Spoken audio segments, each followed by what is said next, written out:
Chapter 27. I have to channel my bloodline through the fourth point today, he said, and proceeded to close his eyes. Gustav had learned a lot about bloodline channeling these past 2 months. To keep increasing in the ranks of bloodline, meditation is necessary. Meditation where you'd have to channel your bloodline repeatedly for hours, so it could keep multiplying and increasing in quantity and quality. The training was also necessary and repeated use of your bloodline abilities. Gustav focused and let his mind reach the deepest parts of his body inside. He was able to sense were the 3 bloodlines in his body, but he was only after channeling his original bloodline through the fourth point today. After a few minutes, the sound of bubbling water could be heard inside the small room. Puru, puru, puru, puru. If a normal person walked in here, they would think a person was boiling water. Only a mixed blood would understand what that sound meant. The sound was coming from Gustav's body. A few moments later the sound stopped and Gustav opened his eyes. That was surprisingly easy. Gustav held his chin as he spoke out loud. He had successfully channeled his bloodline through the fourth point. He thought it would take at least a few hours, but to his surprise, it took him only 10 minutes. Maybe it's because it has saturated, but I haven't been paying attention to it, Gustav said as he stood up. Right now, he could perceive the increase in strength within his body. After channeling the blood through the fourth point, he noticed a strange phenomenon happen within his body. The 4 channel points connected together, forming a small circle. According to what he had heard, crossing to the next rank had to do with the circle formed. Well, anyway, I'm a Zulu-ranked mixed blood now, which means I have met the requirement for participating in the MBO entrance exams. Thinking to this point, Gustav had a rush of excitement forming within him. I only have to stay low-key for now, but once that entrance exam begins, I will go wild, Gustav muttered with an excited look. Let me test out my new strength. Gustav smiled as he turned to face the square-shaped board hanging in midair.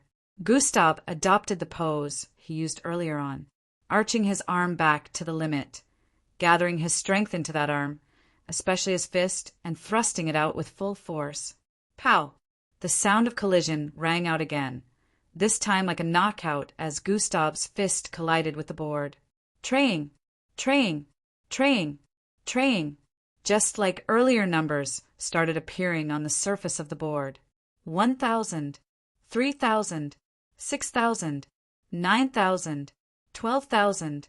Gustav's eyes widened as he stared at the figures with a look of surprise. That's up to 100% increase in strength. He spoke with a disbelieving expression. Gustav hadn't expected that his strength would go up by this much after becoming a Zulu ranked. His fist weighed around 6,000 pounds before, but now it had increased to 12,000 pounds.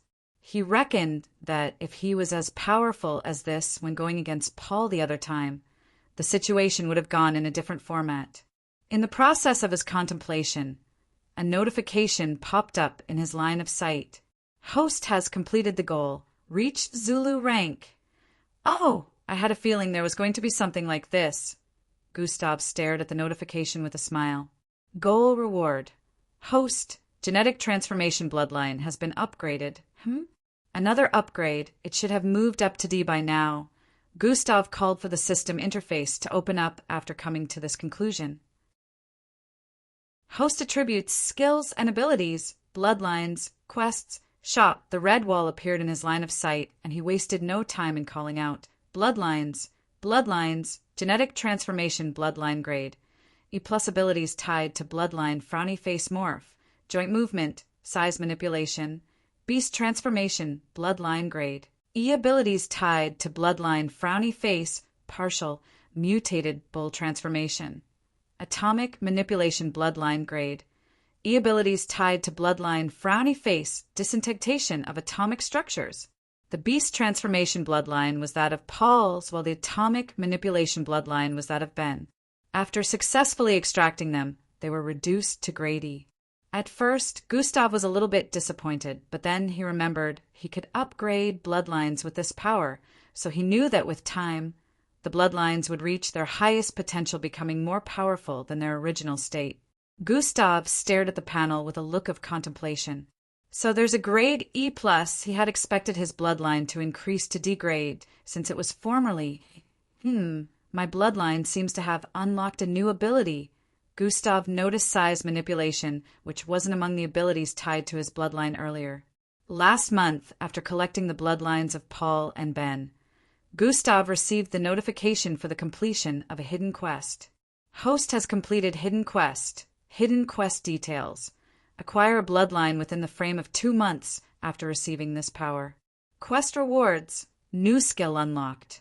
Sprint, 10,000 EXP, plus 2 attributes points added to all stats, skills and abilities level up. Punishment for failure, death at first. Gustav thought he would complete a hidden quest related to Paul's challenge, but he couldn't have been more wrong when he saw this. When he saw the rewards, he was really happy about it, but when he saw the punishment for failure, a chill ran down his spine. If this was before he confirmed the power of the system, he would have said it was just a bluff, but now that he knew there were no lies related to the system, he was truly scared about the concept of failing a hidden quest without knowing and ending up dying. If I had been a little late in stealing a bloodline, I wouldn't be alive right now. It had been 2 months already since he got the system. If he had chosen to be a wimp and not fight back, it would not have led to the situation of acquiring those bloodlines, and he would be dead by now. It seems this power doesn't want a wimpy host, Gustav thought with a straight face. If that is the case, then I shall become ballsy enough to do all that is required to keep it and show that I am truly deserving of it. Gustav had sworn to cast his old self aside. He had sworn not to hesitate to do things the way he truly wanted. He had sworn not to back down and run from people like he used to before. 2 weeks after the incident, Gustav completed the monthly quest which upgraded his bloodline from F to E. He had expected that it would be upgraded to D now, but he understood that there was an E+ before upgrading to D. He was at least glad that he got a new ability out of it. Size manipulation. Gustav held his chin as he stood in the middle of the room. The name says it all, but to use it, do I just imagine which size I want to grow to or something? Gustav wondered and decided to try it. He stared at his hand and thought about it growing bigger. After waiting for a few seconds, nothing happened. It doesn't work that way. Gustav held his chin in contemplation. For confirmation, he tried imagining his leg get bigger this time, and the result was the same. It would seem it doesn't work for relative parts of the body, so let me try this instead. Gustav closed his eyes and felt his whole body at once. Increase. Immediately Gustav called out this word in his mind. His body suddenly bloated. Crack-em.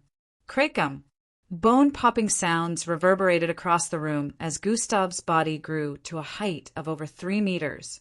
Bulge. Bulge. Bulge.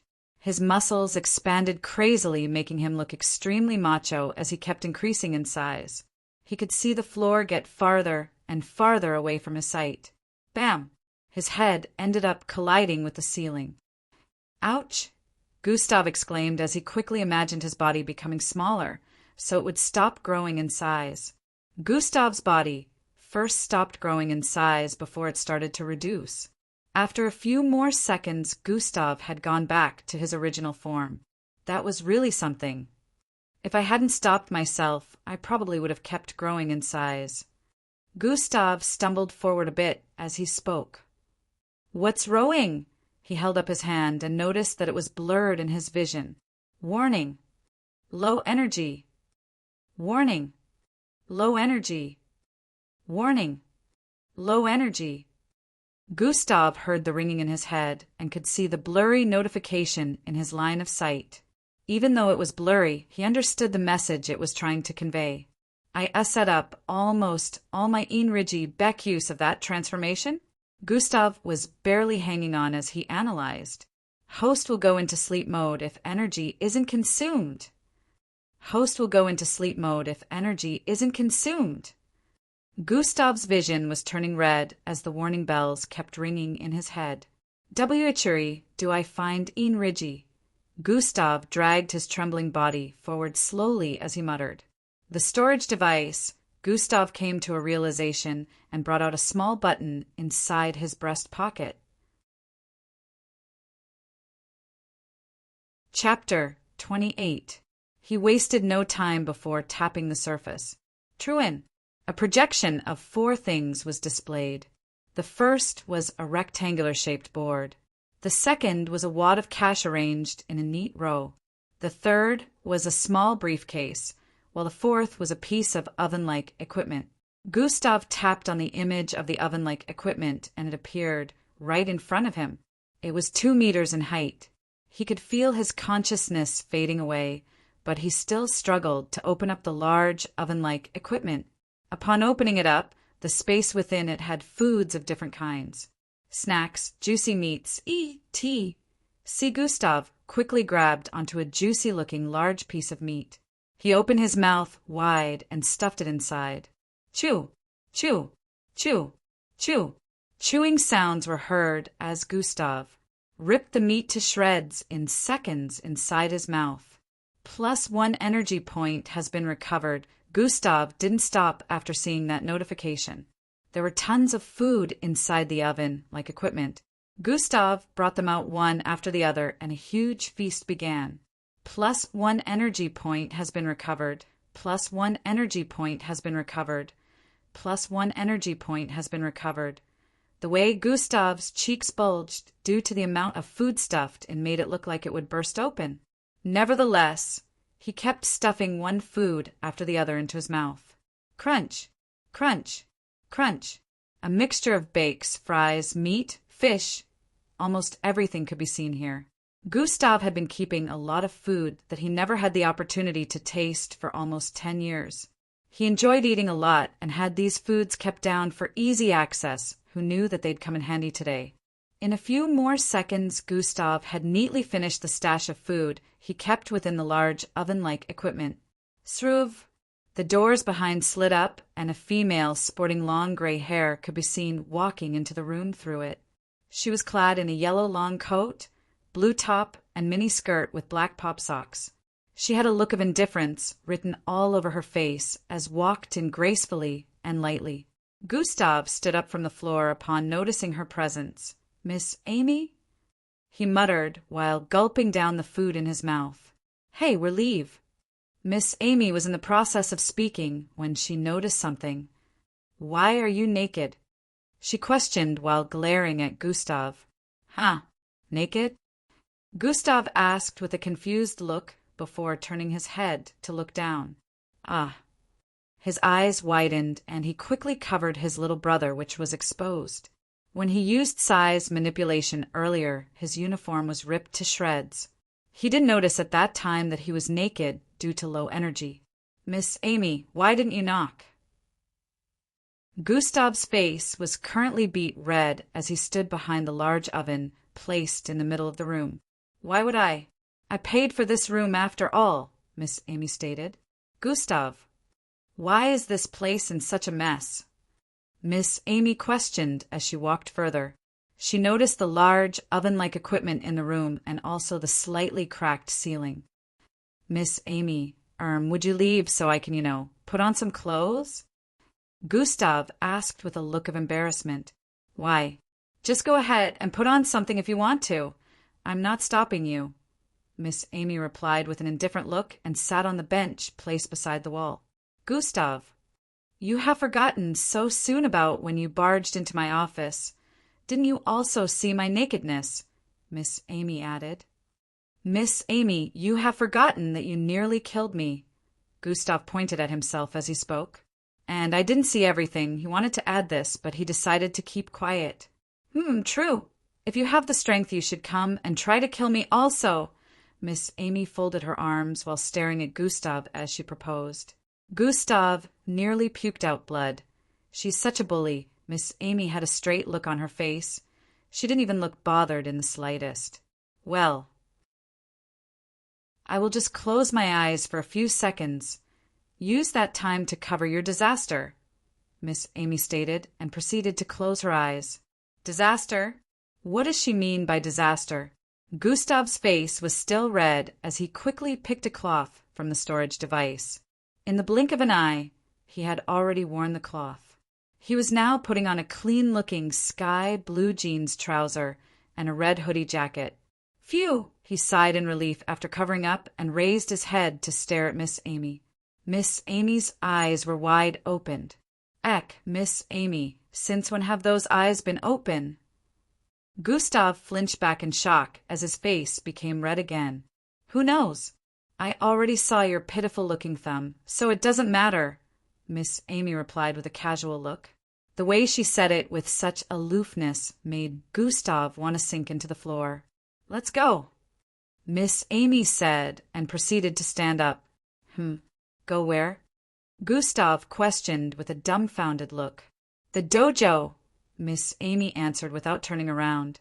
But school activities aren't over yet, Gustav replied with a confounded look. Have you forgotten what today is? Miss Amy said. Gustav stood in place for a few seconds before his face shone with understanding. Oh, I remember today is supposed to be parents' and teachers' meeting day. Gustav recalled that days when this meeting was held, school activities would end earlier. He had already been in here for 1 hour, so he wasn't aware that school activities had ended for the day. Students were currently heading to their homes. The parent and teachers meeting never involved the students, so they were free to leave if they wanted to, though some usually waited for their parents. Miss Amy stared at Gustav, trying to note his expression when he mentioned the parents and teachers meeting. All right, let's go, Miss Amy, Gustav said while walking forward. Gustav didn't need to ask Miss Amy why she wasn't attending the meeting when she was a teacher, because he knew she didn't like such gatherings. According to her, seeing all those parents act all rich and mighty gave her the urge to spit on their faces. He doesn't seem as concerned as he used to, or is he hiding it? Miss Amy watched as Gustav walked towards her with a look of contemplation. Gustav didn't seem bothered that his parents wouldn't attend the meeting to represent him, which surprised Miss Amy, because Gustav always shown a kind of sad reaction whenever anything related to his parents was mentioned. They left the small training room and arrived at the corridor that led outside the hall. Students could be seen walking out also. They stared at Miss Amy and Gustav moving together. Some of them still had looks of bewilderment, even though it had been happening for the past month. Most of them still wondered why Miss Amy would bother associating herself with the so-called trash of the school. Even when a lot of talented students tried to impress Miss Amy, she was never interested in any student. She had no favorite students or any of those things that other teachers did, which was why they were surprised when she suddenly started showing interest in Gustav. No one spoke a single word about this, since Miss Amy was present at the moment. They didn't want to get on her bad side. Gustav and Miss Amy arrived outside the hall and proceeded to climb on her hover bike that was parked outside. Gustav held onto Miss Amy's waist from behind as she started the engine. Swoof! There was no noisy sound, instead it sounded smooth. The hover bike lit up from behind and streaked into the distance, carrying them both. The winds blew Gustav's hair to the back as he held onto Miss Amy, who was currently speeding with the hover bike. Swee-eye! Swee! Swee-eye! They passed by the sides of several vehicles, moving on the road as they sped off. They were supposed to be wearing helmets, but Miss Amy hated helmets. According to her, it spoilt the thrill. As Gustav found out more and more about her, he was starting to realize that Miss Amy was a weirdo, but who was he to judge? His whole life had been nothing short of cringe. In a few minutes, they arrived in front of a large 700-story building at the southwest of the city. This building was the tallest in this particular part of the city. It looked like a business building because a lot of people could be seen going in and out of the building. For big, muscular men stood at the entrance. Miss Amy parked by the side. She and Gustav walked towards the entrance. The men bowed towards Miss Amy when they spotted her walking up the stairs with Gustav. Gustav was familiar with this environment because he had been coming here with Miss Amy for the past month. Gammy Dojo occupied the top 3 floors of this building. Miss Amy had been bringing him here for training. Welcome, young miss. The men spoke at the same time. Miss Amy nodded softly and handed a cube-like medal towards one of the bulky men. The man received it and walked towards Miss Amy's hover bike while Gustav and Miss Amy walked into the building. Chapter 29. The interior of the building was well designed. There were counters on the north and east sides of the ground floor. Female receptionists could be seen at the counters. The ceiling was designed with blue and marguerite-colored tile that blended well together. Small circular white glows were lined up in rows across the ceiling. A holographic projection of a female in a green business suit was placed in the middle. The female face beamed with smiles as she welcomed the arrival of people into the building.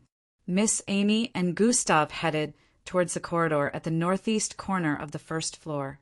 They walked through it before arriving at the elevators. The transparent doors slid open, and both of them walked in along with 3 other people. Just when the doors were about to close up, a man clad in a red and black striped jacket used his hands to stop it from closing up. The man stared at Miss Amy with a smile as he walked into the elevator. He was sporting shoulder-length black hair and putting on a pair of yellow sunglasses. He had a slightly large build and a tough look, but the way he smiled at Miss Amy was creepy. "Ha! Amy, what a pleasure to see you didn't back down to challenge." He had a wide grin on his face as he pushed the people standing in front to the side with his body. They all glared at him, but didn't have the guts to say anything. He walked towards Miss Amy, who didn't even bother to spare him another glance after seeing who it was. "Shove." He used his body to shove Gustav towards the side so he could stand in their midst. Gustav was now standing close to the transparent glass walls on the left side.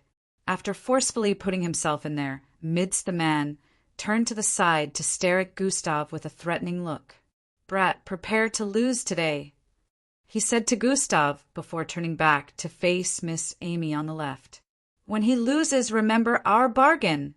He grinned as he moved his face close to Miss Amy's cheek.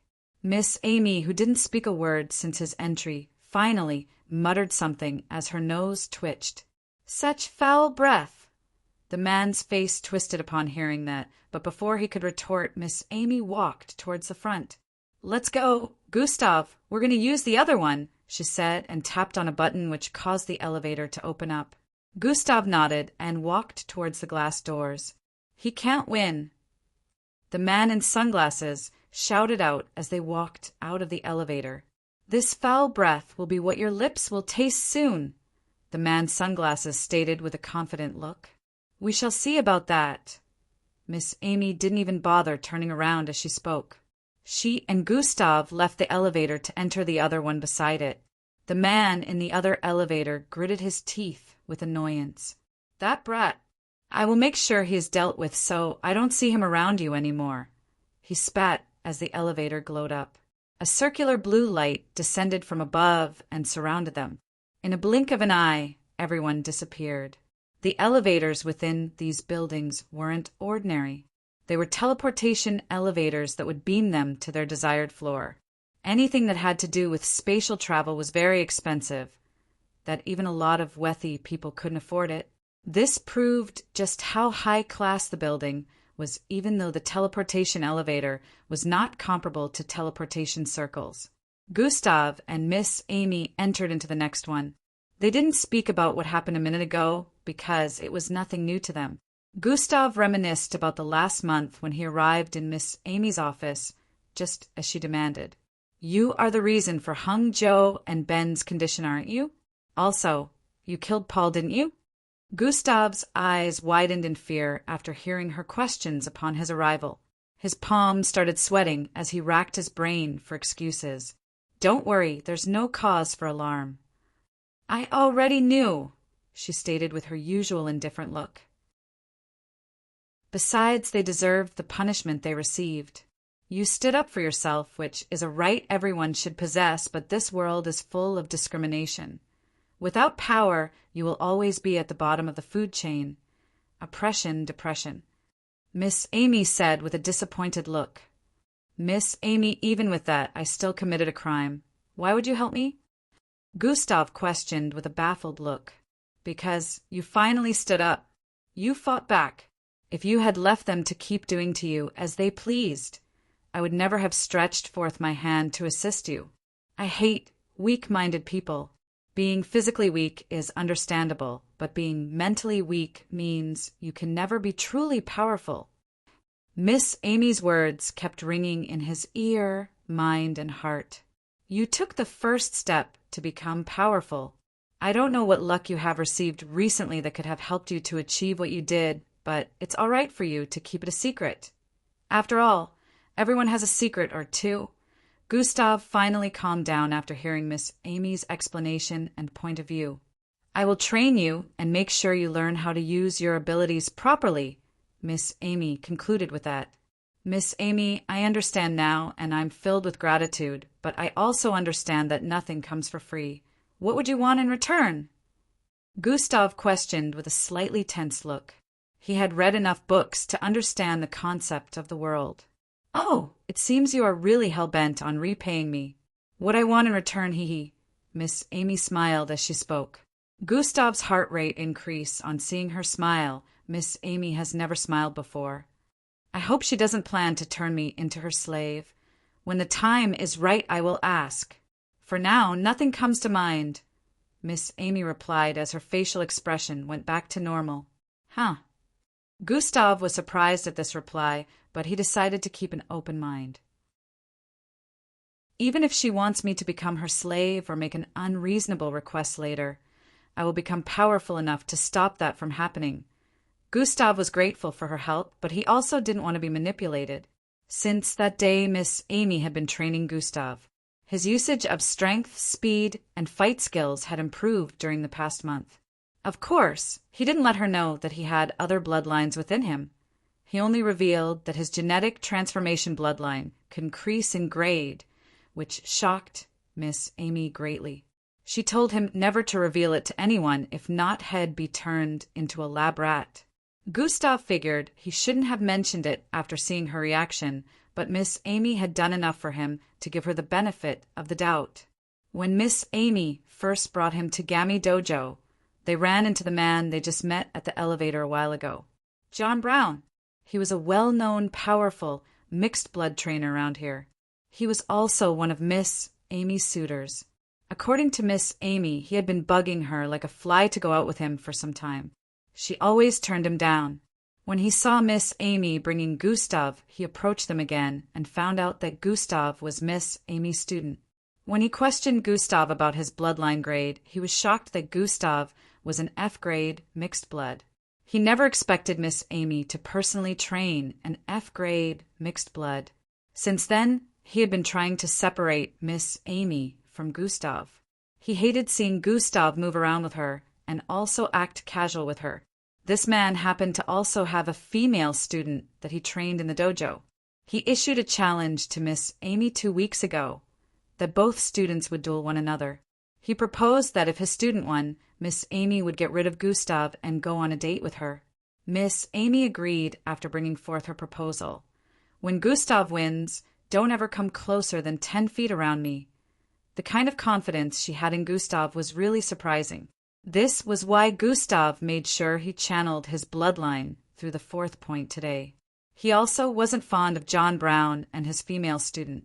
Since they both treated him with contempt, he would like nothing more than to slap both their faces today by winning the duel. Gustav and Miss Amy arrived at the 3rd to the last floor, which was where the teleportation elevator could take them to. There were only 2 more floors above this one. To go up, a person would have to climb actual stairs because there was no elevator to get to the last floor. Hiya! Hiya! Hiya! Hiya! Upon exiting the elevator, these were the sounds that entered into their eardrums. It was like they had arrived at a different place entirely. Chapter 30. A patch of grasses and flowers could be seen planted in the environment. The ceiling was constructed in such a way that a person would think they were outside the building. The ceiling looked like the blue skies. Small bungalow-like buildings made of wood could be seen around. These bungalow houses had white sliding doors with black lines plastered on them, forming rows and columns. This place was larger than 10 stadiums joined together, so it was able to house other structures. Nevertheless, it was surprising to see that structures like this could be built in a business building. The environment gave off an ancient vibe to Gustav. When he first arrived here, he was very shocked, but he also found it to his liking. Even though it looked ancient, there were still some technological types of equipment put in place. There was a Bloodline grading device standing at a corner. There was also a power output device and some other pieces of equipment out in the open. The sounds that they heard when they arrived here were coming from the small bungalow structures constructed with wood. This place was Gami Dojo, a prestigious place for training mixed bloods in the city. It was also very expensive.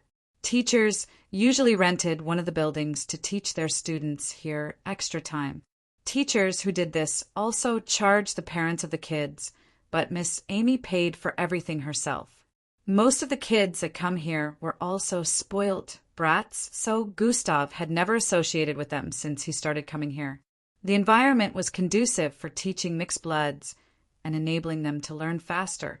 Equipment, materials, and other different things were provided here to also help the students train well.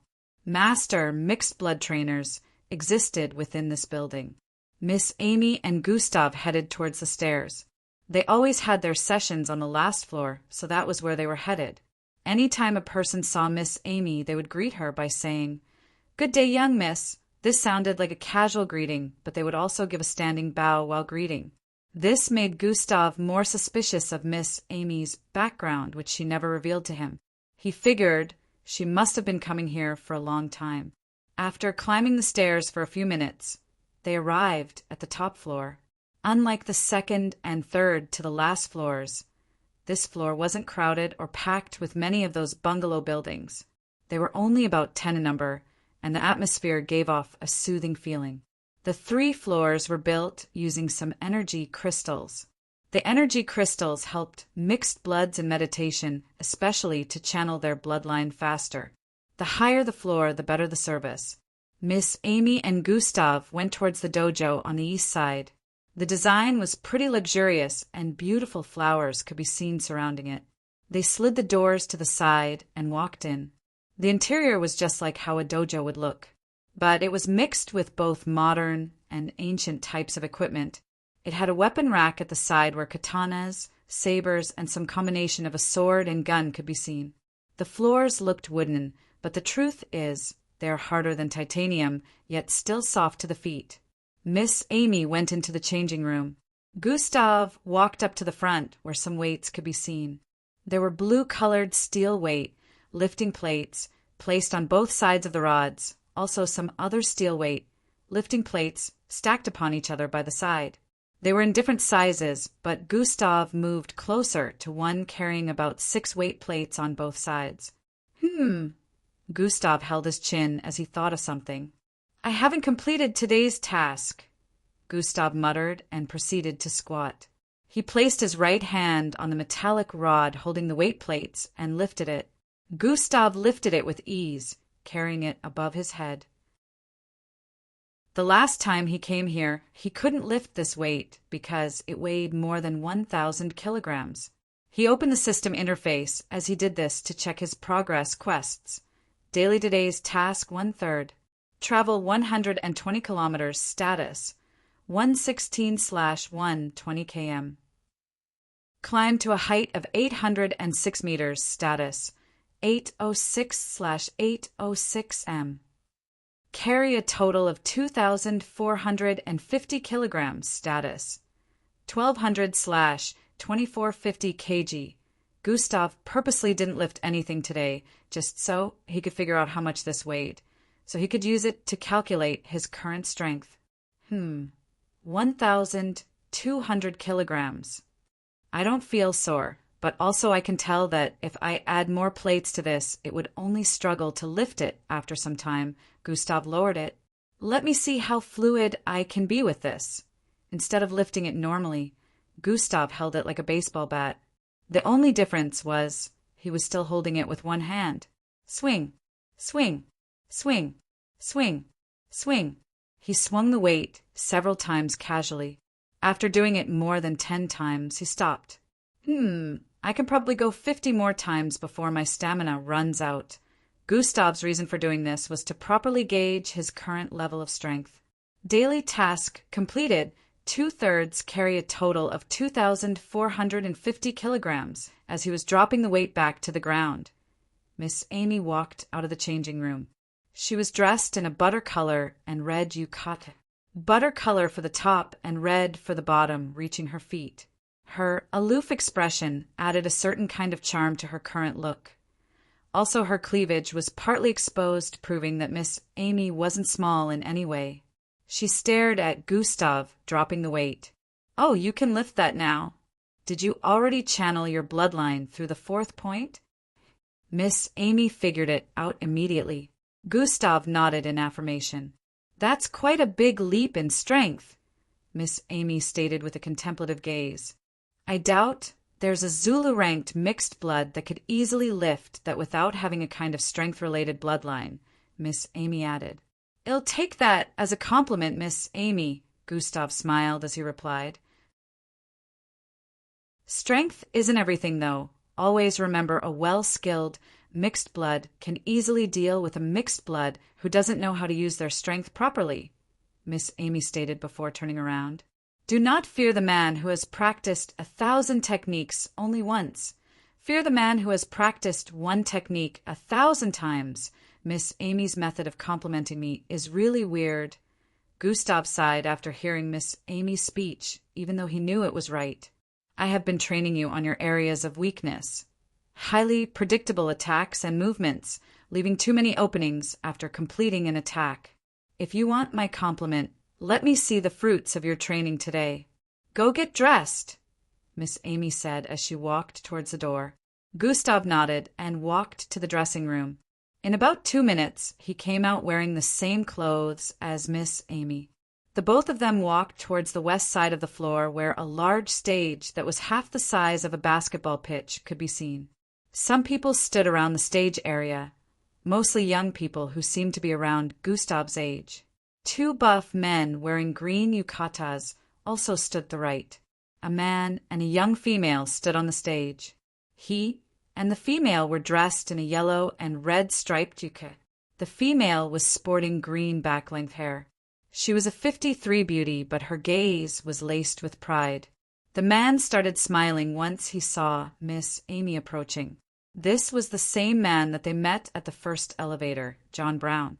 The female was his student, Aurora Bright. "Dash, is that him?" "Dash, he looks pretty weak to me." "Dash, I heard he's F grade, so this duel will be finished in no time." The voices of other students within the vicinity drifted into the ears of Gustav as he walked towards the stage with Miss Amy. His look was indifferent, almost like he didn't hear them speak. They arrived before the stage and walked up. "Oh, good thing you didn't run, but you can still accept that date proposal before Aurora puts him in the hospital." John Brown smiled sheepishly as he spoke. Chapter 31. Please read the author's note below. I wish to correct some misunderstanding. We don't have time to waste here, so let's get to the point. "Samzuma, Bola, my student is ready for the duel." Miss Amy turned to the 2 men clad in green yakuta while speaking. All right, we have heard the terms of the duel, and we will make sure that whoever fails between the students keeps up their end of the bargain." The man on the left with a bald head spoke. He was very slim, but he had a deep voice. "According to the terms, injuries are allowed. The teacher is meant to take care of the medical condition of their student if they end up receiving any form of injury. Also, no form of bullying shall be tolerated by a teacher once their student losses." The other go-see spoke. He had white hair and looked fairly tanned with a stout body. Both teachers nodded in understanding. "Aurora, go easy on him. He's just an F grade after all. Ha ha ha." John Brown ridiculed before turning around to leave the stage. "Gustav, you know what to do," Miss Amy said with a low voice before leaving the stage. Gustav and Aurora, who were several feet away from one another, exchanged glances. "Humph. Trash that doesn't know his place. I will send you to the hospital today," the female said before standing in a battle pose. Gustav didn't even bother replying to her remark. He stood in position and stared at her. "A female once crushed me. Never again." Gustav squinted his eyes as he stared at her. "Let the duel begin." Immediately, those words were uttered from the side. Gustav saw Aurora's body suddenly glow up. Sweeve. In a split second, blue patterns that formed arrows appeared all over the visible part of her body. She stretched out her right hand. Fwish! Small winds started gathering around it. The small, swirling winds were transforming into water. Aurora was turning the air into water and the water into a long blade, but before she could complete it, she saw Gustav suddenly dash forward. He's fast, she thought in her mind as she speedily transformed the water into a 2-foot blade and swung it towards the incoming Gustav. Slash! Gustav, who dashed out the moment Aurora started conjuring her attack, saw the blade swinging towards his neck from the left. Gustav, who happened to be faster than Aurora, pushed out his right palm towards Aurora's wrist, which was still swinging towards him. Pa! Gustav's palm slammed into her wrist, changing the course of the attack, but he didn't stop there. Immediately Aurora lost her balance. After her hand was slapped away, Gustav rotated and swung his left elbow towards her face. She was extremely shocked to see Gustav's elbow headed towards her face after he countered her attack. How is he so fast? She wondered because she could already tell that Gustav was faster than she was from his movements. She was still able to react on time by raising her left arm in front of her face. Bam! Gustav's elbow collided with her arm. Ugh! She exclaimed in pain as the force sent her sliding backward by 7 feet. SSHHHSSS. Her arm was still held up after the force pushed her back, but it was trembling slightly. Such insane physical strength. How is this possible when he hasn't even activated his bloodline? Isn't he just an F rank? She stared at Gustav with a wary and disbelieving expression as she tried sending more power into her numb left arm. Dash, what is wrong with Aurora? Dash, she just got thrown off by a common F rank. Dash, so lousy she should be winning in an instant. What's she doing standing around? The other young-looking students here chatted among themselves after seeing the first exchange. There were about 16 students who looked to be around Gustav's age gathered here. Even John Brown had a baffled expression on his face. Come on, didn't you say you will send me to the hospital? What are you waiting for? I'm right here. Gustav questioned with a ridiculing expression while staring at her. Humph, don't get cocky. Aurora shouted this out and proceeded to wave her right arm forward. As she swung out the blade made of water towards Gustav, a wave of water was shot out in an arc towards him. Swerve! Gustav dodged to the right, causing the attack to pass by his left side. Aurora didn't stop there. She kept swinging the water blade, severally causing more water attacks to appear out of thin air while flying towards Gustav. Swerve! Swerve!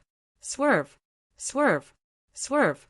Even though the speed of the attacks was almost twice as fast as Earth's former fastest man, Gustav was still able to dodge every one of them. The speed of each swing was fiercer than the former, and Gustav knew he couldn't keep dodging for long without using a speed-related skill, so he started using footwork to slowly move forward as he dodged the attacks. Aurora was currently gritting her teeth in frustration after noticing that her attacks didn't connect, even after all the strength she put into it. Bam! Bam! 2 of her water attacks slammed into the stage several feet behind Gustav. Even with the toughness of the stage, a 3 inches deep line was cut across it. The patterns on Aurora's body suddenly glowed brighter again as the blade in her hand grew to a length of over 15 feet long. It turned into a large scythe. Gustav could already sense that this attack was a much more powerful attack than before, but due to the size he felt she wouldn't be able to swing it as fast. This was his opportunity to close in the gap. Gustav ran forward, just as she swung the scythe made of water towards his left side. To his surprise, the movement of her attack was faster than his movement. Before Gustav could close in the gap between them, the scythe had already arrived before him. KRRYYCCH. A bone-popping sound rang out as an unimaginable scene played out in front of them. Gustav's body suddenly bent towards the front. His knees allowed him to bend in such a way that his body resembled a pistol that was standing on the ground. Due to this action, he was able to dodge the swing without activating dash. His knee could be seen bending at an unbelievable angle that made his body look like a pistol. The hinge joint could be seen popping from underneath the skin behind his knee. Dash, that looks disgusting. Dash, what in the world? Dash, is that the ability of his bloodline? They were shocked to see the way Gustav was bent. What in the world is that? Aurora was also having a shocked look as the scythe started reducing in size. KRYYCC. Gustav stood up back as his legs returned to normal. Gustav had just activated joint movement, causing his knee joint to reverse its functions. At that moment, his ability to, or kneel, was reversed. Instead of his leg being able to bend towards his butt, it was capable of bending towards in the other direction. He used the force from his dash, coupled with that, to dodge the attack. Immediately, Gustav's body went back to normal. Aurora was already sending out another attack towards him. Chapter 32. The attack passed under him, bringing about small winds that caused his yukata to blow up slightly. Gustav somersaulted in the air as he was landing. His left leg was heading for Aurora's body. Suddenly, streams of water appeared out of thin air as he was close to making contact with her. The streams of water were like tentacles. There were about 12 of them that shot out at the same time. They all traveled towards Gustav's body that was still dropping towards the ground. 3 each were headed for his right and left arm, while the remaining 6 headed for his right and left legs respectively. Everyone felt it would be impossible for him to dodge this attack, since he was still in midair and the tentacles were close to making contact. To their surprise, again, Gustav suddenly retracted every one of his limbs and tightened them to his body while folding himself in midair. He was practically curled up in a ball-like format as the tentacles passed by his sides, missing him by hair length. Using this method not only enabled Gustav to dodge the attack, but also made him descend faster than the water tentacles could turn back around to attack him again. Blam! Gustav landed back on the stage in a squatting format. Aurora's eyes widened as she quickly called back the tentacles to attack Gustav. Immediately Gustav landed, he wasted no time in swinging out his arm towards Aurora's chest. Swish! His attack was extremely faster than she could call back the tentacles, but just as Gustav's hand was close to hitting her chest, she's a female, it would be wrong to touch her there. Instead, Illinois. In less than a millisecond, he concluded and changed the trajectory of his palm. Aurora, who had already conjured a small barrier of water in front of her chest, was shocked to see Gustav's palm swing upwards. Pa! A loud slap resounded in the environment as Gustav's hand collided with Aurora's left cheek. This is more like it, Gustav said in his mind with a sadistic grin as his palm pushed against Aurora's cheek. He could feel some of her teeth forcefully removing from her gum. The heaviness of the slap caused Aurora's cheek to ripple as her entire body was lifted off the ground in a rotating motion. Ugh! Su-ch intense, strange-th. Ilost. These were the thoughts that drifted into her mind as her body was currently falling to the stage with her legs up and her head traveling down. The left side of her face had 5 bloody fingers imprinted on it. Bang! Her head slammed heavily onto the stage, and she felt her vision fading. A speck of blood coated her head area on the stage. Gasp! Aurora! John Brown ran from his position with a panicky look towards Aurora, who was lying on the stage with a bloodied face and swollen head. Dash, how is this possible? Dash, an F grade winning a B grade, mixed blood. Dash, is he truly an F grade? Chatters could be heard coming from the students surrounding the stage as they stared at Gustav in disbelief. The winner has been decided. Samzuma spoke with an authoritative voice. This duel is officially over. Teacher Amy student has won, he added with a voice of authority. John Brown, who was currently squatting in front of Aurora, glared at Gustav with a look of hate. He brought out an orange pill and placed it in her mouth.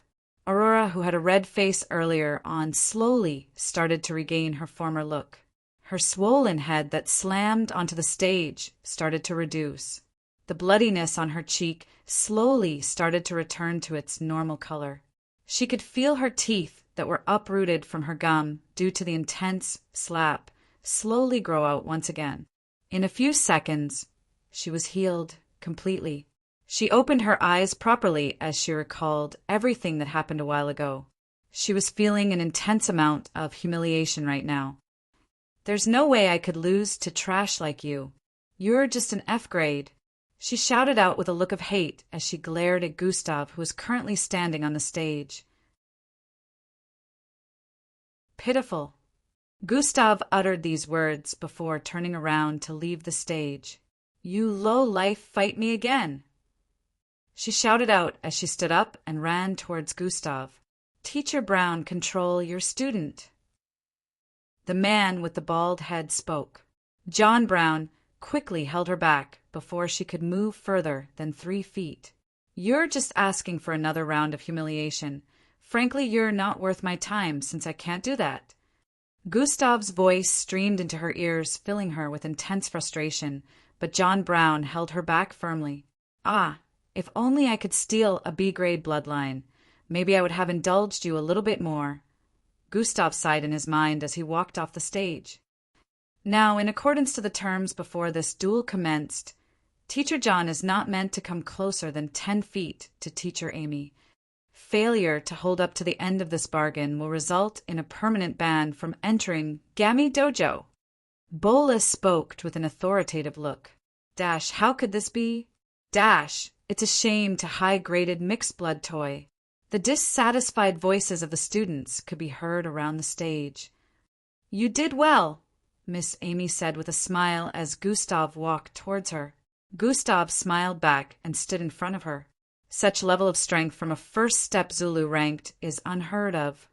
Even Miss Amy was shocked.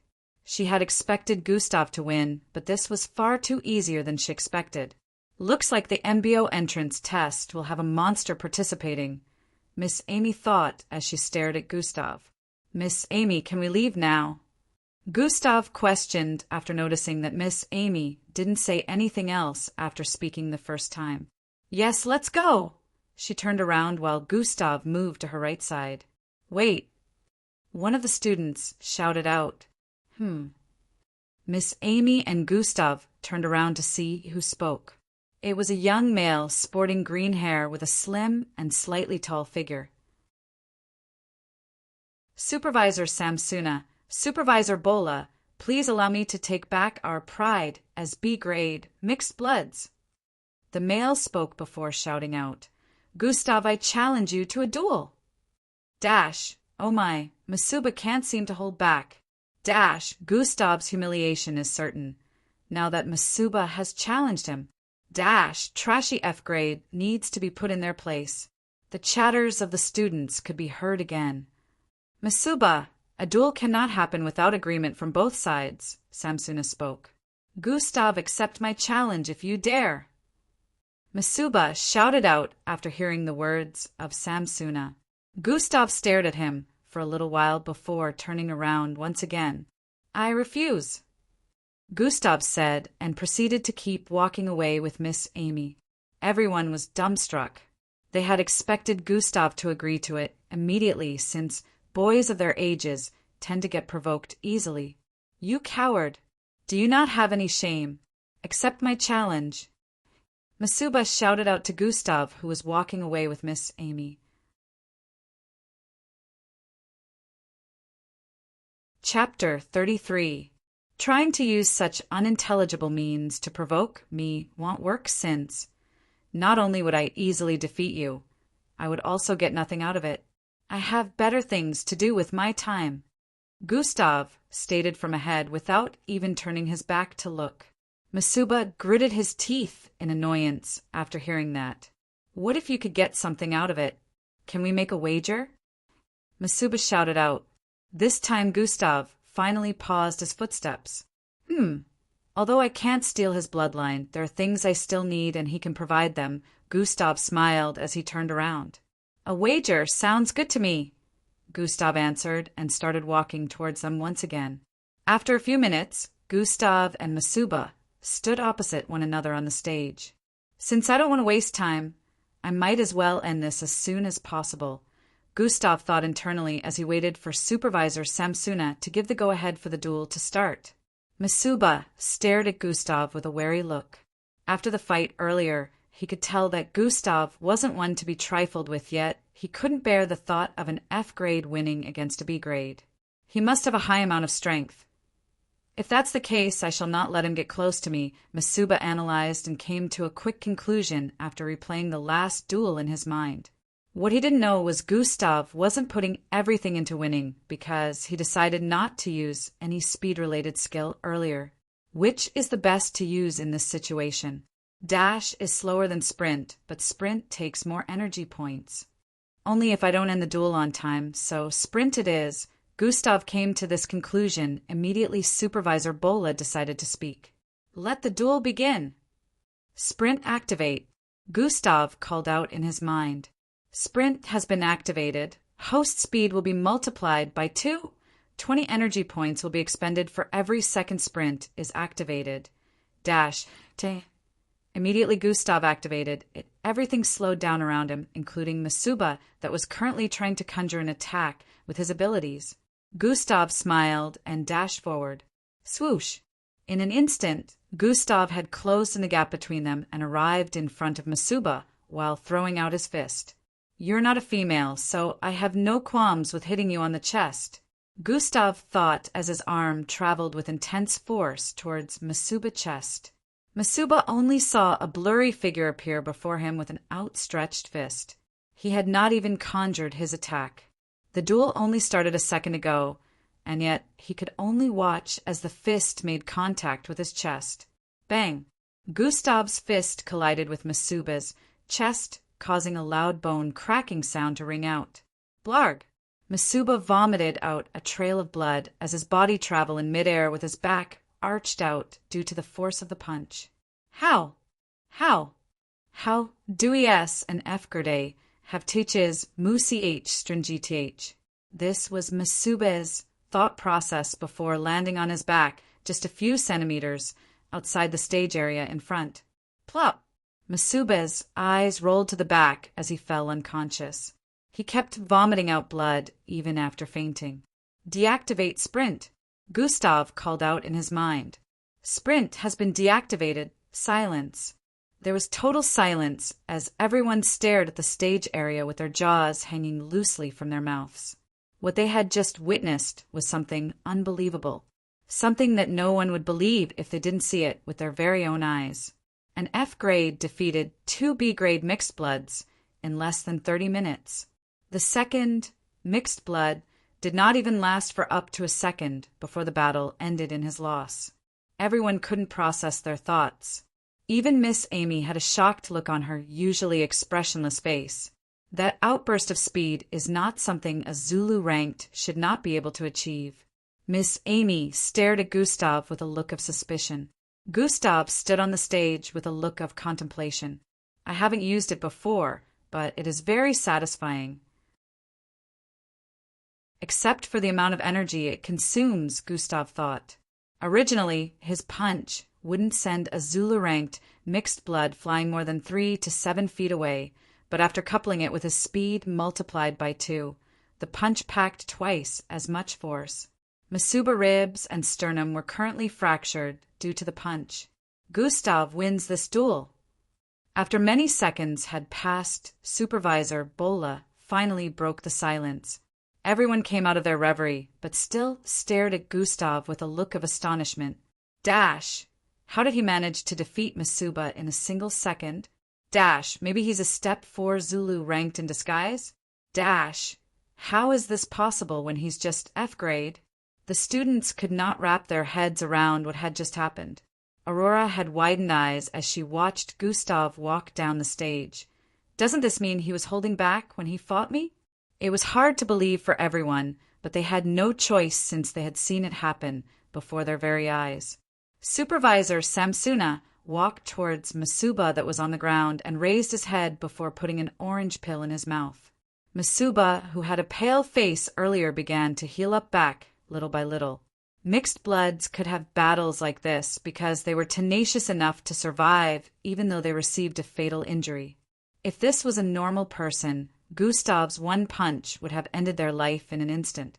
Masuba slowly opened his eyes after his bones were put back in place and his broken ribs joined together. Ugh! He blurted out with pain after another broken bone got joined together again. After a few more seconds, he stood up.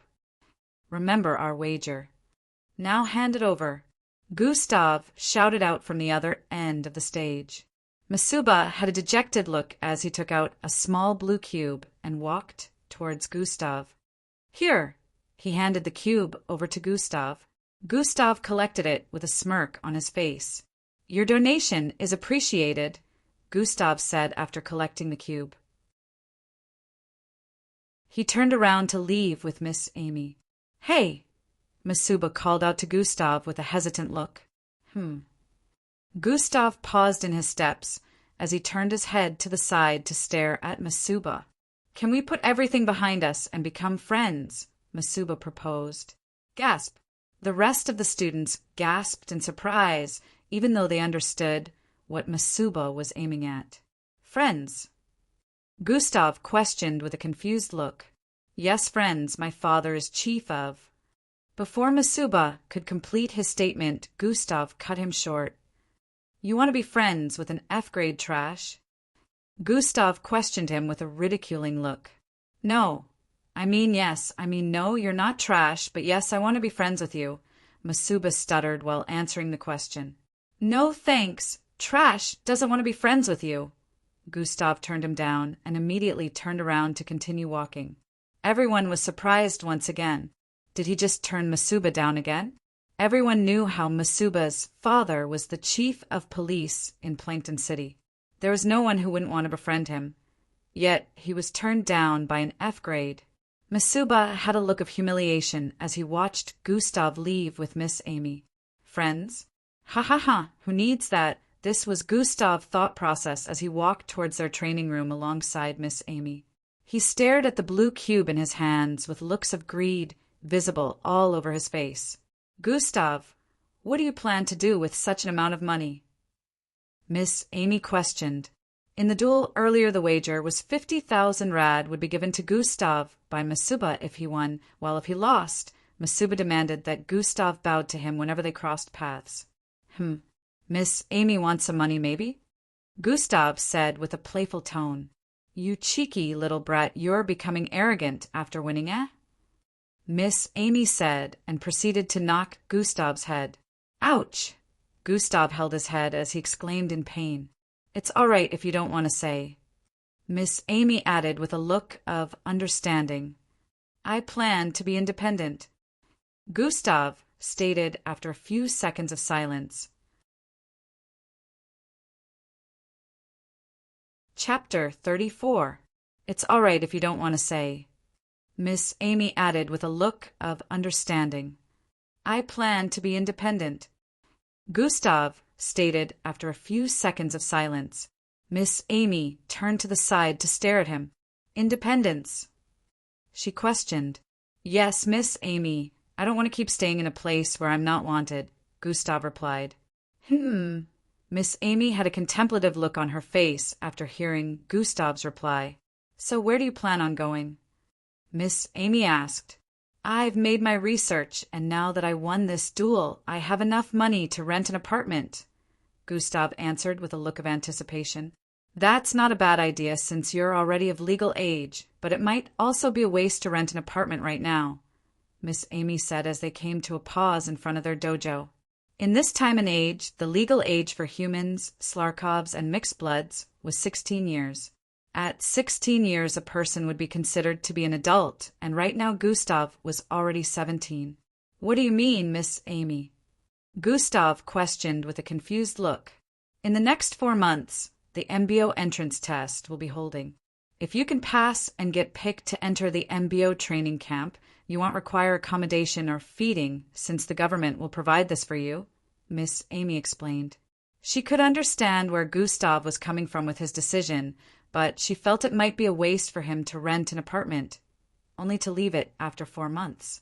Rents were expensive around here and mostly only worked with annual payments. You should be saving up for other things instead, like supplies you may need during your days at the MBO camp. I can tell you that it won't be easy to survive there without having supplies that differ from military provisions, Miss Amy said with a slightly worried look. Miss Amy sounds sure of what she's saying. If that's the case, I will just have to receive more compensations, Gustav thought. Thank you, Miss Amy, but it would be better if I just move out now. About the issue of saving, I plan to do that by taking. Ahem, I'm making even more money. Gustav bowed slightly to Miss Amy with a smile. All right, just make sure you plan well enough, because I can tell you that having only power might not be enough. Wealth is also an attribute, Miss Amy added before climbing up the 3 stairs positioned in front of their dojo. She suddenly paused and turned around to stare at Gustav. Since you won the challenge today, you and I will go on that date instead, Miss Amy stated and turned back around to walk in. Date? Gustav had a confused look on his face after hearing that. Come in and change back into your casual outfit, Miss Amy shouted from inside the dojo. Gustav was still confused by Miss Amy's sudden statement, but still proceeded to walk into the dojo. 20 minutes later, Miss Amy and Gustav were sitting inside a large restaurant. A ton of food was placed on the table in front of them. Beef turkey, mutated gigantic prawns, fried tiger fish, black rice, fried crabs on a stick, to see. The table was packed with exotic foods of different kinds. Gustav's eyes shone excitement, and he gulped down saliva while staring at the feast before them. Who knew Miss Amy was also a foodie? Gustav was surprised after Miss Amy ordered all these. They were currently in a well-known restaurant on the 634th floor of the building. Miss Amy decided to take Gustav out on a treat to reward him for his performance today. She reckoned that since she would have to go on a date with John Brown had Gustav lost, then she should give that reward to Gustav instead since he won. This was supposed to be a date, instead it was more like a food treat. Gustav was the first to order when they arrived at the restaurant. Miss Amy had told him at that time not to be modest and order whatever he wished, but still, he decided not to order much. He was surprised when he saw the amount of food Miss Amy ordered. The entire table was stacked with different types of dishes right now. The people on other tables were staring at them with a weird look, but both of them were not bothered in the slightest. The restaurant was a lavish one. It was obvious from the internal designs. The tables and seats were so dark, shiny, and smooth that it could be mistaken for a mirror from the visible reflections on their surfaces. The entire floor was tiled with a type of technological building material that shone clouds. Walking on the floors made it look like you were walking on the clouds. The air smelled so yummy that you could taste it. What are you waiting for? An invitation? Miss Amy, who was currently holding on to a red prawn, called out to Gustav after noticing that he hadn't started eating. Diggin' already, Miss Amy added before opening her mouth and stuffing a body part of the prawn into her mouth. Gustav smiled as he was only thinking about which dish to try out first. Let's go with the mutated prawns first, Gustav thought, and proceeded to grab onto red prawn on the table. He could tell that the prawn was already dipped in hot sauce, which was why it was entirely red. There were about 5 of them on the table, and each one was thrice the size of a palm. Gustav broke one of them into 2 halves and quickly shoved it into his mouth. Half of it was still larger than a human palm. Yet Gustav was able to put the entire thing in his mouth. His cheeks bloated up as he smiled in delight. It's delicious. Due to his mouth being full, he couldn't speak properly. Crunch, crunch, crunch. As Gustav chewed on the mutated prawn, there was a mixture of flavors that he could detect. The salt at first crunch tasted a bit strong, but after that he could detect spices mixed in. A bit peppery with a tone of chicken-like flavor, mixed with small juicy tastes like cranberry and flowery lavender-like taste. Sea smell was also present, giving off an amazing feel. Everything came together to create a pleasant kind of taste in his mouth that was both sharp and mild. Gustav wasted no time in grabbing the second half before downing it in one go. Gustav's hands and mouth didn't stop moving until there was nothing left on the table. In a few minutes, everything had been downed by him and Miss Amy. Gustav rested his back on the chair after the feast and sighed in relief. "Ah, it seems I'm going to be pregnant for a while," Gustav thought while staring at his tummy that was bloated. He looked up to stare at Miss Amy, who also had a look of satisfaction. Gustav stared at Miss Amy's tummy region and was shocked. Where did all that food go? He could see that there wasn't a bump. Not even the slightest sign could be seen that she just had a huge feast. He calculated in his mind that Miss Amy ate at least 60% of the food on the table. Who knew Miss Amy was such a monster? Seeing the way her tummy was as flat as ever, he couldn't imagine having a food competition with Miss Amy. "By the way, Gustav, why didn't you accept Masuba's friendship?" Miss Amy decided to ask this, as it had been bugging her for a while. Gustav sat up upon hearing that and stared at nothing for a few seconds before answering. "Miss Amy, at this point in my life, I have decided not to accept friendships that will be nothing but fake. That Masuba was one of them who called me trash, but after beating his ass, he decided to make friends. I would never be able to trust people like that to have my back when I'm in a vulnerable state. What happens if one day I'm unable to use my strength or become trash again? Would someone like that remain my friend? If power is the only reason for the bond we share, then there might as well not be any bond in the first place. Since the friendship is going to be based on power, then it's fake, and I don't want it. I don't know if I'm going to be able to ever establish real bonds with people, but I will try to, and when I do, it won't be based on power or selfish interests." Gustav explained lengthily. Miss Amy stared at him for a few seconds before replying. "I understand your point, but it's also idiotic to think that way. Gustav was surprised by Miss Amy's response. If she understands, then why does she still say it's idiotic? Gustav wondered. "It's idiotic because you might not know when you need to use such people for specific purposes," Miss Amy stated.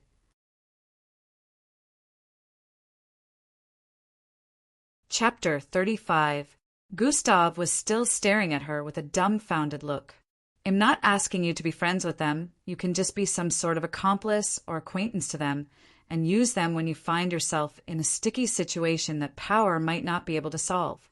Sometimes connections are useful, remember this," Miss Amy said, and proceeded to stand up. "We're leaving." Gustav questioned after noticing Miss Amy's action. "Do you want to order another round?" Miss Amy questioned. No, I'm all right," Gustav replied as he stared at his tummy before proceeding to stand up. After Miss Amy settled the bill, and they left the restaurant and afterwards the large building, Miss Amy dropped Gustav at home with her hover bike. The eventful day ended this way. Gustav woke up the next morning and opened the system interface. Host attributes, skills and abilities, bloodlines, quests, shop. He wasted no time before calling out host attributes. Host attributes, name, Gustav Oslov, level for class, EXP, 260/9500, HP, 170/170, energy, 80/80 attributes, strength, 32 perception, 30 mental fortitude, 28 agility, 28 speed, 30 bravery, 28 intelligence, 31 charm, null attributes point, 36 ever since when Gustav raised mental fortitude to be almost as high as the others, had been saving up attribute points for emergencies. Every week he would only add 4 to each of the attributes while saving the rest. His other reason for saving up attributes points was so that when he unlocked charm, he would be able to raise it to reach the points of other attributes. Gustav didn't check the system interface the day before when he became a Zulu ranked. Now that he was checking it, he noticed that the stats for his strength didn't go up even though he had undergone a tremendous increase in strength. Does the system only record the stats it gives to me? It seems this is the case, Gustav pondered internally. If the system was to record the stats based on his increase in strength, it should be double what was there right now. I wonder what requirements I need to unlock charm. Gustav was starting to get worried after not being able to unlock charm for 2 months. He was thinking about the requirement. A part of him felt he would maybe have to pull a big one with a large audience. Another part of him felt maybe he would need to get a girlfriend or something. He knew the latter part was stupid thinking, but this has been bugging him for a while. He remembered when bravery was unlocked, it was also in front of a large audience, but charm wasn't unlocked along with it. So he was pretty confused, but he felt to unlock charm, the requirement might be something that won't let him remain low-key. Gustav had a slight headache thinking about it. Maybe he'll just ask Miss Amy what her definition of charm is. Gustav concluded internally and proceeded to open abilities. Skills and abilities. Dash, level 3 sprint, level 2 regeneration, level 2 morph, level 2 joint movement, level 2 toxin immunity, level 2 recreation, level 2 bloodline acquisition, level 2 chopping, level 5 palm strike, level 3 frying, level 7 Gustav had a wry smile whenever he saw the cooking skills underneath. The most shameful aspect was the cooking skills had higher levels than his fighting skills. Maybe I should just take Boss Danzo's offer and become his successor, Gustav said with a sigh. He had been going to the kitchen more often than using his fighting abilities, which was what caused the growth of his cooking skills to increase. The good side to it was when he found out that he could use some of the cooking skills in an actual fight. He tried using chop one time when he and Miss Amy were sparring, and it worked as a perfect counter to her attack at that moment. What Gustav felt he was lacking now was experience, and he was still trying to figure out how to garner more experience before the start MBO entrance test. He wanted to increase the level of bloodline acquisition so he would be able to steal higher graded bloodlines, but it felt he might have to steal a lot of lower grade bloodlines before he would be able to level up to that extent, because he had realized that leveling up came with more usage of a specific skill or ability. Gustav stood up from his tub and went to prepare for school. In a few minutes he was done. I have to look for an apartment today, Gustav muttered as he walked out of the house quietly. Gustav arrived at school in a few minutes of running and went to the school kitchen as usual. The way he worked now was 3 hours in the school kitchen before heading towards class for the day's activities. Even though he only needed to work 3 hours, he was still getting 5,000 rad every month. At this point, what no one knew was Gustav had over 250,000 rad. Although this wasn't a huge sum in the eyes of millionaires and the likes, Gustav was still considered pretty rich. He still remembered that his father earned around 20,000 every month from energy, mining, while his mother earned around 15,000 from being a sub-assistant lab scientist. So he could be considered pretty rich even though he stole. Received the money from rich brats. The day pretty much ended uneventfully. It hadn't been revealed yet that Gustav was already a Zulu-ranked mixed blood. If not, it would have caused a huge uproar. It was well known that it is very hard for an F-grade mixed bloods found it hard to reach the Zulu rank, since that was the lowest grade for bloodlines. The grade of a bloodline determined how far a mixed blood would reach in the bloodline ranking. Everyone had seen Gustav as a mixed blood who would never get to the Zulu rank due to his bloodline grade being lower than F. Gustav left the school premises after closing hours. He was currently headed towards the northeast part of Plankton City. Miss Amy had given him today off for training since he decided to go look for an apartment to stay. He was currently heading towards the edge of the city there since that was the cheapest place to rent a house according to his research. Gustav had enough money to use public transport, but he was still contemplating whether he should or not. After all, he was already used to trekking. After a brief moment of thinking, he decided to make use of public transport. He boarded a hover bus at the nearest park. The hover buses around here, just like the others, floated few inches above the ground, and the movement was very smooth. No bumpiness of any kind also. There were spatial rings positioned in different parts of the roads. This was only for vehicles to get to their destinations faster. A spatial ring was big enough to fit in 10 huge trucks at the same time, and it was always active on the roads. It was able to teleport bigger masses and farther than the teleportation circle for pedestrians. The only issue was a person couldn't enter the spatial ring. If a normal person tried entering the spatial ring, their bodies would be ripped to shreds before they could arrive on the other side, which was why the teleportation circle was for individuals. The hover bus began its movement, and it only took about 5 minutes before it arrived at Gustav's destination. Gustav didn't even have enough time to enjoy the inside scenery of the bus or the sight of the beautiful female student sitting beside him. He never expected the journey to be this short. Immediately, Gustav got down what appeared in his line of sight were small buildings of 30 stories and the likes. Unlike the main part of the city, this place was more like a town. Gustav walked towards a particular building on his right, which happened to be a coffee shop. He walked into the small coffee shop and arrived in front of a small table at the window side. A man in a green business suit was sitting there waiting for him. "Good day," Gustav greeted him.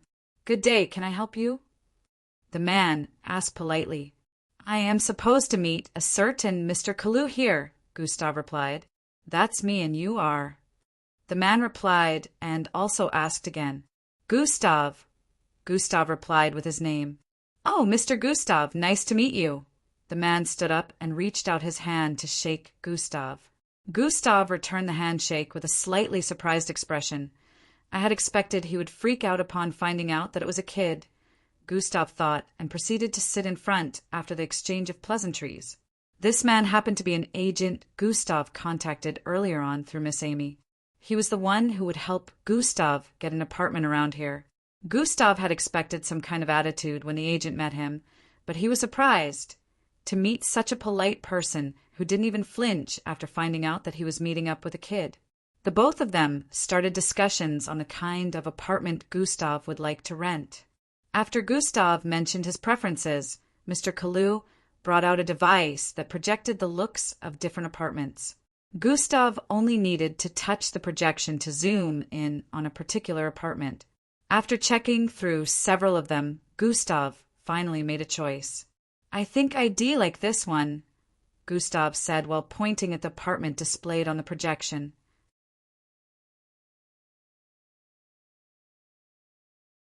Chapter 36.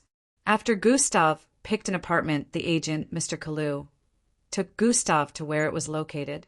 It was only a few blocks away.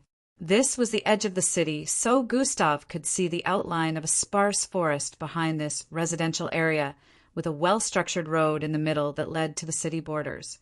They arrived in front of a 7-story building situated in the middle of the 3rd street. It was yellow and brown in color. It was well-structured and didn't seem too fancy, neither did it look poor. Although this area was very far from Echelon Academy, transportation made the long distance seem useless. Gustav would be able to get to school within 5 minutes after walking to the hover bus station. Mr. Kalu took Gustav to the 3rd apartment on the last floor. Each floor had about 7 apartments, but the last floor had only 4. This was because there was a big balcony up there that covered 1/3 of space.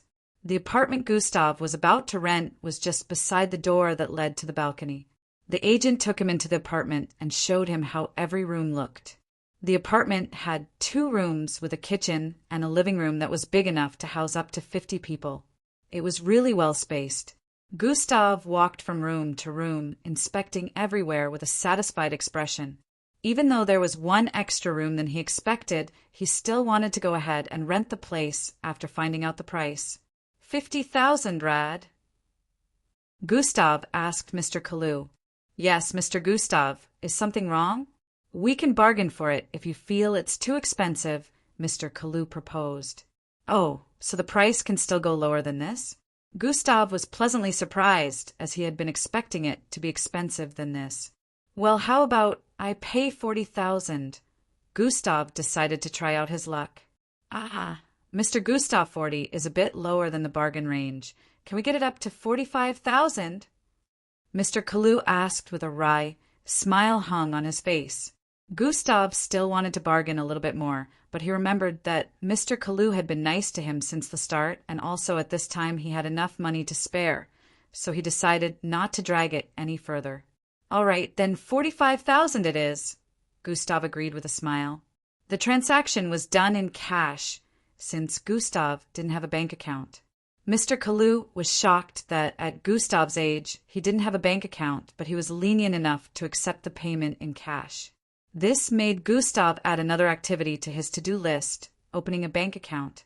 Documents were signed, and they still had to visit a government agency around that area for proper documentation and access before everything was done.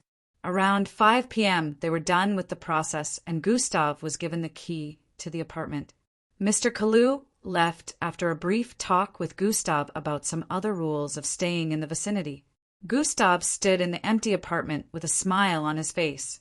Now I can finally Before he could complete his words, a notification popped up in his line of sight. Host has completed the goal. Achieve total independence. Another goal achieved, and this time it says total independence? Gustav stared at the notification with a surprised look. Looks like renting an apartment was the last criteria for achieving this goal. Gustav held his chin in contemplation. Goal rewards. New skill unlocked. Silent advancement. 5,000 EXP. Gustav stared at the rewards with a contemplative expression. Silent advancement. Sounds like a movement-related skill. Gustav had a slightly disappointed look because he already had dash and sprint. He was expecting something that didn't have to do with movement.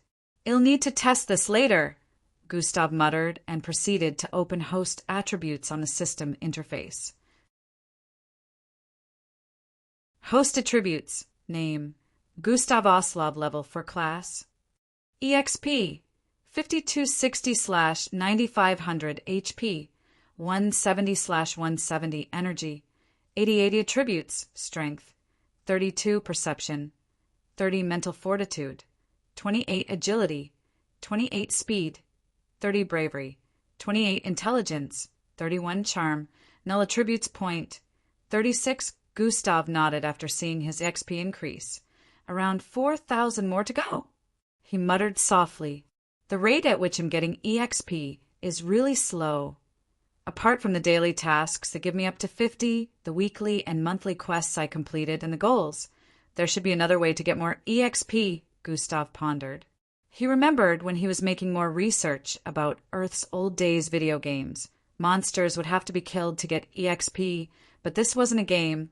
This was real life, and he had no idea where he would come across monsters that he could defeat to gain EXP. He looked at his level again.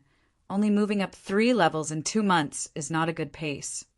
My stats are pretty much progressing, well, but my increase in levels not so much.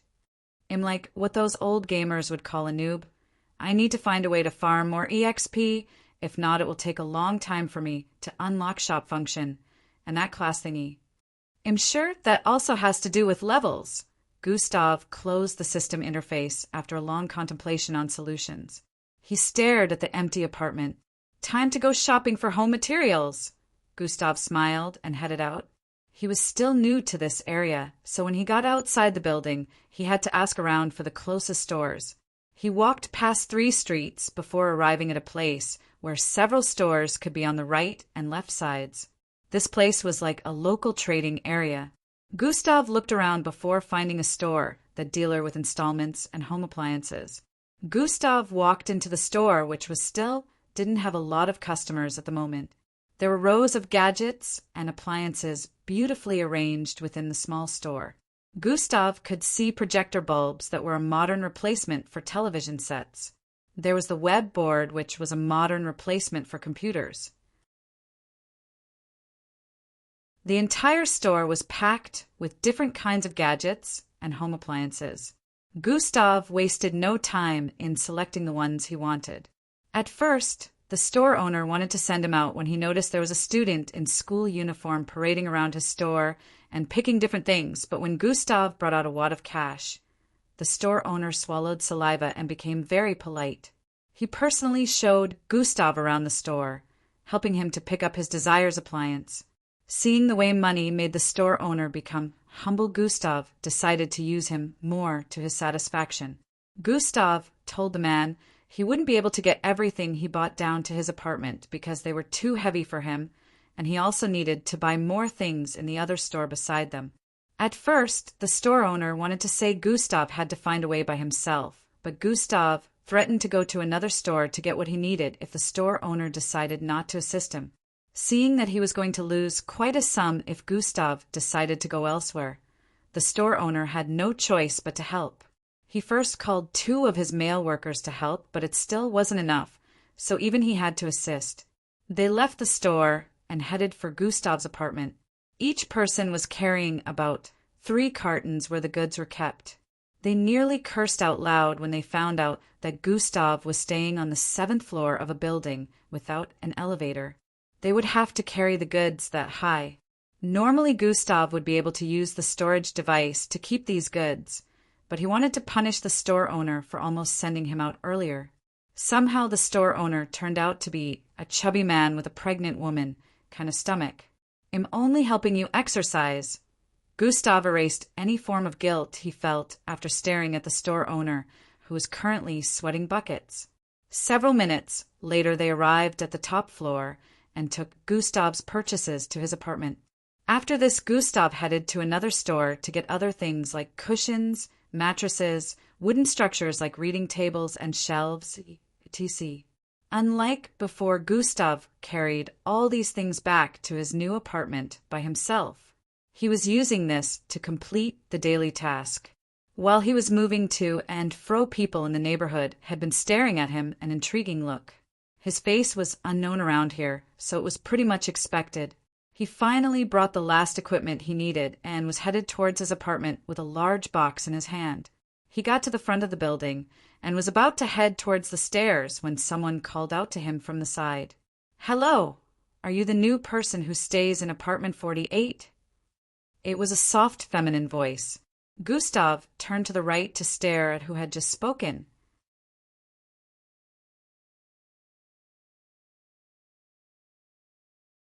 Chapter 37. Hello, are you the new person who stays in apartment 48? It was a soft feminine voice. Gustav turned to the right to stare at the person who had just spoken. It was a teenage girl in a blue sweatshirt and green tight-fitted shorts. She looked athletic with her slim figure. Her hair was a touch of silver and pink, giving her a tender look with a soft smile on her face. Another thing that made her stand out was the 2 small horns protruding out of the sides of her forehead. The horns were about 3 centimeters in length, but they had a spiraling kind of look like that of a unicorn. She was coming towards Gustav from the alleyway. "Yes, can I help you?" Gustav questioned after analyzing the girl in an instant. "No, on the contrary. Can I help you with that?"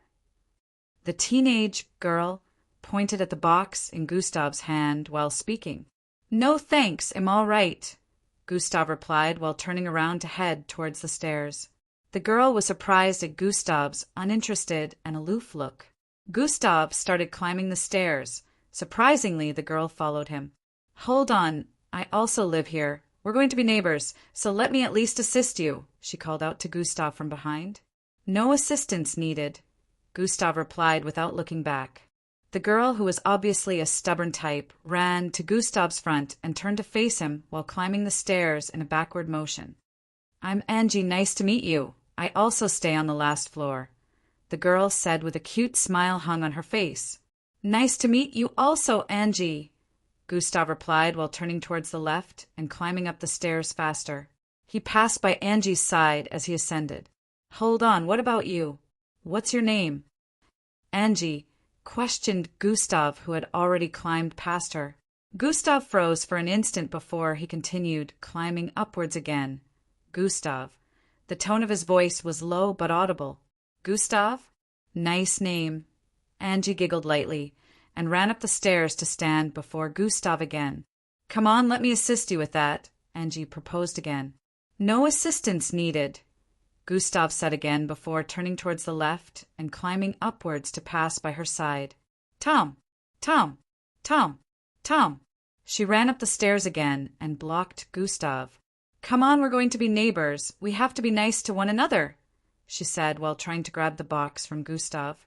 No need, Gustav stated as he moved to the box to the side, dodging her hand. Come on, she said again while reaching out to grab the box. No need. Gustav dodged her arm again. Come on, no need. Come on, no need. Let me help you. Your help is unnecessary. Gustav was starting to get annoyed with Angie, trying to help by all means. She pushed herself forward again to grab the box, and this time Gustav moved out of the way completely. Ah! Angie exclaimed as her feet tripped on a small metal that protruded out of the stairway.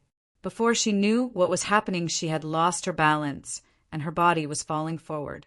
Since they started exchanging words, they had already climbed to the 3rd floor, so falling at this point would make her roll down 50 steps and sustain injuries. Gustav had already calculated this in his mind as he processed her fall. He felt that she was annoying and maybe he should just leave her, so she would learn to mind her business. But he remembered she was just trying to help him after all. Gustav shifted the box to his left side with speed, placing it beneath his armpit while holding onto the bottom with his left arm. He quickly turned around and stretched out his right arm.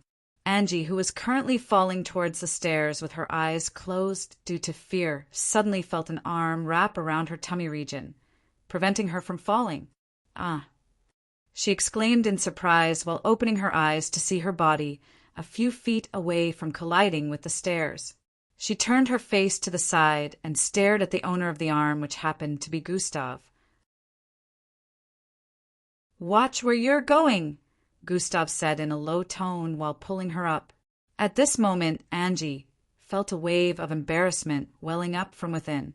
Her cheeks became flushed as she stared at Gustav, who turned around and started climbing up the stairs again. She stood there staring at his back for several seconds before climbing up quickly to go meet him. Tom! Tom! Tom! Tom! Gustav was climbing the stairs at a moderate speed, so she was able to catch up to him easily. She shyly turned her face to the left to glance at Gustav, who kept climbing up the stairs with an aloof expression. Thank you, she spoke with a low tone before turning her face towards the side. No problem, Gustav replied. She noticed that Gustav was no longer carrying the box in 2 hands. Instead, it was on his left side. Looks like he truly didn't need any help, she said internally with a surprised expression. At first glance, everyone would take Gustav as the typical weak-looking guy, even though he was already growing bigger and bigger each day. Seeing the big box in his hands, she had thought it wouldn't be easy for him to lift it to the top, so she decided to come help. Are you a mixed blood also? She asked with a curious look. Also, Gustav replied with a question. I'm a mixed blood, but you didn't look like one, so I thought you were a normal human, she explained as they climbed up the stairs. Are looks a criteria for being a mixed blood? Gustav questioned with a slightly dissatisfied expression.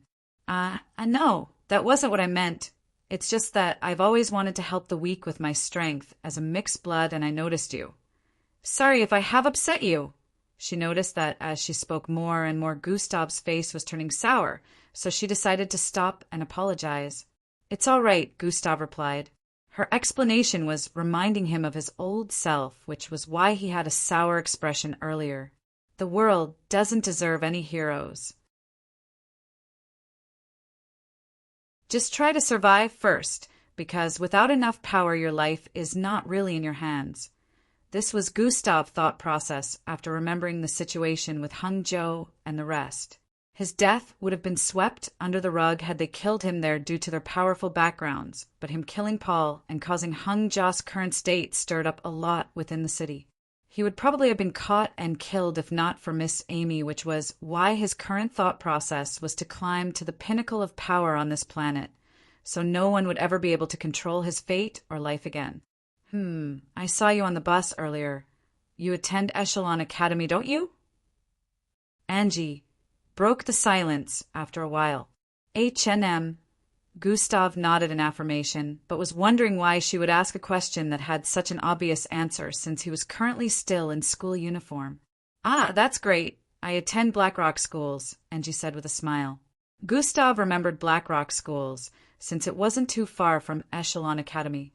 Just like Echelon Academy, Blackrock schools also had mixed bloods, Slarkovs, and humans mixed within. The difference was Echelon Academy had more prestige. As they continued to ascend the stairs together, Angie spoke about her school, her plans for the future, her parents and sibling. Gustav listened to her talks and inputted a few words till he arrived in front of his apartment. Angie was still speaking, but he had to cut her off, saying he still had to arrange his apartment. Angie nodded and waved him goodbye with a smile before heading towards the apartment opposite Gustav's. Gustav had the urge to face-bomb after noticing that she was staying with her family right in front of him. "It's going to get noisy around here," Gustav sighed as he walked into his apartment. Gustav started to unpack and arrange everything within the boxes. He put everything in the appropriate place. The mattress, the wall projection screen, reading table, etc.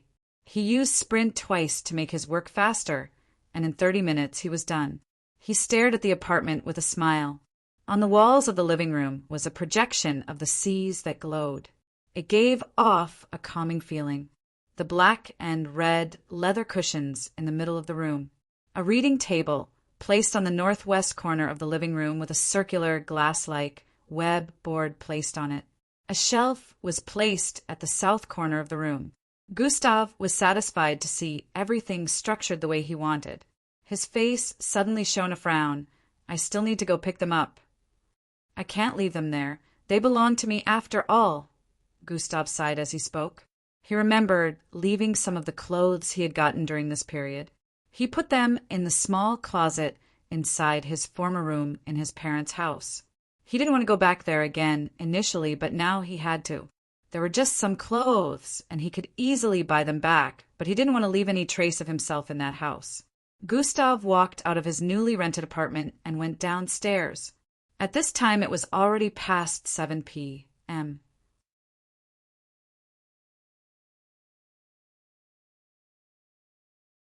Chapter 38. Gustav headed to the nearest bus station and traveled back to his parents' house. As expected, it only took about 5 minutes before he got to the stop closest to his parents' home. Gustav walked through the 34th Street, headed for the residential area. In a few minutes, he arrived at a house that was 7th on the lineup of houses in this area. The difference between this street and the new one his apartment was located in was this place was constructed better, even though only bungalow-type houses could be seen. It was obvious that this part of the city was more on the urban side. Gustav wasted no time walking towards the house. He looked at the surroundings and noticed that his mother's car wasn't parked in front, which meant she wasn't home yet. Gustav, who knew where the key was placed, went to get it. He opened the doors and went in straight to the room he spent 10 years holed up in. He wasted no time picking up his clothes from the closet placed behind his tub. He brought out a storage device that was a bit similar to the one he took from Hung Jo, a button type. He had gotten rid of Hung Jo's storage device a long time ago. He didn't want anyone tracing it to him. Gustav put the clothes into the storage device after activating it. He turned around to leave the room, but paused to when he got to the door. He turned back around and observed the room.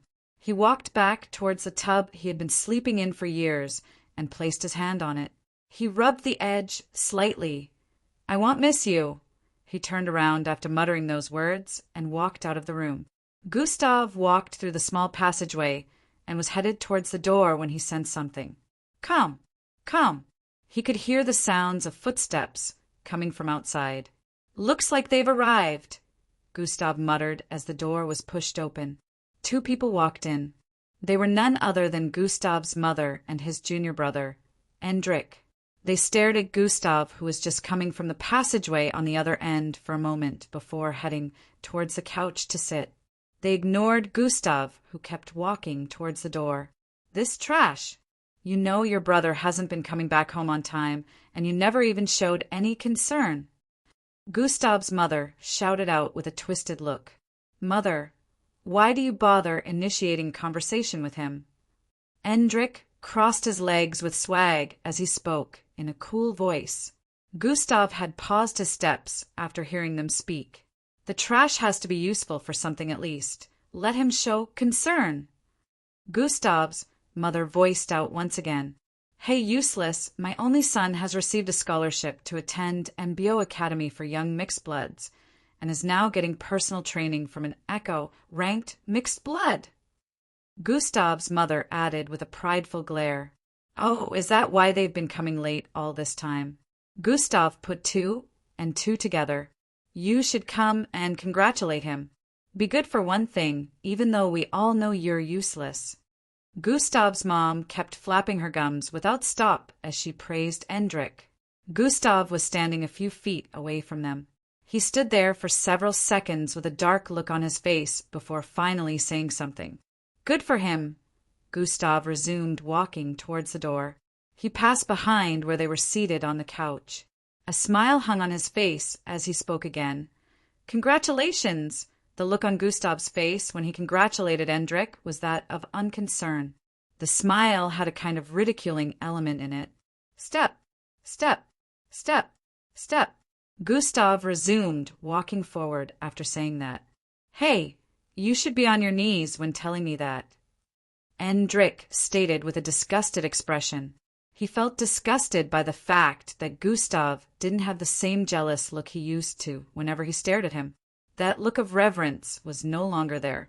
Gustav didn't stop walking. He behaved like he didn't hear a word of what Endrik just demanded. Hey, trash, did you hear me? Kneel and congratulate me. Endrik looked pissed as he stood up to stare at Gustav, who was still headed towards the door. Make me! Gustav muttered silently as he turned his head around to stare at Endrik. Gaze! Endrik flinched back a little, seeing the cold look on Gustav's face. He never thought a day would come when Gustav would stare at him like that. The gaze made a chill run down his spine.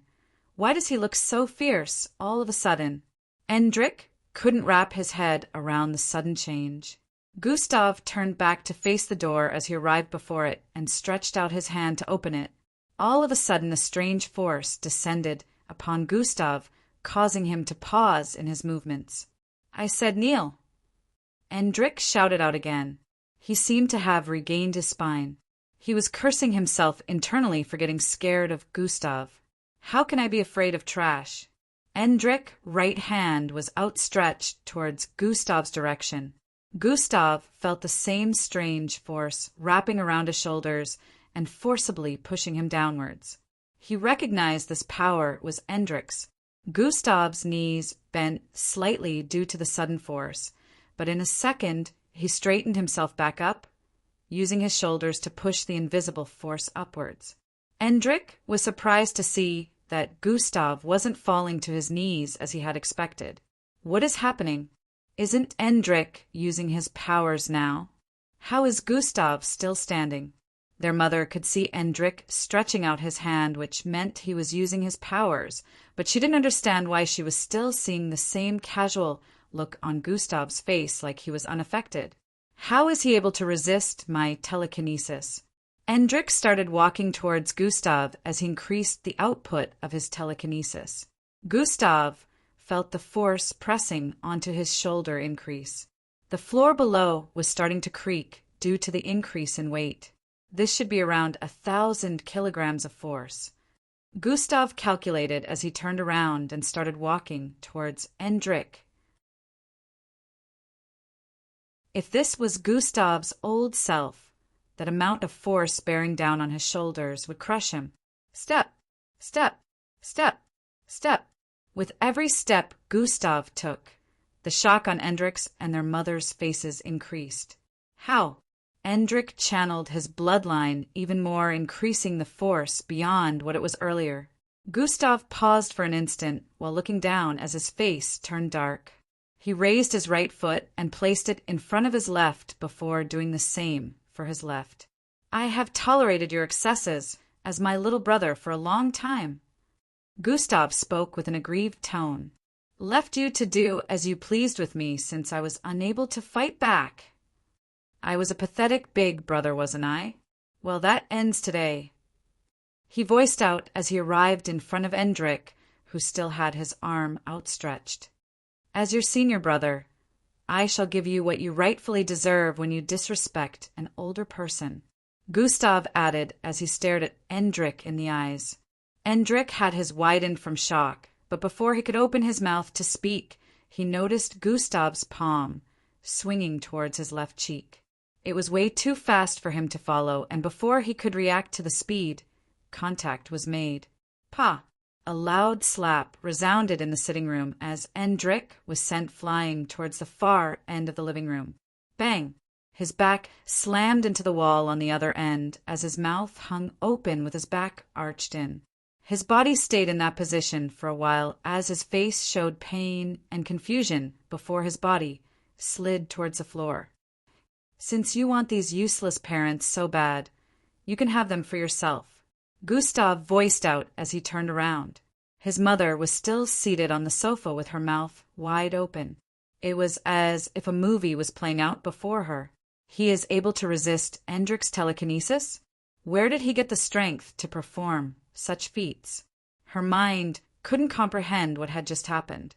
She felt she had seen the most unbelievable thing just happen in front of her. How is this possible?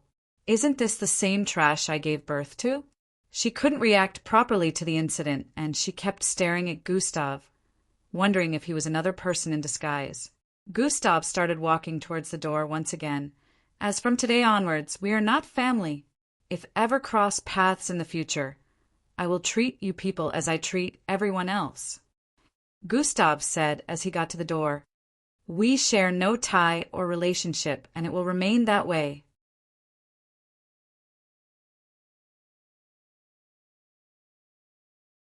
Chapter 39. Endrik knelt on the floor with an expression of pain written all over his face. His vision was blurry, and he could smell a metallic liquid running down his nostrils as he stared at the back of a person getting further and further away in his line of sight. "Achau! WHRE did he GT such insane stringth froem."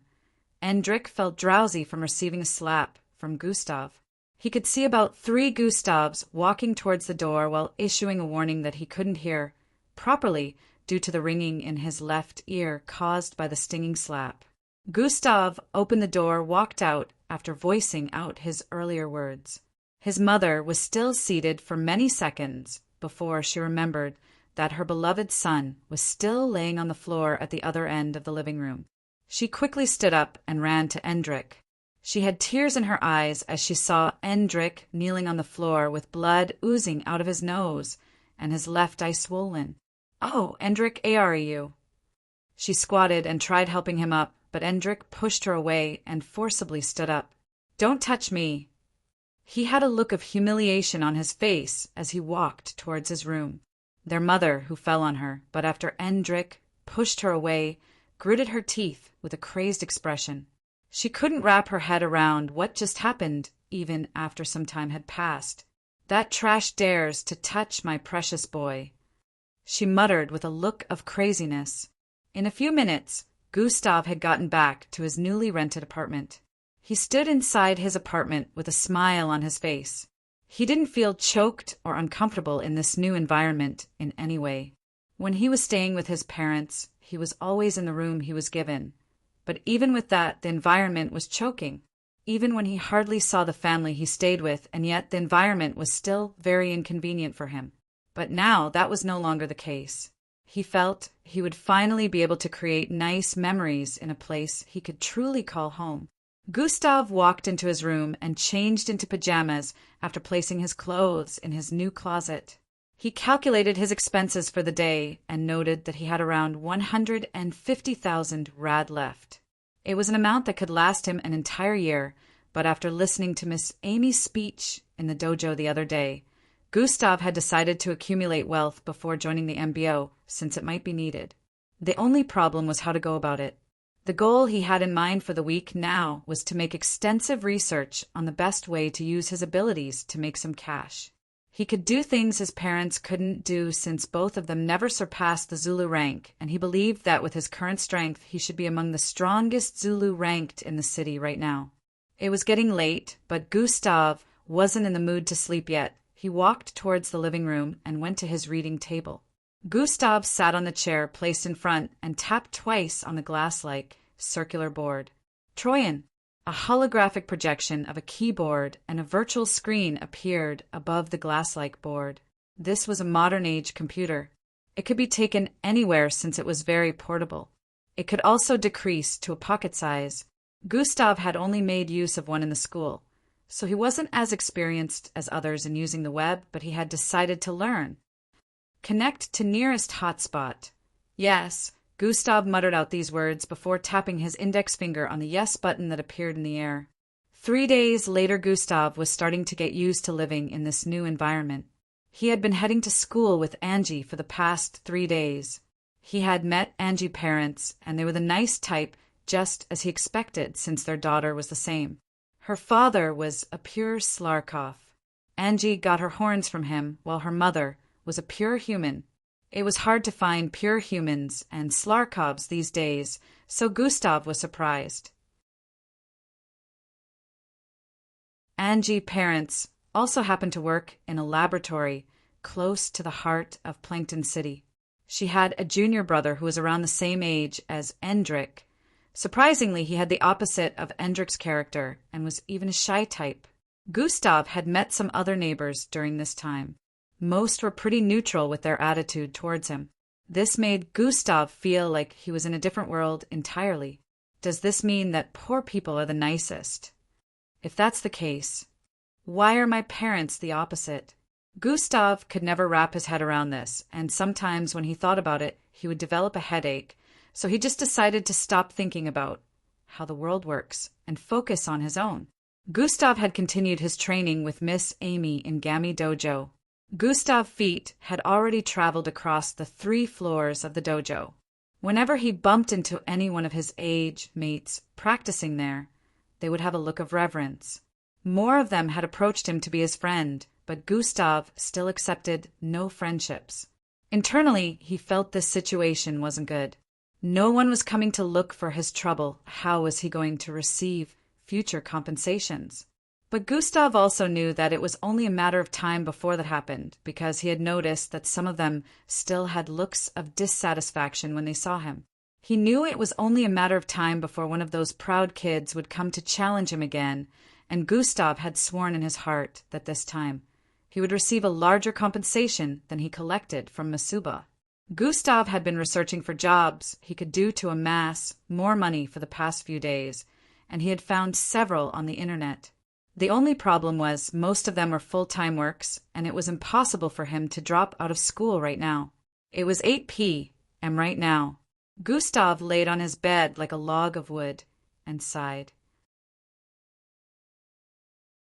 Only the virtual reality combat looks plausible, but it would take a long time for me to build enough reputation for others to pay for a challenge, Gustav muttered. He truly felt he might remain a poor bastard and not get enough money before the MBO entrance test took place. At this time, only a bit over 3 months were left. Gustav sighed again. Such short timing. I should have started this earlier, he lamented. While Gustav was still thinking of ways out, he suddenly felt the hair on his skin rise. What's TH? Before he could complete his statement, a loud sound was heard. Bang! It sounded like a collapsing building. Kairar! A loud, heart-wrenching scream rang out across the building, causing Gustav to immediately jump up from his bed. Swove! Gustav immediately ran out of his room and straight outside his apartment. Chatter! Chatter! He wasn't the only one who heard the noise. The neighbors also heard. Several of them could be seen moving towards the source of the noise. Kair! Another scream rang out again, causing the hair on Gustav's skin to rise again. What in the world is that? He wondered internally as he ran towards the stairs. Due to the number of people on the small space stairs, the movement was slow. He could see Angie climbing down at a fast pace from his location.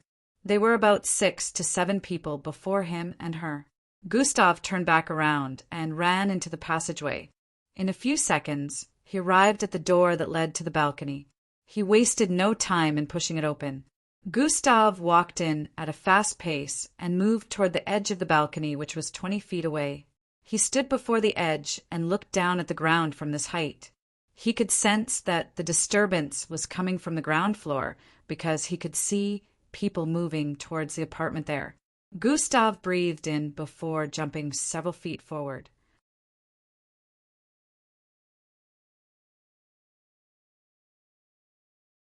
Chapter 40. He stood before the edge and looked down at the ground from this height. He could sense that the disturbance was coming from the ground floor because he could see people moving towards the apartment there. The height of this building was over 30 meters compared to the building where he fought Paul. This was like a dwarf. Gustav breathed in before jumping several feet forward. Whoosh! As he descended, the wind blew into his sweater, causing it to inflate. His blonde hair was also afloat due to the wind. Gustav felt like he was flying, and the freedom of falling through the air was out of this world, but it didn't last. Bam! Gustav landed on his feet with his knees slightly bent. The ground slightly quaked as his feet made contact with it, causing a small cloud of dust to form. The loud sound he made upon landing alerted everyone, and they turned to stare at him with awe. Gustav was surprised since he didn't feel the recoil like he was supposed to, but right now, he didn't take time to analyze that since the situation at hand took priority. Gustav turned around to face the building that housed his apartment. There was a huge hole on the wall in front. The insides of the apartment that happened to be situated here could be seen even though it was a bit dark. Since Gustav practically used a shortcut to get here, he was among the first people to arrive, which meant no one had gone in to check what was happening. For men were also approaching from behind. Gustav stared at the hole in the wall with a look of bewilderment.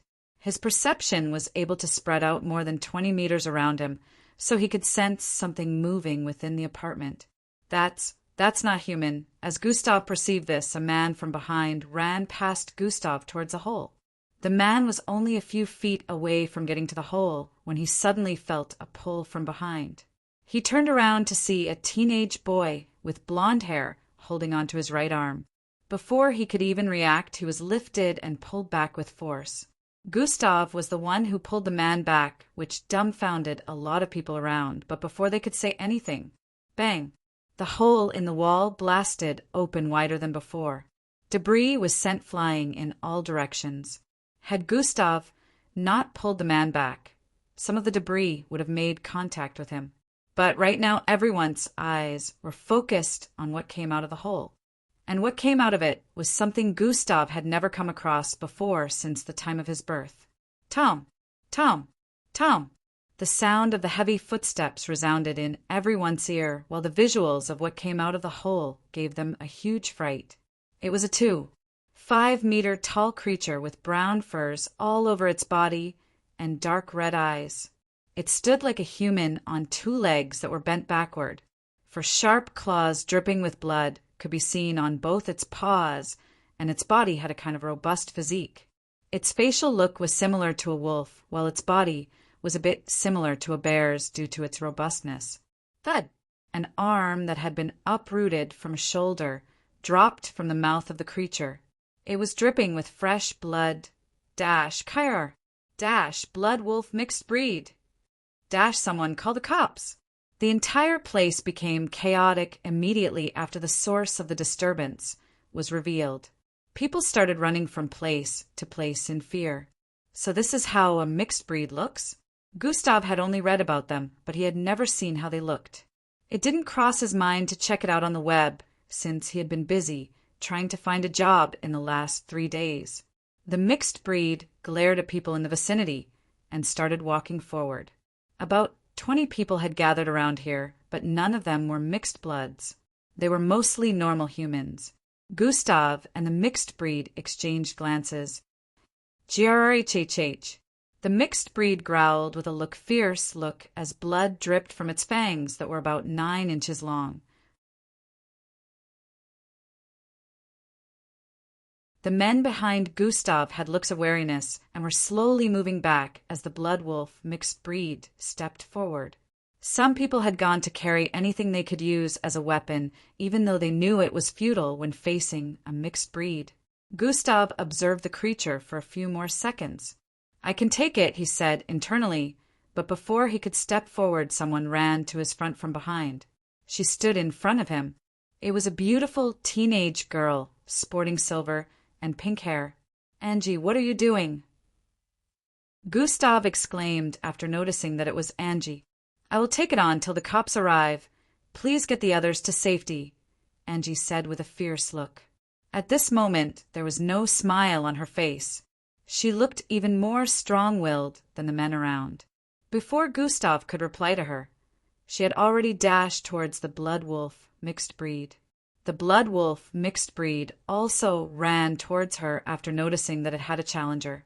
Gustav wanted to stop Angie earlier on, but he noticed something. Swish! He noticed that Angie's speed was almost as fast as his. The people in the vicinity also didn't try to stop Angie, which was surprising to Gustav also. Emergency quest has been issued. Gustav suddenly saw a notification appear in his line of sight. Emergency quest, protect the neighborhood. Emergency quest rewards, hidden punishment for failing quest. Hidden Gustav was surprised again to see this quest, as he had never been given such a quest before. Wait, protect the neighborhood? Gustav thought internally. That means the system wants me to defeat this mixed breed. Gustav came to this conclusion after seeing the quest. This was his plan initially, but Angie had already taken the initiative and wanted to drag out the fight till the cops got here, because she knew she wouldn't be able to defeat it, and she thought no other person around here would be able to defeat it either. As Gustav was in his thoughts, a battle was already playing out in front. Angie was faster than the mixed breed from the first exchange observed, and one could see that she seemed pretty experienced. Slash! Slash! The blood wolf kept slashing at her, but its claws kept passing through the wind generated from her body movement. Angie jumped around the place, dodging the attacks of the mixed breed with ease, but she wasn't able to cause it any damage, even if she tried. Dash, why are the cops not here yet? Dash, those bastards won't arrive until we're all dead. People lamenting from the background could be heard as the fight between Angie and the mixed breed continued. Angie parents and her siblings watched from the background with worried expressions. They would have gone to stop the battle if it was possible, but they knew how stubborn their daughter was when it came to this kind of situation. Trying something like that now might even get her killed, so they kept calling the cops to arrive as fast as they could. The battle went on for about 5 minutes, and Gustav noticed that the mixed breed was getting fiercer and fiercer, while Angie was getting slower and slower. She must be running out of stamina. Gustav noticed this and was about to step in when the large blood wolf suddenly leaped several meters over Angie's body and landed in front of a man watching on the sidelines. The sudden action surprised Angie, as she had not expected the blood wolf to just leap over her head. The man, who was holding on to a large metal pipe, was scared shitless when the wolf landed in front of him. He couldn't even swing the weapon he was holding.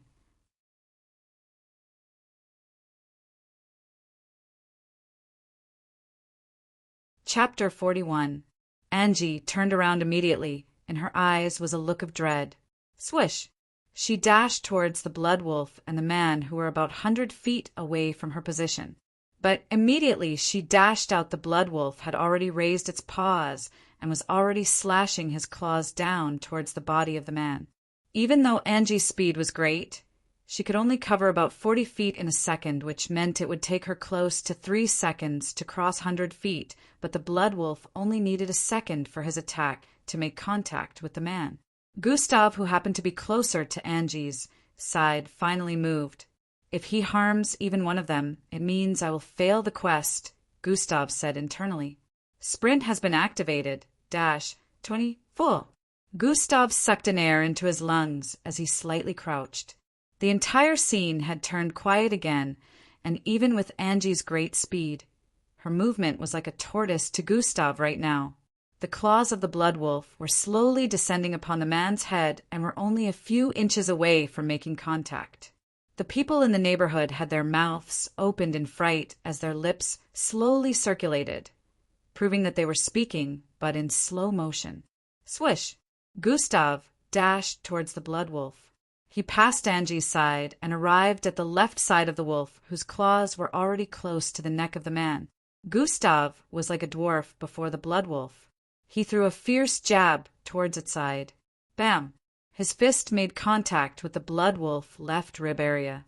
The wolf whimpered in pain as the force lifted its entire body weight and launched it towards the building 3 meters to the side. Bang! It slammed heavily into the wall. Angie, who was running towards the blood wolf with as much speed as she could muster, only saw a silhouette streak past her, causing a small breeze to blow her hair upwards. Before she knew what was happening, a loud collision rang out, and the blood wolf was sent crashing into the building by the right side. She paused her movement in bewilderment and stared at the person responsible for the incident. "Gustav!" she exclaimed with a shocked look while staring at him standing with his right arm outstretched. The man who thought his death was certain only saw Gustav appear in front of him like a phantom. His eyes were still widened in shock. Dash, oh my, isn't that our new neighbor? Dash, yes, the one who attends Echelon Academy. Dash, wow, he is a mixed blood like Angie-chan. Dash, but he seems stronger. The neighbors in the area were pleasantly surprised, not only at the revelation, but at the fact that a single attack could blow the blood wolf away. The wolf's weight caused cracks across the wall. It stood up with a look of pain and anguish while staring at Gustav. Sprint has been deactivated. Gustav deactivated sprint immediately he landed the hit. He didn't want to use up his energy completely since he might still need it for emergencies that may arise. He was just being cautious. So it only got slightly injured, even though the force of my punch was multiplied by 2, Gustav analyzed as he stared at the blood wolf. He felt his fist didn't penetrate deep enough. It was like there was an elastic force on the body of the blood wolf that absorbed a part of the force. The wolf dashed towards Gustav with a crazed look, slashing at him with rage. The neighbors were already started to have hope after seeing that another mixed blood was here, but Gustav's next action shocked them. He turned around and fled. Why is he running away? This was the question in everyone's mind. Angie, stay here with everyone. Gustav shouted out as he ran towards the end of the street with the wolf chasing after him. Angie couldn't even follow if she wanted to, because not only was their speed fast, her stamina was also running out. Although she was worried about Gustav's normal speed was faster than that of the blood wolf, so he was able to lead it past the street repeatedly. Gustav had already attracted its aggro, so it wasn't ready to give up chase yet.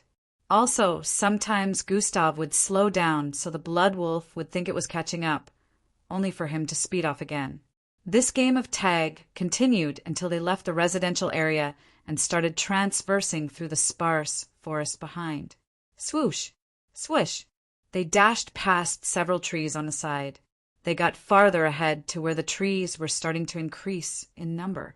After a few more seconds, Gustav suddenly stopped running. SHHSSSHH.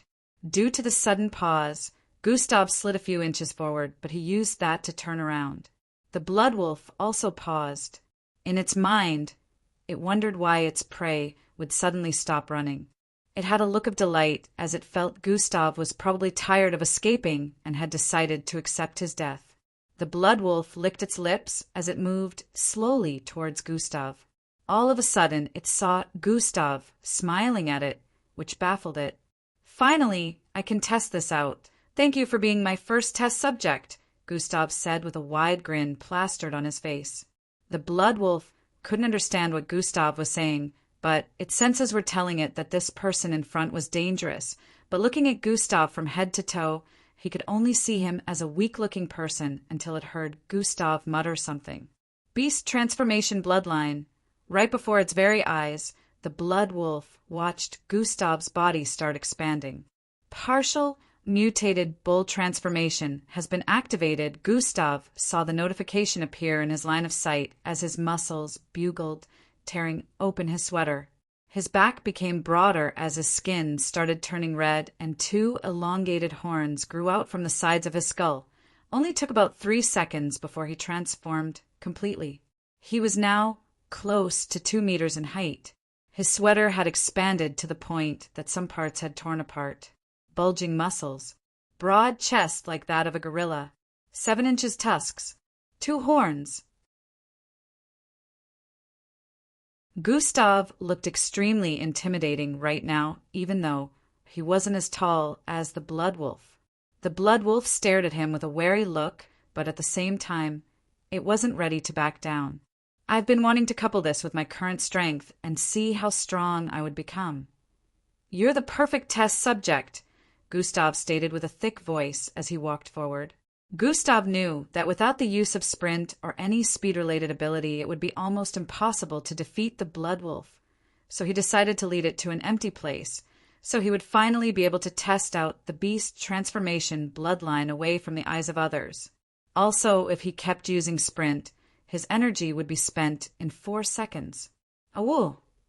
The Blood Wolf howled with unwillingness. The arrogant look in Gustav's eyes had angered it. Swish! Both of them dashed towards one another. Gustav could feel the increase of his strength and his speed, and he was enjoying it. He leaped 4 meters into the air and threw his fist out as he descended. The Blood Wolf reacted by swinging its paws upwards to meet Gustav's blow.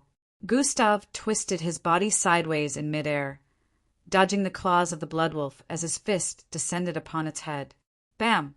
The entire body of the Blood Wolf slammed onto the ground. Gustav's fist was still resting on its head after descending, pinning its jaw to the ground. The Blood Wolf grunted in pain as blood dripped down its face from the top of its head. It was feeling woozy after Gustav hit its head. Gustav pulled the head of the Blood Wolf and lifted its body off the ground. Ugh! Gustav groaned as he carried the full body weight of the Blood Wolf, which weighed more than 7,000 kilograms. Gustav flung its body towards a small tree on the right side. Bang! The body of the Blood Wolf slammed into the tree, causing it to snap in half.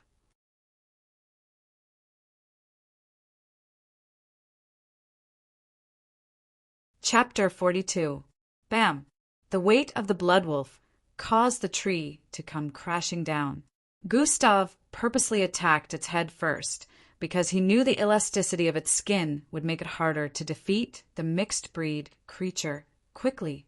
Gustav dashed towards the Blood Wolf again.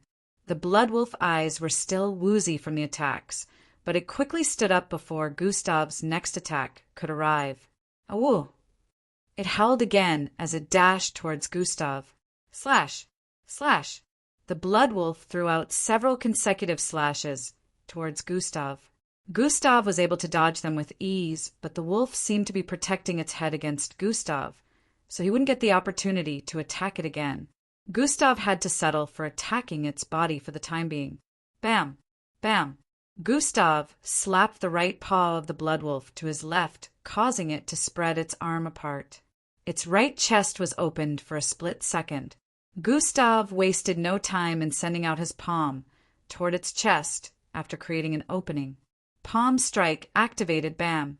Gustav's palm slammed into the chest of the Blood Wolf, causing it to cave in as it was sent flying 3 meters backward. Bam! It slammed into another tree, causing the stem to blast into smithereens. Gustav only had 3 fingers due to the transformation, but it was enough to beat the crap out of the Blood Wolf. Gustav leaped out again. His body traveled in midair towards the position of the bull as his right foot stomped out. Bam! A small cloud of dust was formed as the Blood Wolf's head was stomped several inches into the ground with blood flying out of its face in all directions. Gustav lifted his blood-soaked foot from the head of the wolf, who had its face smashed in. Gustav stared at it for a while. That should have done it, he thought internally. Surprisingly, the Blood Wolf suddenly jumped up and ran in the opposite direction. Its speed was so quick that it shocked even Gustav. Isn't it supposed to be dead? Gustav wondered as he chased from behind. The Blood Wolf's face that was bloody initially started to go back to normal as the blood smeared all over, retracted back into the injuries. It was healing up at a visible rate. Its left chest area that caved in due to Gustav's palm strike had regained its initial appearance. Gustav was catching up with it, but he had noticed that the blood wolf was regenerating. It can regenerate? He was surprised since he had no information whatsoever on mixed breeds. I can't let it get away. What if it affects my quest? Gustav increased his running speed while activated dash. Dash has been activated. Swoosh! Gustav's increase in speed made him arrive in front of the blood wolf in a few seconds, but just as he wanted to attack it again, the blood wolf howled once more. Awoo! Its eyes turned from dark red to crimson and started glowing very bright. The darkness further enhanced its fierceness. Its fur turned from brown to red. The creature looked intimidating, but Gustav couldn't sense any threat from it, even with its transformation. He didn't want to waste dash, which only had about 8 seconds left, so he quickly moved forward and threw his fist towards its chest. Bam! The first collision made Gustav understand what change the blood wolf's transformation brought about to its body. It was like he was hitting steel, but Gustav didn't pause because right now he was still very much quicker and stronger than the blood wolf, and with his increase in speed his punches carried more weight than before. Bam! Bam! Bam! Bam! Bam! Gustav didn't hold on for even a second as his punches tossed the blood wolf around like a rag doll. Chest, face, abdomen, left rib area, right rib area, etc. Gustav's fist danced around the body of the blood wolf. 1 second! Just as Dash got to 1 second, Gustav poured strength into his left arm and swung it out at full force. Bang! His fist slammed heavily into the face of the blood wolf, causing its fangs to break into two as it was sent flying backwards. A skull-cracking sound rang out as blood jetted out from a tiny hole on its head. Bam! Its body collapsed on the ground again, but this time Gustav didn't want to be fooled by it again. He dashed towards its body on the ground. Bang! Bang! Bang! Bang! Bang! Sounds of collision echoed in the dark of night. Back in the neighborhood, the cops had arrived, and Angie was leading them towards the direction of the sparse forest behind the residential area. An ambulance had arrived, and the people living inside that apartment had been rushed to the hospital. A married couple that stayed in that apartment. Both of them had their limbs and parts of their body bitten off by the blood wolf, but they were still alive. This was because they were mixed bloods, but it was obvious that they were on the weak side. They only survived because mixed bloods were tenacious enough to stay alive for longer periods, unless their head was torn off.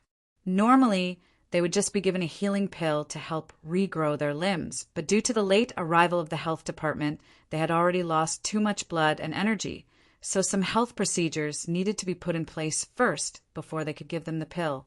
Luckily, no one lost their life. The gathering of everyone outside of the apartment was what grabbed the attention of the blood wolf and caused it to come out.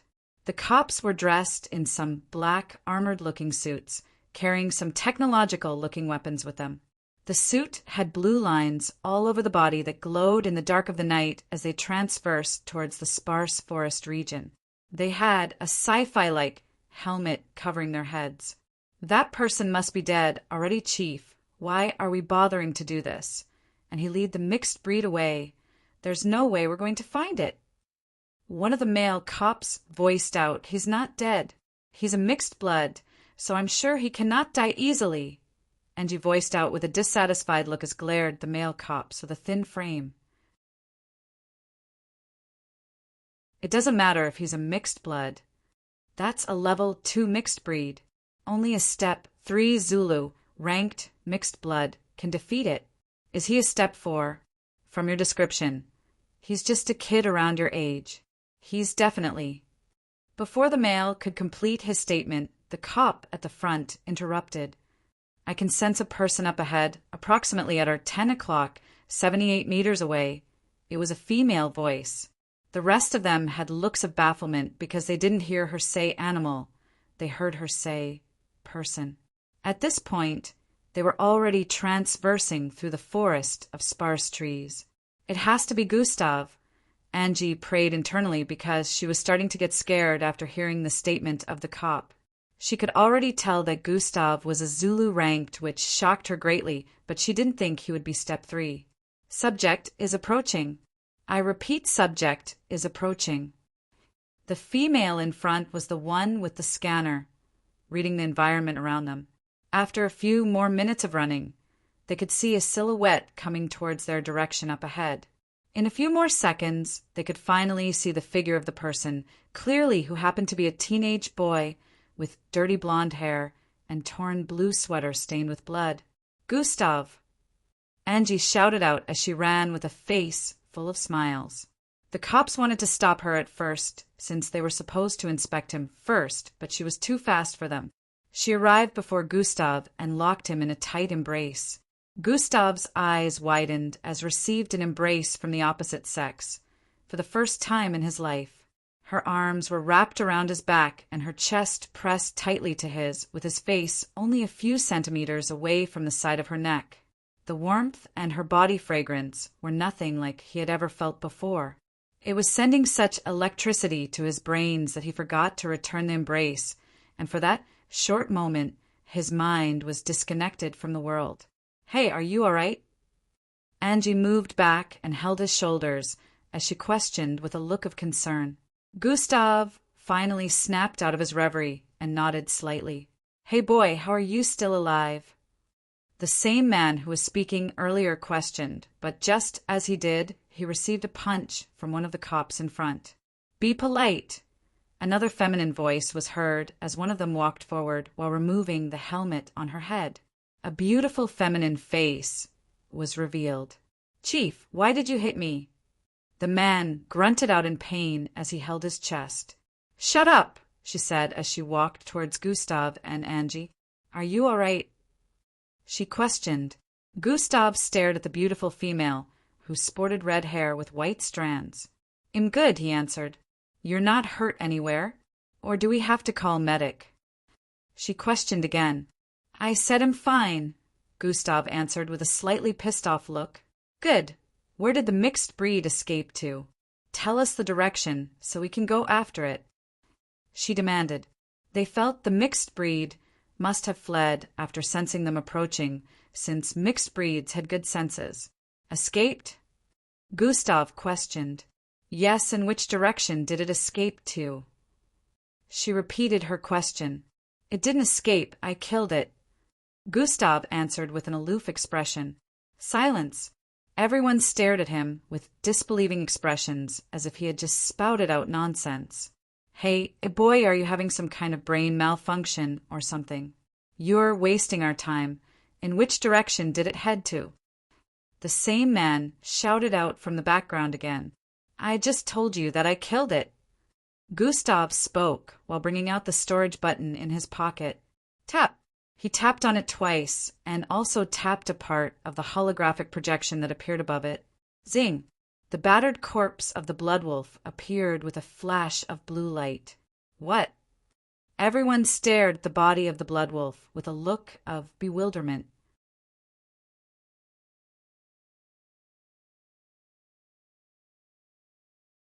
Chapter 43. Zing! The battered corpse of the blood wolf appeared with a flash of blue light. "What?" Everyone stared at the body of the blood wolf with looks of bewilderment. The head of the blood wolf was only hanging to its neck by a small, thread-like red tissue. Holes the size of a fist could be seen all over its body, and fresh blood still dripped out of them. Its face was extremely sunken. It was obvious that the blood wolf had taken one hell of a beating before its death. Everyone still stared at Gustav with surprise. He must be a step 3 Zulu ranked, or maybe a step 4. They had come to this conclusion after seeing the body of the blood wolf. The cop who was speaking beforehand became dead silent after seeing the proof appear before them. Every rank had 4 steps, and those steps need to be passed through before progressing to the next rank. Right now Gustav was a step 1 Zulu ranked, but these cops had mistaken him for a step 3.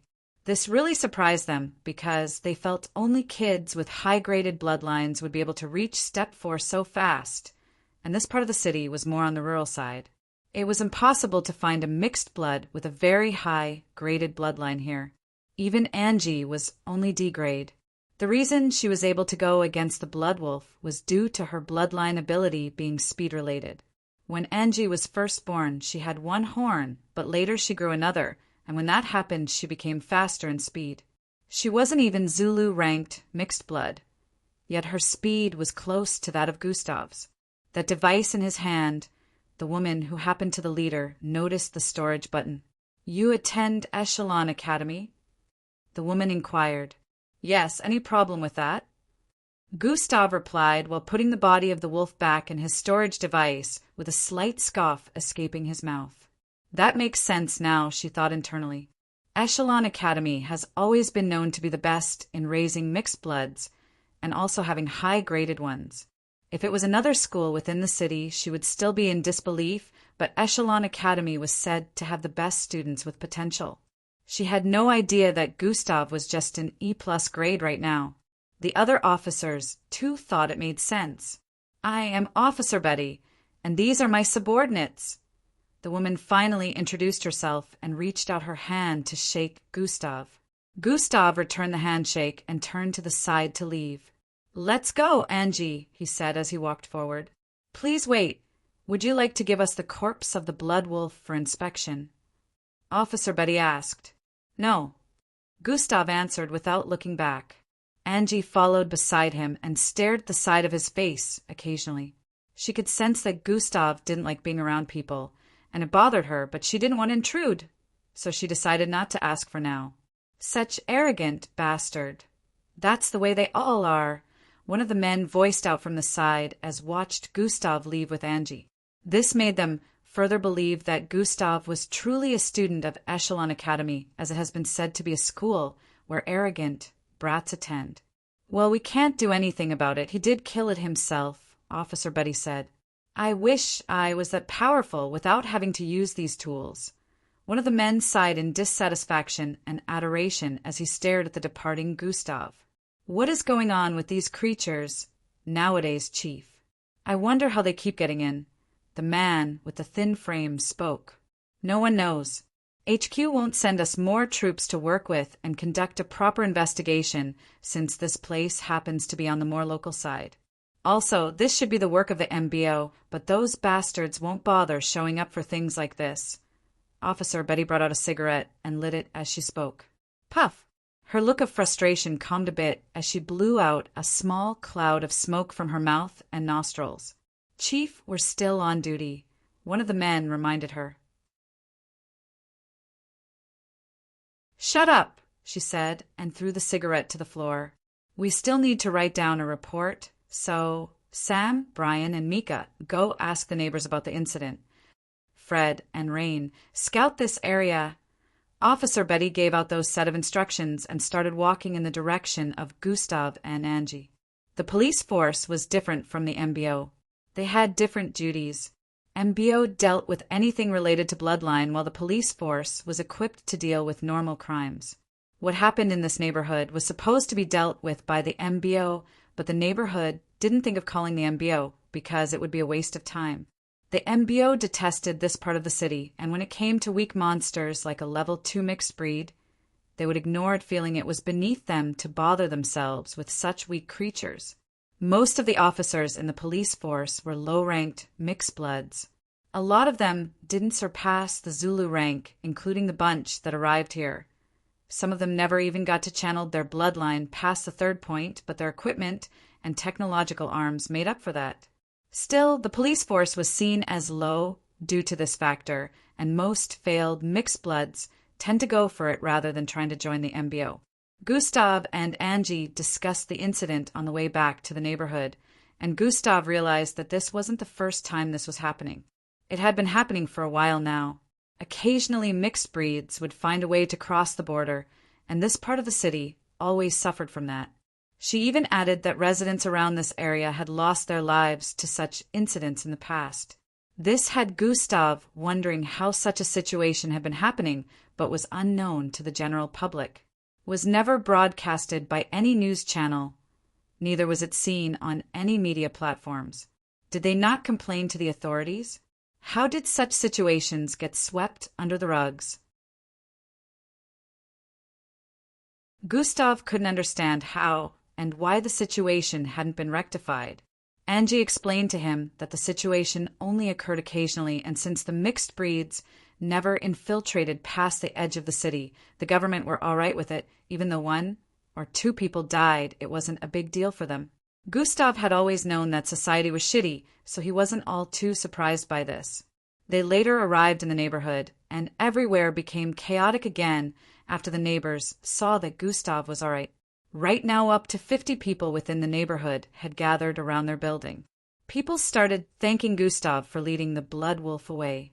The man whose life Gustav saved was in tears, thanking Gustav. Gustav was new to this kind of situation, so he didn't know how to respond. He only smiled and nodded at them. A lot of other young people his age flocked around him and praised him with reverence. Host has achieved charm. Gustav finally saw a notification he had been waiting on for the past 2 months appear in his line of sight.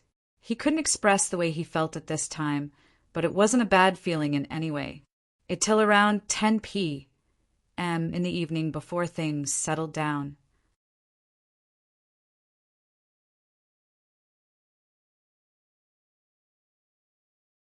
Chapter 44. The neighborhood later found out that Gustav killed the blood wolf and were pleasantly surprised. They treated Gustav with more respect after hearing that. The cops had questioned people about the incident, including Gustav and Angie. It wasn't till around 11 p.m. before people started entering their apartments. Gustav was invited by Angie's parents for dinner that night. He wanted to decline initially, but he couldn't refuse Angie's persuasion.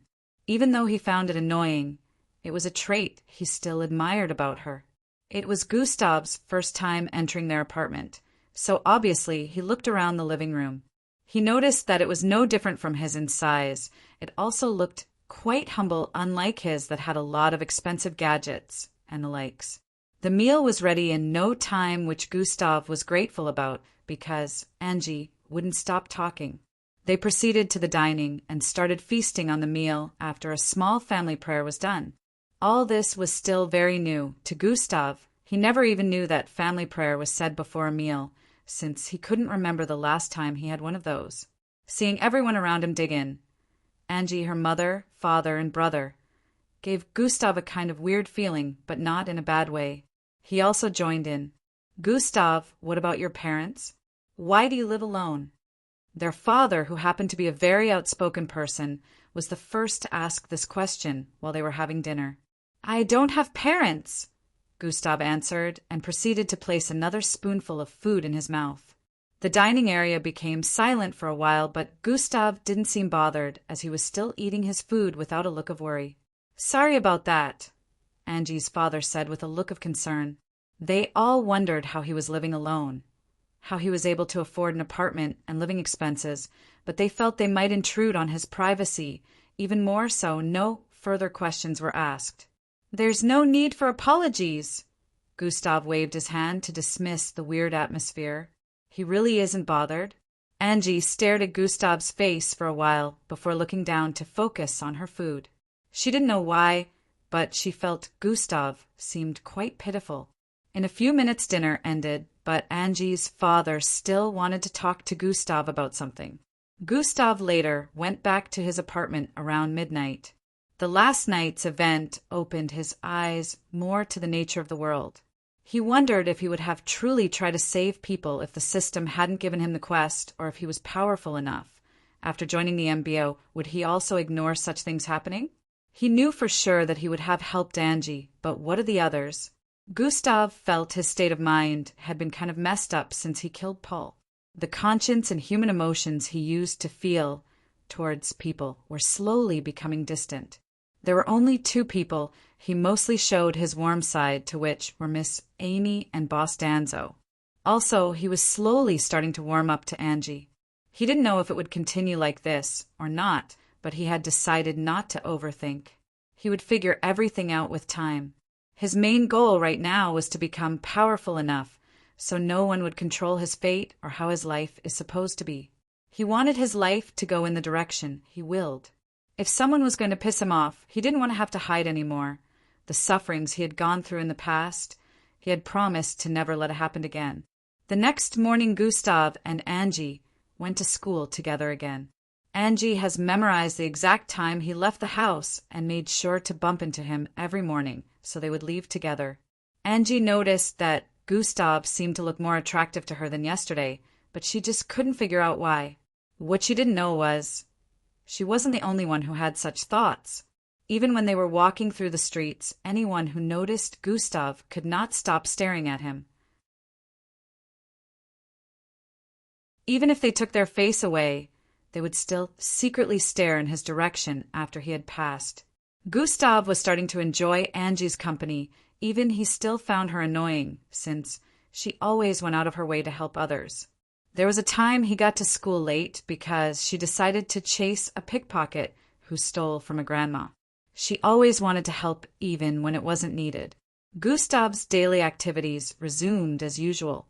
The kitchen was the first place he visited as expected. After that were classes. The classes today seemed to lack life since none of them were that of Miss Amy's. Gustav had lost interest in normal classes except for science.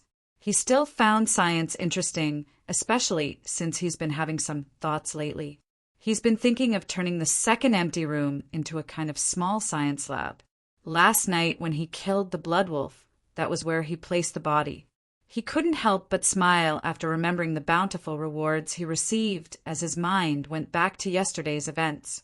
Gustav stood in front of the body of the blood wolf. His fists were dripping with blood, and he was still in the mutated bull form.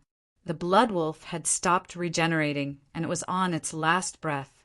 I knew there was going to be a limit. Gustav was studying the regeneration of the blood wolf, since he also had regeneration. He had cut himself before to test out his regeneration and noticed that, based on his energy points, he could regenerate infinitely. The problem was his regeneration was slower, which meant it wouldn't be able to keep up in a fierce battle if he was receiving serious injuries at a fast pace. He knew this was because regeneration was still at level 3, which made him hopeful about future levels bringing faster regeneration. Gustav walked forward, raised his right foot with intensity, and stomped down on the neck of the blood wolf with force. Bam! Splurt! Blood splattered in all directions as the blood wolf's head was almost completely uprooted from its neck. Even though it wasn't completely uprooted, the wolf was already dead since it couldn't regenerate from this. Emergency quest complete. Rewards 5,000 EX plus 2 attributes points added to all attributes. Level up for all skills and abilities. Recreation ability now operational. Host has leveled up. Gustav was wowed by the rewards, but before he could even start to check them, another notification popped up. You killed a blood wolf mixed breed. 5,000 additional EXP. The last notification was the one that shocked him greatly. Another beast transformation bloodline found. Does host wish to add mutated blood wolf transformation to beast transformation bloodline? Yes or no? Gustav noticed his foot was still on the blood and gory mess the blood wolf's neck had turned to. He lifted his foot and the last system notifications disappeared. When he placed his foot back, there the system notification appeared again. This means I can also add mixed breeds to the beast bloodline I collected from Paul. Gustav was very excited when he figured this out at that time. Yes, he quickly called out in his mind. Extracting mutated blood wolf. Extraction process. 1% extraction process. 50%. Gustav watched as the bar went up till it got to 100%. Mutated blood wolf has been successfully added to beast transformation bloodline. After the completion, he put the blood wolf's corpse in his storage device and started heading back. Finding out about being able to add mixed breeds to his beast transformation bloodline made Gustav feel a rush of excitement run through his body. He had done extensive research on mixed breeds the night before, and now he had another goal in mind. This neighborhood might actually be a blessing in disguise, Gustav thought with a wide grin on his face.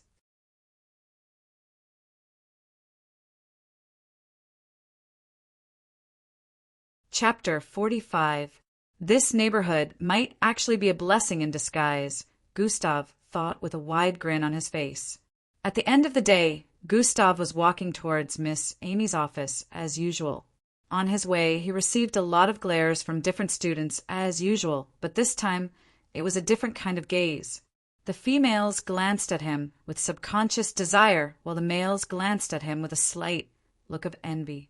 Everyone couldn't help but wonder, why does he look so attractive today? What Gustav didn't know was his method of walking, the way he stared with a look of focus, the aloof expression.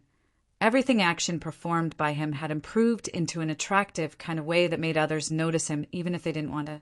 His style of walking now was very graceful. His dirty blonde hair had a certain glow to it. Its silkiness stood out. It was smoothly packed to the back with some strands falling in front of his face. Gustav's blonde hair was previously the falling type that almost reached his shoulder.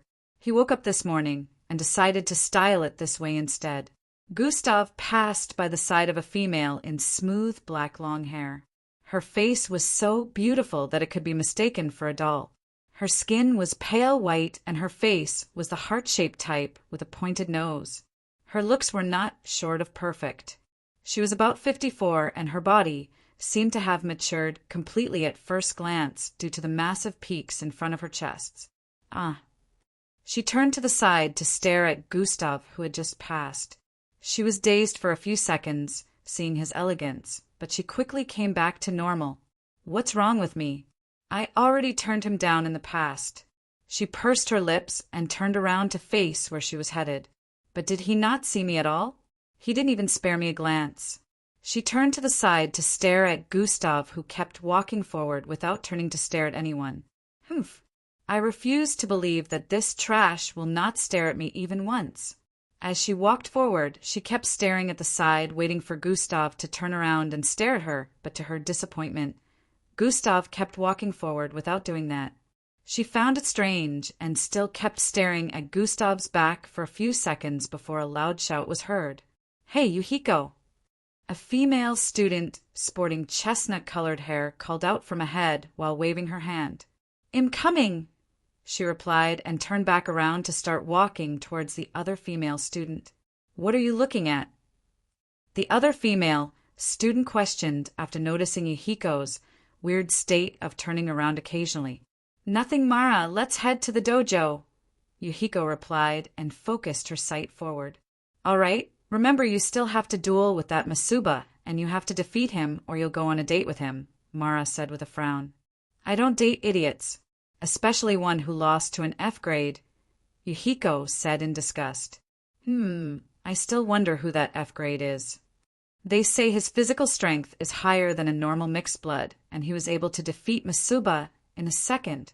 The only problem is he is always on the last floor and doesn't like to associate with anyone, so there is no way to figure out whether this is true or not, Mara analyzed with an intrigued look.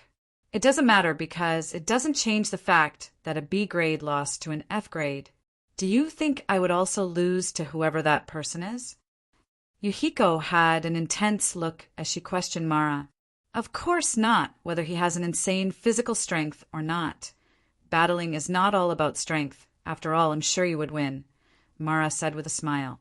That Masuba is a disgrace, yet still flaunts and has the guts to ask me on a date. I will make sure I crush him today, Yuhiko said with a look of disgust. Gustav got to Miss Amy's office after a few minutes.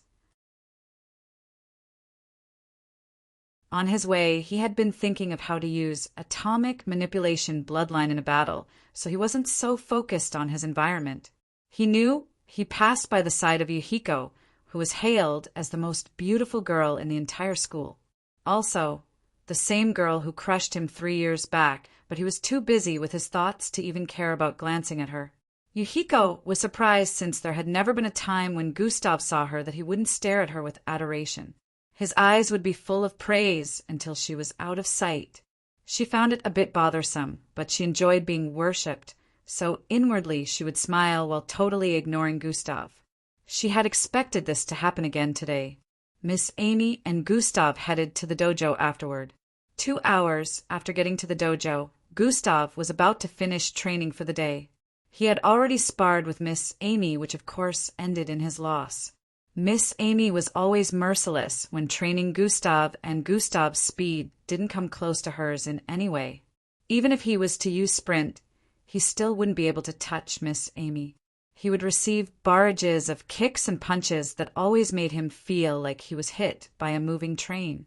Miss Amy would say after defeating him, "I'm not even using up to 20% of my full strength, you weakling." Gustav was always amazed by her strength. The most absurd part was Gustav had never seen Miss Amy use her bloodline abilities. Whenever they sparred, she would always dodge his attacks, as if she could predict them.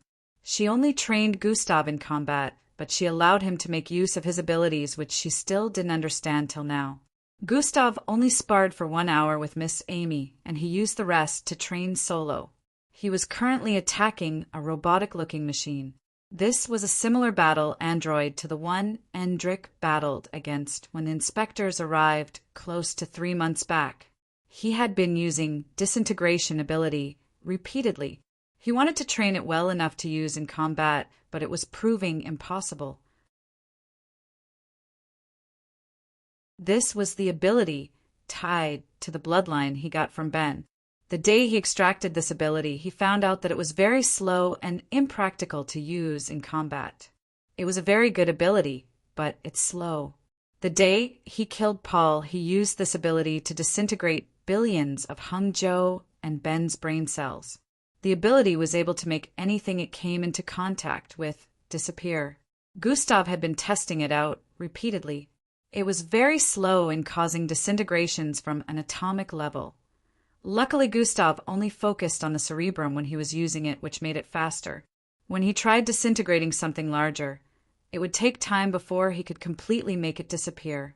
Bam! Bam! Bam!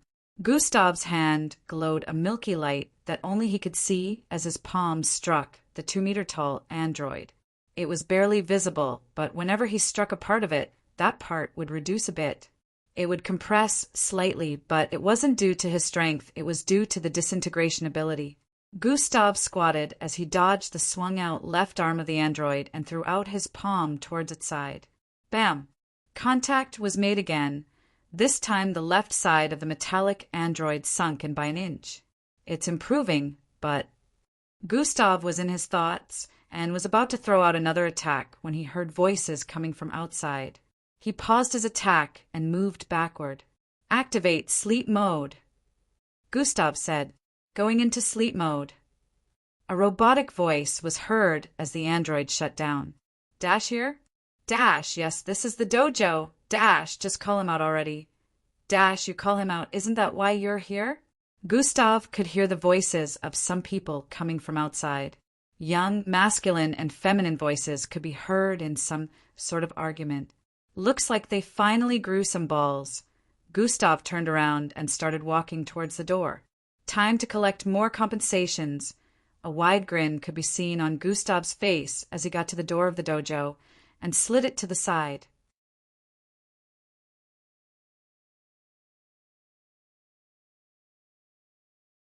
Chapter 46. Looks like they finally grew some balls. Gustav turned around and started walking towards the door. Time to collect more compensations. A wide grin could be seen on Gustav's face as he got to the door of the dojo and slid it to the side. Immediately Gustav slid open the wooden doors. What appeared in his line of sight were 2 boys and girls. They looked to be teenagers like him, and he could recognize 2 of their faces.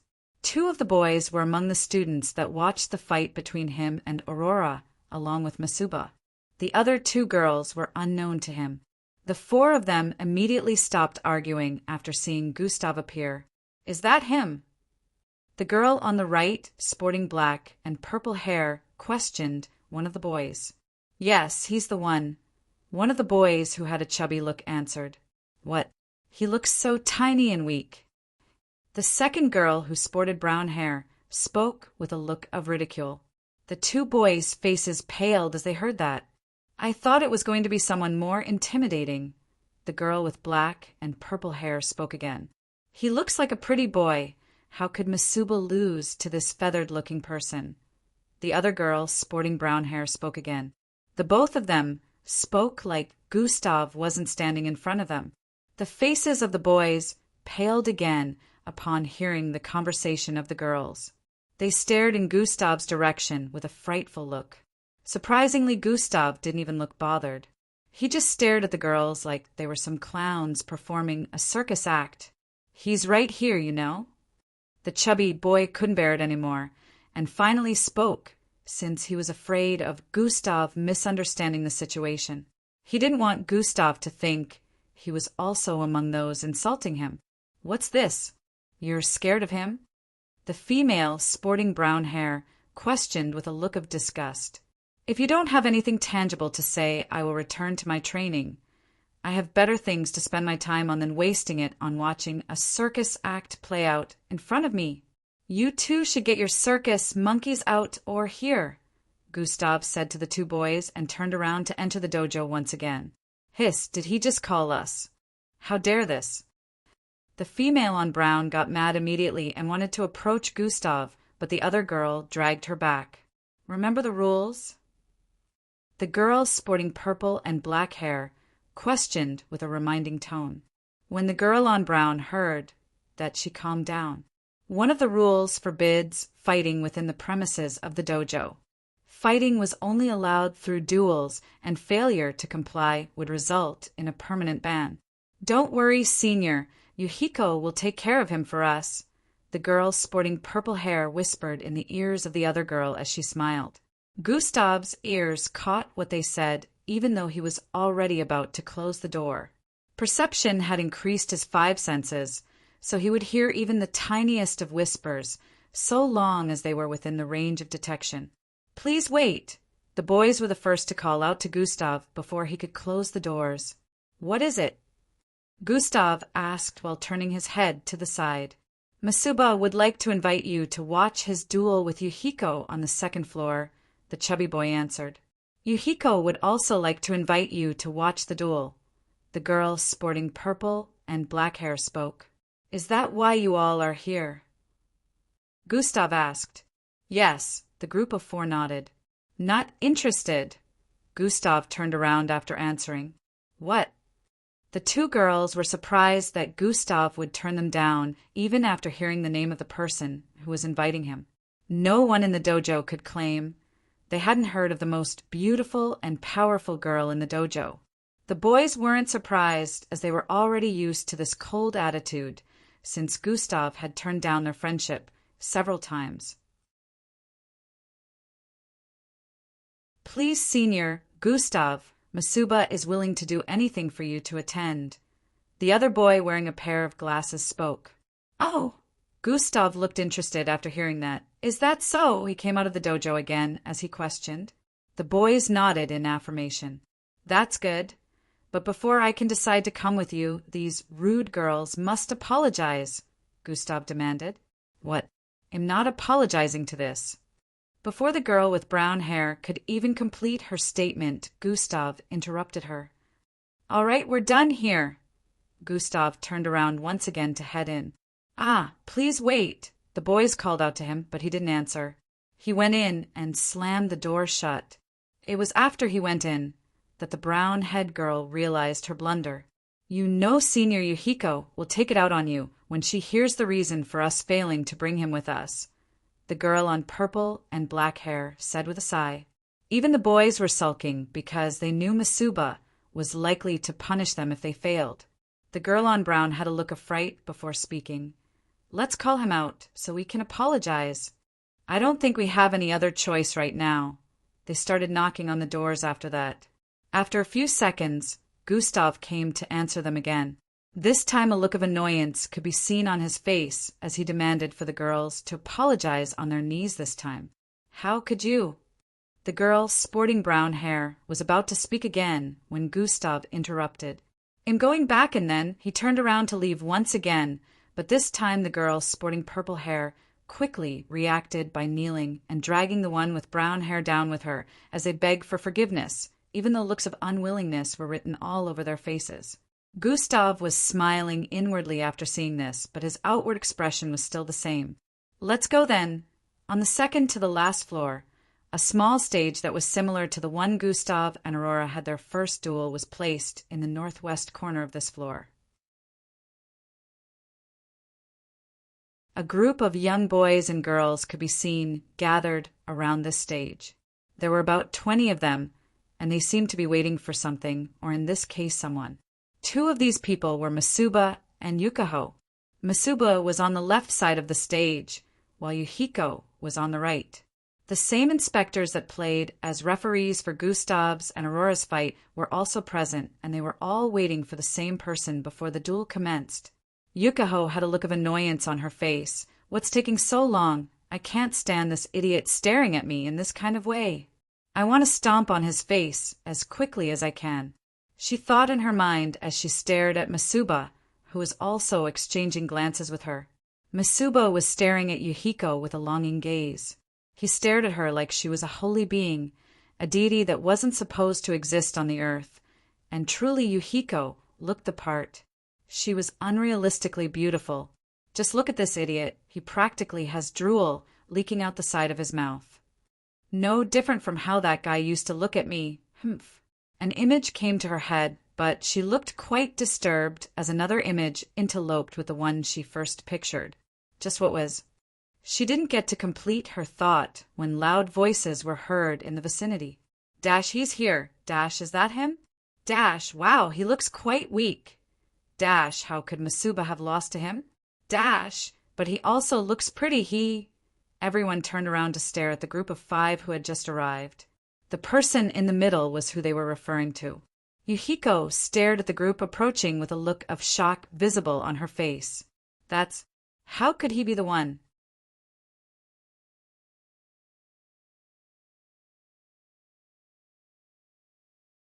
Chapter 47. Yuhiko stared at the group approaching with a look of shock visible on her face. How could he be the one? Yuhiko stared at the blonde boy in the middle approaching with an unbothered expression. Another surprising issue for her was Gustav was staring in her direction, but there was no look of adoration and worship visible like before whenever he saw her. In fact, there was no expression. She couldn't read his thoughts through his expression. Whether he was happy or sad to see her, excited or angry, there was no reaction whatsoever. He was staring at her as if he had never seen her before, which made her feel dumbfounded.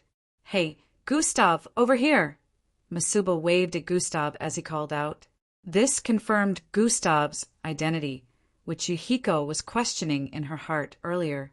Gustav walked over to the left side, ignoring the glares and words of the crowd.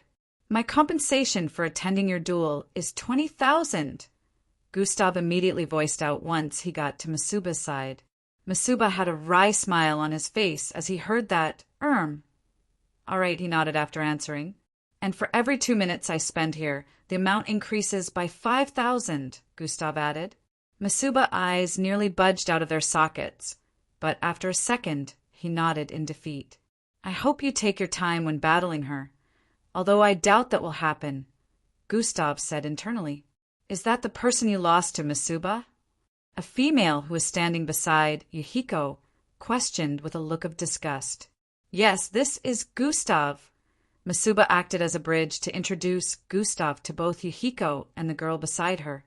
He had no idea that they already knew Gustav. Ha ha ha ha. "This is truly funny. You lost to trash, and you believe you can win Yuhiko? You must be dreaming." The female besides Yuhiko, who was sporting chestnut-colored hair, stared at Gustav like he was a fraud. Gustav returned the stare with a look of unconcern. "He's just a useless bum who only knows how to take bloodline enhancement drugs. How is he even here in the first place?" She voiced out again. The question she asked was also what Yuhiko was wondering. How is he here? How is he able to gain access to the last floor?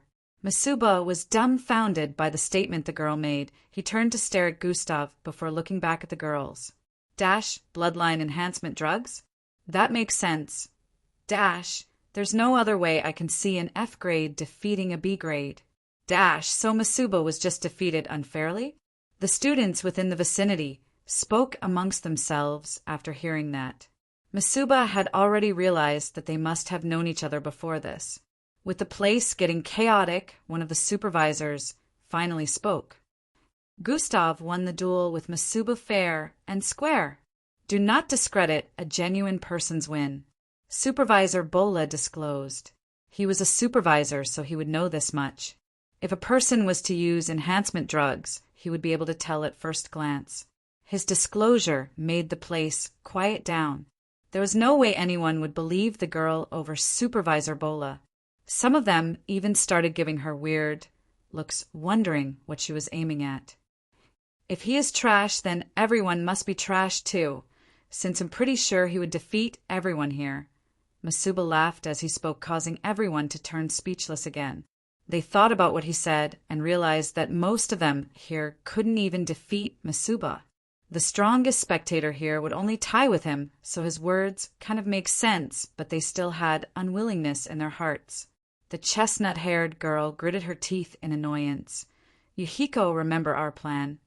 Now that we know who the F grade is, the plan must be executed with twice the intensity, she whispered in the ears of Yuhiko. You don't have to tell me, Kira. That look on his face irks me to no end. Yuhiko said while staring at Gustav, who didn't even try to defend himself when the others were speaking. Gustav, do you think I will win? Masuba asked with a smile. He seemed to have taken Gustav as his friend already with the way he was speaking. No, you will lose. Gustav answered bluntly. Masuba felt like he was shot in the head after hearing that, but he didn't back down. Let the participants of the duel climb onto the stage now, Supervisor Samsuna spoke while making gestures at the stage. Yuhiko and Masuba climbed onto the stage after hearing that. Masuba smiled as he stood in front of Yuhiko.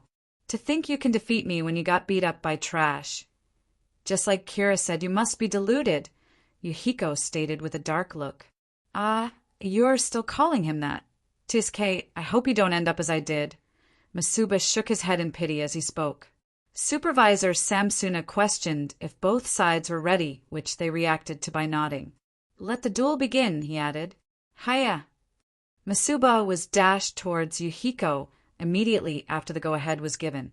Black scales suddenly started appearing all over his body as he dashed forward with speed, while Yuhiko reacted by removing a strand of hair from her head and stretched it forward. Swai! Masuba swung out his palm at this time towards Yuhiko. The strand of hair Yuhiko stretched out suddenly turned into a baseball bat which she swung towards the incoming hand. Bam! The bat slammed fiercely into Masuba's right arm, but was smashed to pieces upon making contact. Masuba smiled as his arm kept moving forward towards Yuhiko. Suihii! Yuhiko crouched her body downwards, dodging the arm as she pushed out her right hand, slamming it onto Masuba's right side. Bam! Contact was made, but there was no impact. This was due to Masuba's bloodline that gave him protective scales, which also made him faster and stronger. In his battle with Gustav before, he didn't even have the chance to activate it before he was knocked out. Masuba smiled. You will have to do better than that to hurt me, he said while swinging his right leg upward to meet with Yuhiko's arm. Bam!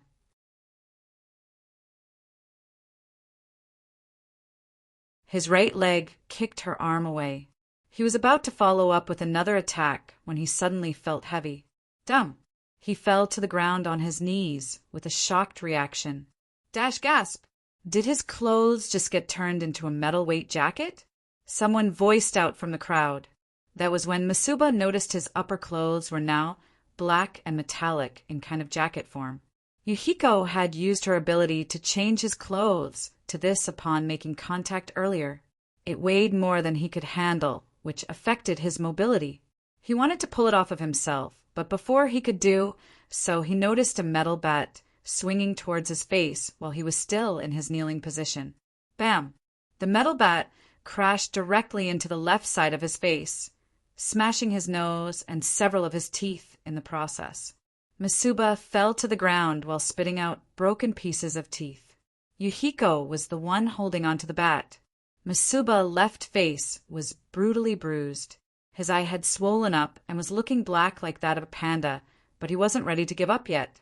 Form 2 he called out in his mind as the scales on his body suddenly increased in number, each one becoming smaller than before. He grabbed onto the metal jacket, ripped them apart, and threw them to the side before jumping up with intensity. "You should have just stayed down." Immediately he jumped up. A soft, feminine voice drifted into his ears.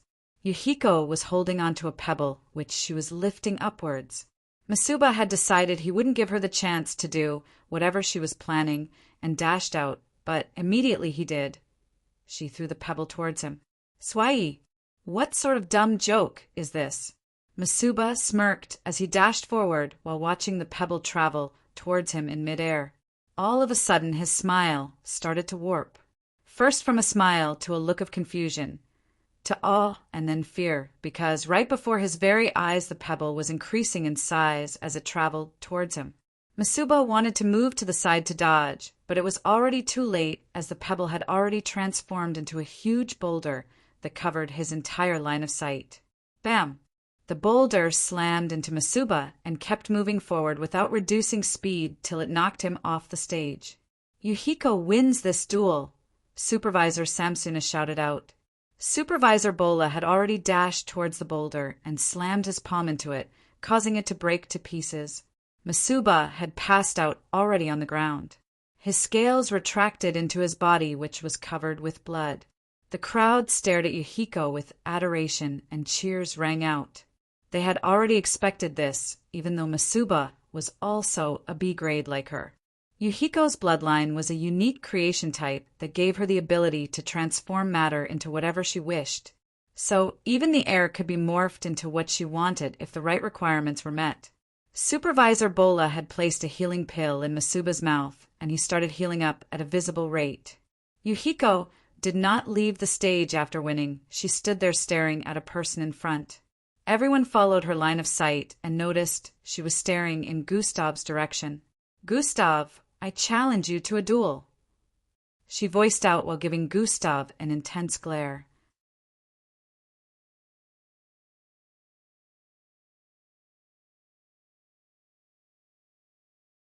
Chapter 48. Yuhiko did not leave the stage after winning. She stood there staring at a person in front. Everyone followed her line of sight and noticed she was staring in Gustav's direction. "Gustav, I challenge you to a duel," she voiced out while giving Gustav an intense glare. "Oh, finally she's making her move." Gustav stared at Yuhiko with an aloof expression while internally he was smiling. Chatter, chatter, chatter. The surroundings became noisy as everyone heard that. They had not expected Yuhiko to suddenly challenge Gustav, but this was a battle they wanted to see. Every one of them on the second to the last floor had heard about how Gustav easily defeated Masuba. They didn't have access to the third floor, so none of them even had the chance to see Gustav talkless of seeing him battle. They wanted to see with their own eyes if the claims of him being strong was authentic. Most of them, after seeing Yuhiko's battle with Masuba, believed that Gustav wouldn't be able to win, while some of them didn't jump to conclusions. Yet, after comparing the time it took both battles to finish, they all stared at Gustav with anticipation, waiting for him to accept.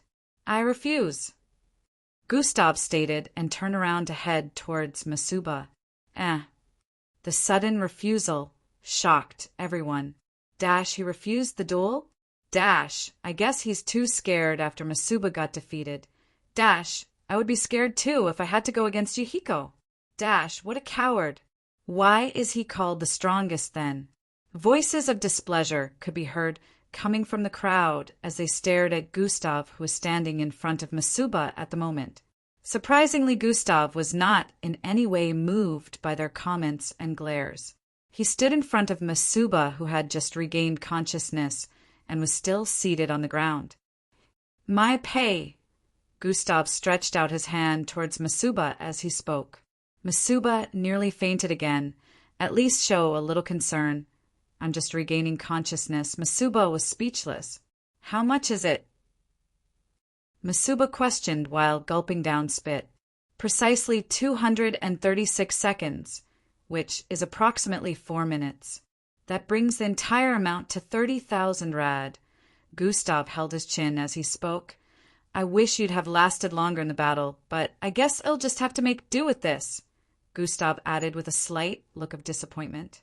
Masuba almost puked out blood on hearing that. Pay up, you're wasting my time, Gustav shamelessly demanded.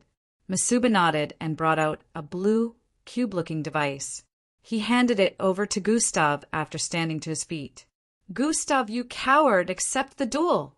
Kira, the chestnut-haired girl, shouted out from behind. Not worth my time, Gustav voiced out as he turned back around. Yuhiko could see the aloofness on his face, which annoyed her even more. Duel with me, you trash. Are you scared of losing? Yuhiko finally snapped and shouted out. Why is she barking?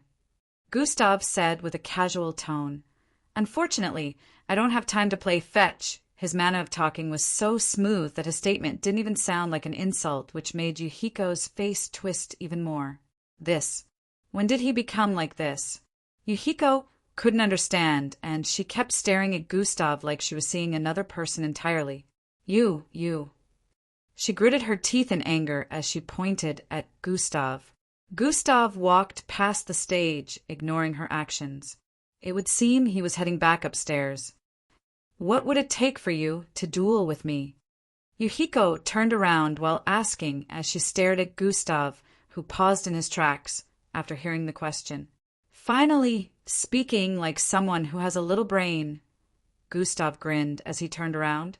My demand is very simple. Gustav started speaking, causing everyone to place their attention on him. He probably will ask me to go out with him. I just have to make Sue. Before she could complete her thought process, she heard Gustav speak again. Money. Gustav answered bluntly. Silence. The whole place became silent again after hearing Gustav's reply. Yuhiko felt her intelligence was being toyed with. Is he being serious right now? Everyone had a thought similar to this running through their minds. How about we make a bet? Gustav added with a charming smile. 5 minutes. Later, Gustav was standing on the stage. In front of him was Yuhiko. They were positioned about 20 feet away from one another. Yuhiko glared at Gustav intensely, while Gustav returned her glare with a calm stare. Supervisor Bola asked if both of them were ready, which they reacted to by nodding. Let the duel begin, Supervisor Bola said with an authoritative tone. Everyone had their eyes intensely focused on the stage. I won't waste time in crushing you. Yuhiko, who seemed to still be greatly mad at Gustav, had a pebble in her hand from before the duel even started. Immediately the go-ahead was given, she threw out the pebble with speed towards Gustav. Shui. Unlike her duel with Masuba, she threw the pebble not only with more force, but also increased the size of the transformation. It had only been a second since the battle began, yet a large boulder had already covered almost half of the entire stage.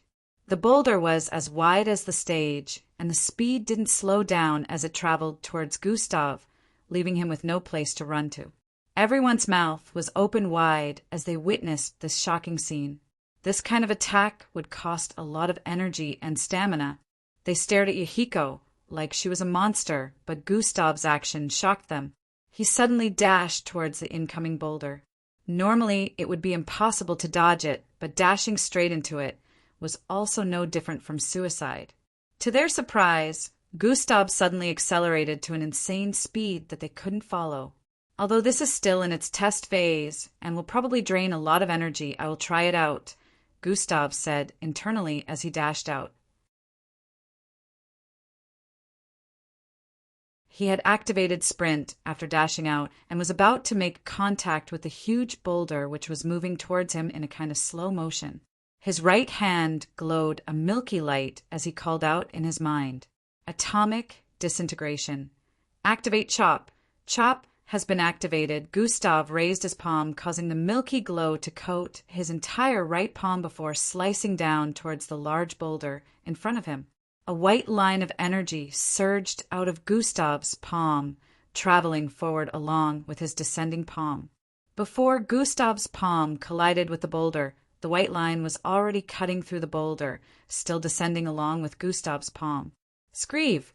The boulder was cleanly severed in two, causing one half to move towards the left and the other to move towards the right.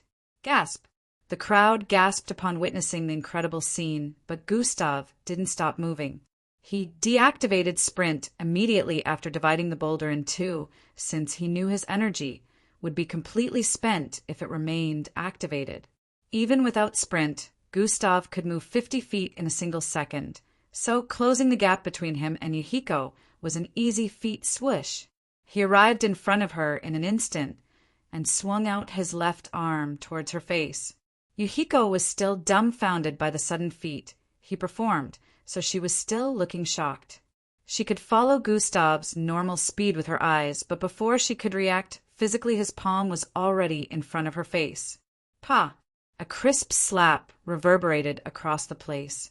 Yuhiko staggered towards the side after receiving the stinging slap on her right cheek. She could feel the hot burn, which not only caused her cheeks to redden with blood, but also made her sight blurry due to the heaviness. Before she could stabilize herself, Gustav's right hand was headed for her left cheek. Pa! Another crisp slap rang out again. Waha! The crowd couldn't believe what they were seeing, and before they could scream out in shock, more slaps continued to echo in the vicinity. Pa! Pa! Pa! Pa! Pa! Pa! Pa! Gustav's hands didn't stop moving as the slaps landed on her cheeks. Alternatively, Yuhiko's cheeks were already bloodied and swollen, yet Gustav didn't stop. Pa! Pa! Pa! Pa! Pa! He kept slapping her around. When he slapped her left cheek, she would stagger to the right, where another slap was waiting to send her back to her initial position. Gasp! The crowd was in shock. Dash, he is truly the strongest. Dash, how did he split the boulder? Dash, how can he be so brutal to a female? Dash, does he have no human emotions? Some of them took their faces away in disgust, while some of them continued watching with a look of astonishment. Supervisor Bola, Supervisor Samsuna, you should stop the duel now. It's obvious who the winner here is. Kira ran towards the stage while voicing out with a pale look. As the rules say, the duel cannot end until one of them either passes out or falls out of the stage, and neither of that has happened yet. Oh, before I forget, it would also end if one of them surrenders, Supervisor Bola said while preventing Kira from getting to the stage. But, how is she supposed to surrender in that state? Kira stammered with a pale look as she watched Yuhiko's formerly beautiful face turn into a punching bag, or in this case, a slapping bag. Pa! Pa! Pa! Pa! This will teach you to mind your manners, Gustav said internally as he kept slapping Yuhiko's face. Normally, Yuhiko would have passed out if Gustav decided to slap her with his full strength from the start, but he was purposely reducing his strength to stop her from passing out. The slaps were painful, but due to mixed blood's tenacity, Gustav had calculated the right amount of force needed to make sure she receives numerous amount of slaps without passing out. The way he speedily stacked her face with slaps didn't give her the chance to surrender, so she could only get tossed around while screaming in pain. He was after causing her more pain and humiliation than just having her take an easy way out by passing out in one hit. Pa! Pa! Pa! The supervisors were also starting to get sickened by the way Yuhiko was receiving the slaps, but if they tried stopping the duel, they would be contradicting their rules. Luckily for them, Gustav didn't make it any harder than he was supposed to. He stopped after landing another hot slap on her face that sent her crashing out of the stage. Gustav wins the duel. Supervisor Bola swallowed saliva as he spoke.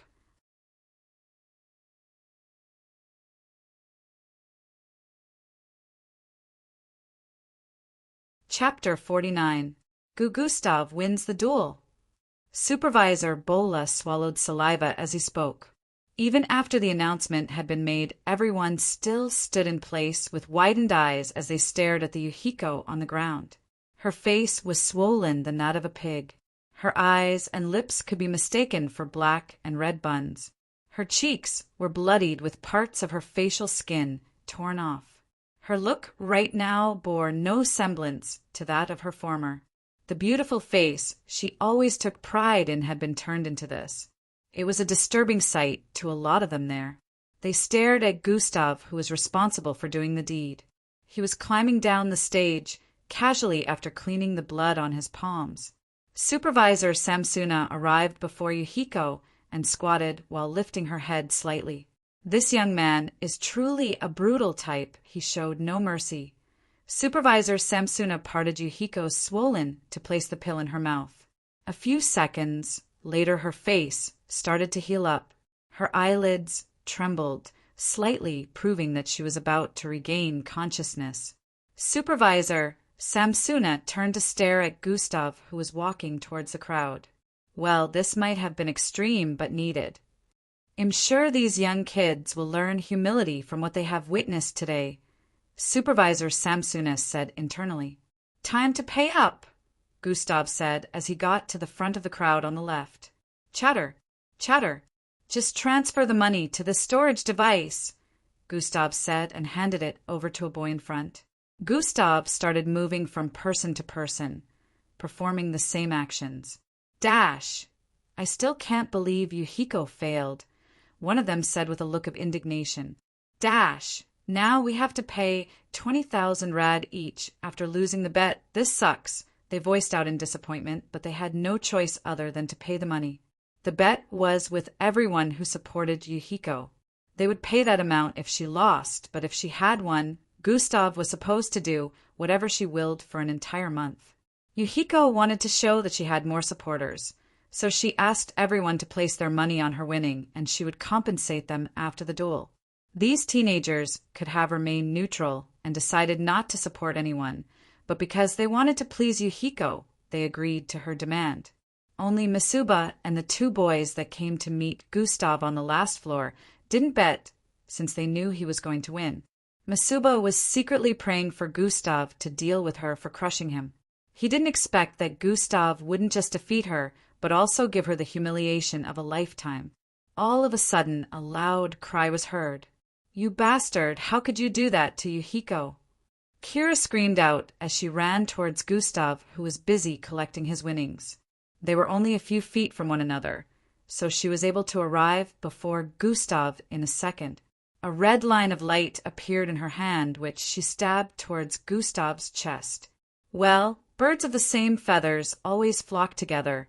Since the both of you are so similar, I guess you should receive the same punishment, Gustav said internally as he swerved to the left to dodge the attack, while raising his right hand and bringing it down with force. Kira watched as the palm descended upon her face, unable to react to the speed on time. Grab! Just before Gustav's palm could collide with her face, it was grabbed by Supervisor Samsuna. Kira, who had nearly tripped due to Gustav dodging, paused in her tracks. Fights are not tolerated. A duel must be scheduled before the both of you can go at each other, Supervisor Samsuna said. I couldn't even sense his approach with my perception, Gustav analyzed as he withdrew his hand. I was only trying to defend myself, Gustav stated with a straight look. There's no need for explanation, Supervisor Samsuna replied. For attacking a person out of the blue, Kira will have to pay twice the amount of the said bet, he added. Gasp. That's 40,000 rad. My entire allowance for a year, Kira stuttered as she spoke. There's no way I will be able to collect any money from father till the year runs out. Either you pay the fee or leave this premises at once. Such attitude will not be tolerated, Supervisor Samsuna said once again. Kira had a crestfallen look on her face when she saw Gustav stand in front of her again. Pay up! He stretched out his hand while speaking. In a few minutes, Gustav had collected money from everyone except Yuhiko. Yuhiko had regained consciousness some minutes ago. She had healed up and her face had gone back to looking beautiful, but the humiliation she felt now made her feel like covering up her face for life, so no one would be able to recognize her. My payment! Gustav arrived in front of her and stretched out his hand. Yuhiko's face twisted with a crazy look. GRRHH. I will have my... I don't care about that. Pay up! Gustav didn't let her complete her sentence. Yuhiko gritted her teeth and reached for her storage device with a look of unwillingness. About 30 minutes Later, Gustav was on Miss Amy's hoverbike. Miss Amy was driving him home today. "You did good today," Miss Amy said as they streaked through the road. "Hee hee, Miss Amy missed out on all the fun." Gustav laughed lightly while holding on to Miss Amy's waist from behind. "I really would have liked to witness it myself," Miss Amy replied. "Don't worry, Miss Amy. Next time I'll inform you," Gustav said with a smile. "Next time? Oh, there's going to be a next time?" Miss Amy asked with a bewildered expression. "The world is still full of idiots after all," Gustav answered with a look of anticipation. Just be careful and don't get too conceited," Miss Amy advised. "H&M, I want," Gustav nodded in reply. In a few minutes, they arrived in front of the building where Gustav's apartment was located. Gustav got down from the hover bike. "Have you considered their request?" Miss Amy questioned. "I'm still thinking about it. In the meantime, I'm doing more research, so if I do accept, it will be when I have gathered enough knowledge," Gustav answered. It's all right. It's up to you after all. If you find yourself in a situation beyond your control, you know how to contact me," Miss Amy stated, and proceeded to speed off with her bike. "Swee-ai-ai." Gustav waved and turned around to head for his apartment. The neighbors outside had smiles all over their faces as they greeted him with a welcoming look. Gustav got to his apartment and settled down on his reading chair. The first thing he did was to bring out his storage device. Tap! After tapping twice on it, 3 small projections were displayed. Gustav tapped on the third one. Zing! Rows and stacks of paper bills appeared in front of him. Gustav smiled as he stared at the money. A total of 480,000 rad. He muttered with a delighted tone. He reckoned that the total amount of money with him right now should be around 630,000 rad. He was now halfway to becoming a millionaire. This would have been impossible if he wasn't dealing with rich kids. A lot of workers couldn't boast of having 500,000 after working for several years, yet he had gotten that in a little over 2 months. Gustav's goal was to accumulate at least 1 million before the MBO entrance test took place. He called for the system interface to open up. Host attributes, he called out in his mind. Host attributes, name, Gustav level, 5 class. EXP, 6250/25,000, HP, 320/320 energy, 120/150 attributes, strength, 33 perception, 31 mental fortitude, 30 agility, 30 speed, 30 bravery, 30 intelligence, 32 charm, 31 attributes point. 14 Gustav stared at it for a while. He had already distributed today's point earlier, and his charm points had also caught up with the others. Things were progressing as planned, but he was still left wondering about the class information up there. Also, he noticed that there was no longer Oslav behind his name. What is this about? Gustav wondered. He recalled something at this moment. The system said something about the recreation ability being operational. He remembered that this was one of the rewards he received after killing the blood wolf. He had been wanting to know about the recreation ability for the past 2 months now, but unlike the rest, no information popped up beneath it, even if he stared at it for a very long time. He had even tried activating it the same way he activated skills like dash or sprint, but the result was the same. Now he understood that it wasn't operational all this time. Skills and abilities, Gustav called out internally. Skills and abilities, dash level 4 sprint, level 3 regeneration, level 3 morph, level 3 joint movement, level 3 toxin immunity, level 3 recreation, level 3 bloodline acquisition, level 3 chop, level 6 palm strike, level 4 frying, level 8 inch. I can't believe it has been leveling up all this time without even being operational, Gustav said while checking out his skills and abilities. Since he had tried to use it several times to no avail, he ignored it, so he didn't notice that it had been leveling up like the rest. Gustav focused his eyes on the skills, waiting for information to pop up beneath them so he could check out the information on recreation. In 3 seconds, information appeared under every skill and ability explaining their usage. Gustav had seen the rest before, so his eyes traveled down the list to where recreation was positioned. What? Gustav's eyes widened in shock as he read the information beneath recreation internally.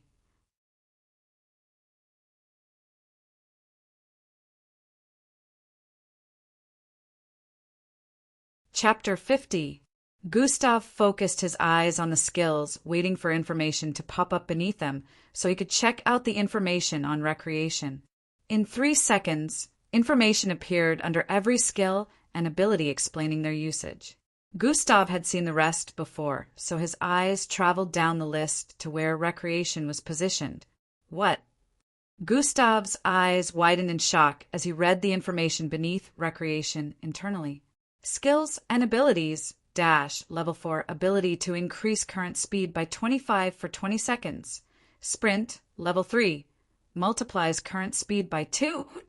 Regeneration, level 3, recover from injuries 20 times faster than normal. Morph, level 3, bloodline ability, change hair color, skin tone, and shift facial muscles. Joint movement, level 3, bloodline ability, move joints in reverse. Toxin immunity, level 3, protection against slightly lethal toxins. Recreation, level 3, ability to combine bloodlines to create a fused bloodline that will generate a new ability entirely. Based on the compatibility of both bloodlines, the fused bloodline could range from C a grade.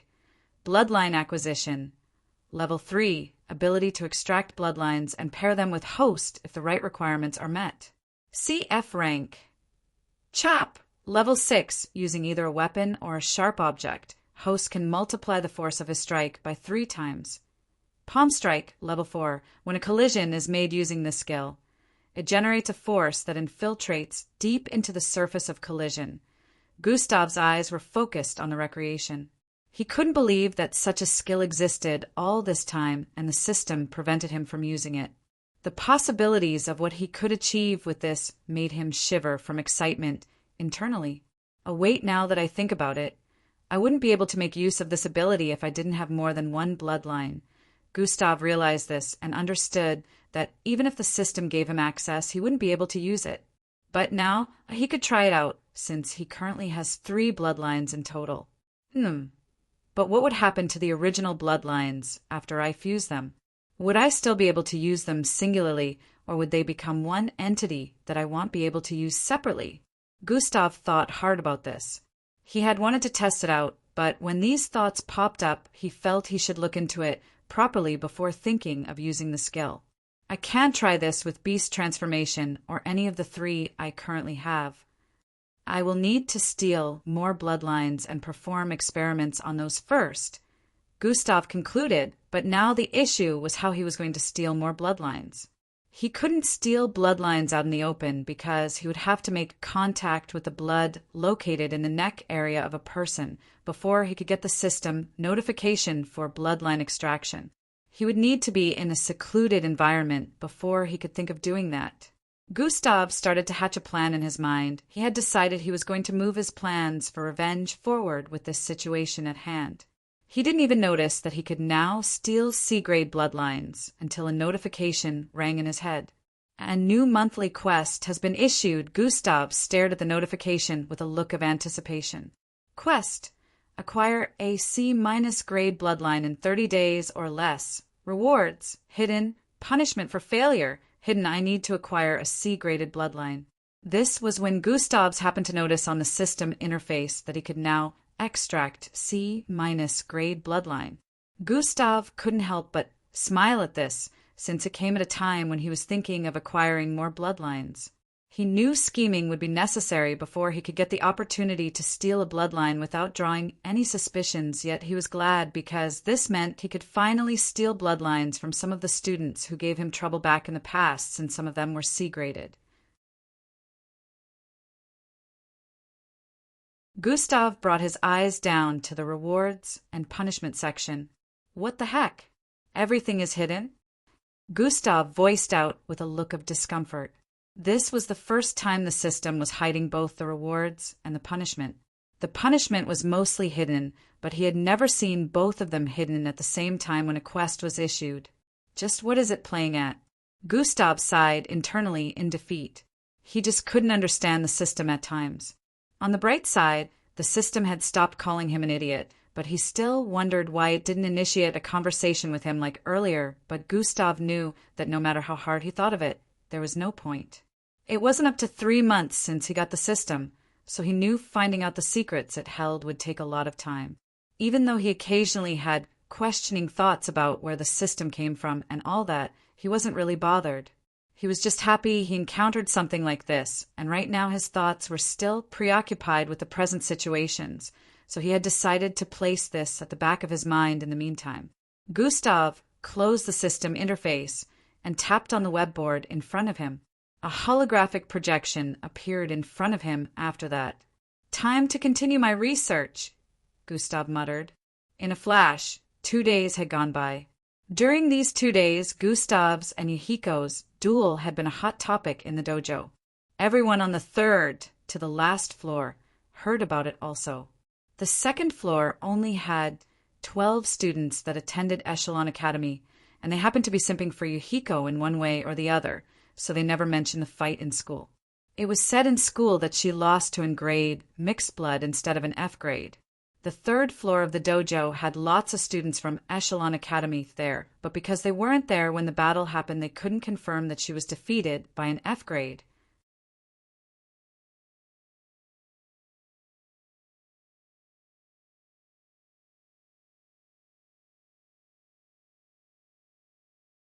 Chapter 51.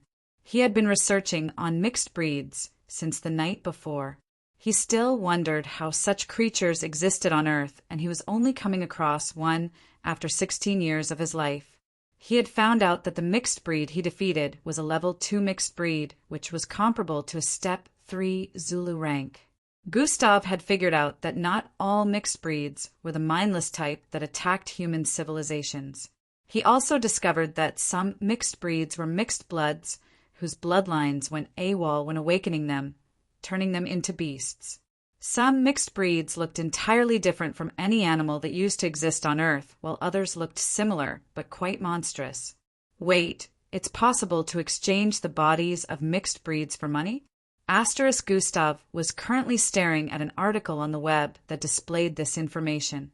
It read that the body of mixed breeds could be exchanged for money in laboratories. Laboratories made a lot of research in that aspect. Depending on the type of mixed breeds and their level, it could sell for good money. Gustav carried on with his research, glancing from projection to projection before a knock was heard on his door. Come, come. Gustav stood up and went to check it out. To his surprise, it was Angie. She was clad in a short green gown. The gown had blue floral patterns, making her look especially cute. Her beautiful silver-colored pupils with a shade of pink added a kind of uniqueness to her looks, especially with the warm smile on her face. "Hello, Gustav." Angie waved immediately after Gustav opened the door. "Hey, do you need something?" Gustav asked immediately after noticing she was the one.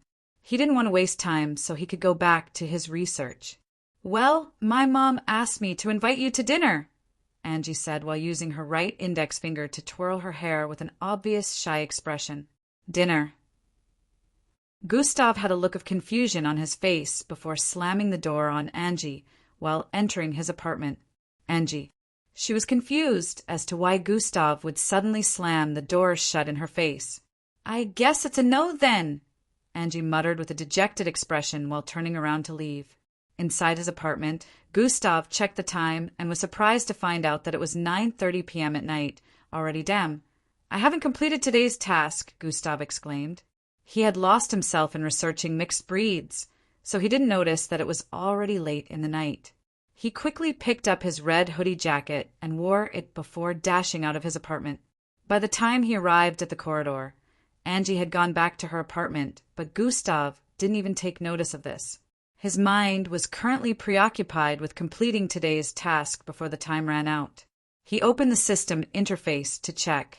Quests. Daily today's task 1/3. Travel 140 kilometers. Status 0. 02/120 km. Climb to a height of 900 meters. Status 0/900 m. Carry a total of 2,750 kilograms. Status 0/2750 kd. He had been cooped up in his apartment all day, so he hadn't completed a single task. He analyzed the task and noticed that the only tasking one among them would be lifting the required amount of weight. He could easily lift this amount of weight, but the problem was getting a particular item that weighed enough to be counted by the system. Right now the system only calculated the weight of items he carried in hundreds of kilograms. If the item wasn't up to 100 kilograms, the system wouldn't count it. In his apartment, there was not a single item that weighed up to 100 kilograms. Gustav only thought about it for a few seconds before he came up with an alternative. As for the traveling and climbing, he could easily get these two done. For traveling, he could board a hover bus to take him anywhere, while for the climbing, he could use the stairways repeatedly.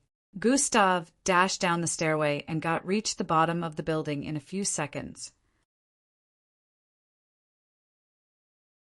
There were still people in the neighborhood, so Gustav decided to activate silent advancement along with dash to increase his speed and also make his ascent as silent as possible. Dash has been activated. Silent advancement has been activated. Swish! Gustav immediately dashed up the stairs once again. No tapping sounds were made when he ran up the stairs, even with that amount of speed. The small waves of wind he used to generate were now mild and almost completely silent. This was the first time Gustav was using silent advancement, but he was liking the ability. Not even a single person noticed him in the environment, and he bet he could sneak up on someone like this without their knowledge. He got to the top and descended once again before running back up. He repeated this severally before finally seeing a notification appear in his line of sight. Daily task completed. 1/3 climb to a height of 900 meters. Square root. Gustav descended again after seeing this notification. He used dash once and completed this in less than 20 seconds.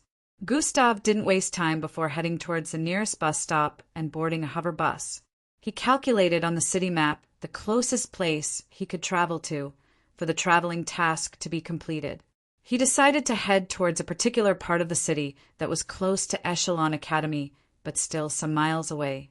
In about 5 minutes, he received the notification for completing the traveling quest, but now he had gotten to the destination he picked, so he had to get down from the bus. If he wanted to head back, he would have to pick another. Immediately, he got down from the bus. The familiar area appeared in his line of sight, the area between the residential and business class buildings. He walked a bit further ahead and noticed an uncompleted building in the distance. To be precise, there were 5 uncompleted buildings, but the one in the middle particularly stood out. Bolin construction site, 7. Gustav said inwardly as memories of that day began flooding into his mind again. He walked closer and closer to the place, staring at the building in the middle where his first Bloodline stealing adventure began. He remembered almost dying at Paul's hand here. This was also the same place he decided to stop being a wimp and where he first took a person's life. That was something he never thought he would do. Help! A scream brought him back to reality.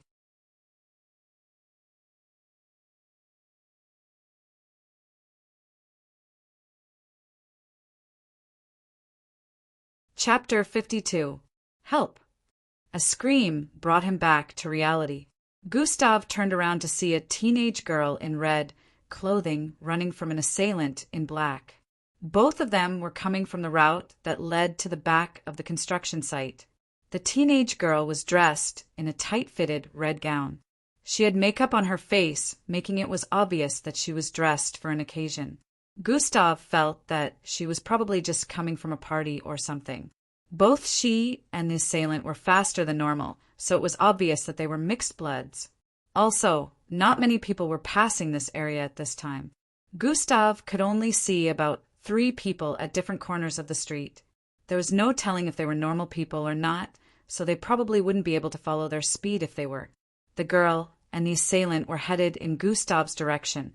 He was the only one around here who actually had the chance to help her, unlike the others, but he had decided not to butt in. "Get back here, you bitch." "Leave me alone, you horny bastard. When I catch you, I'll enjoy my time with you. I will never attend your party again.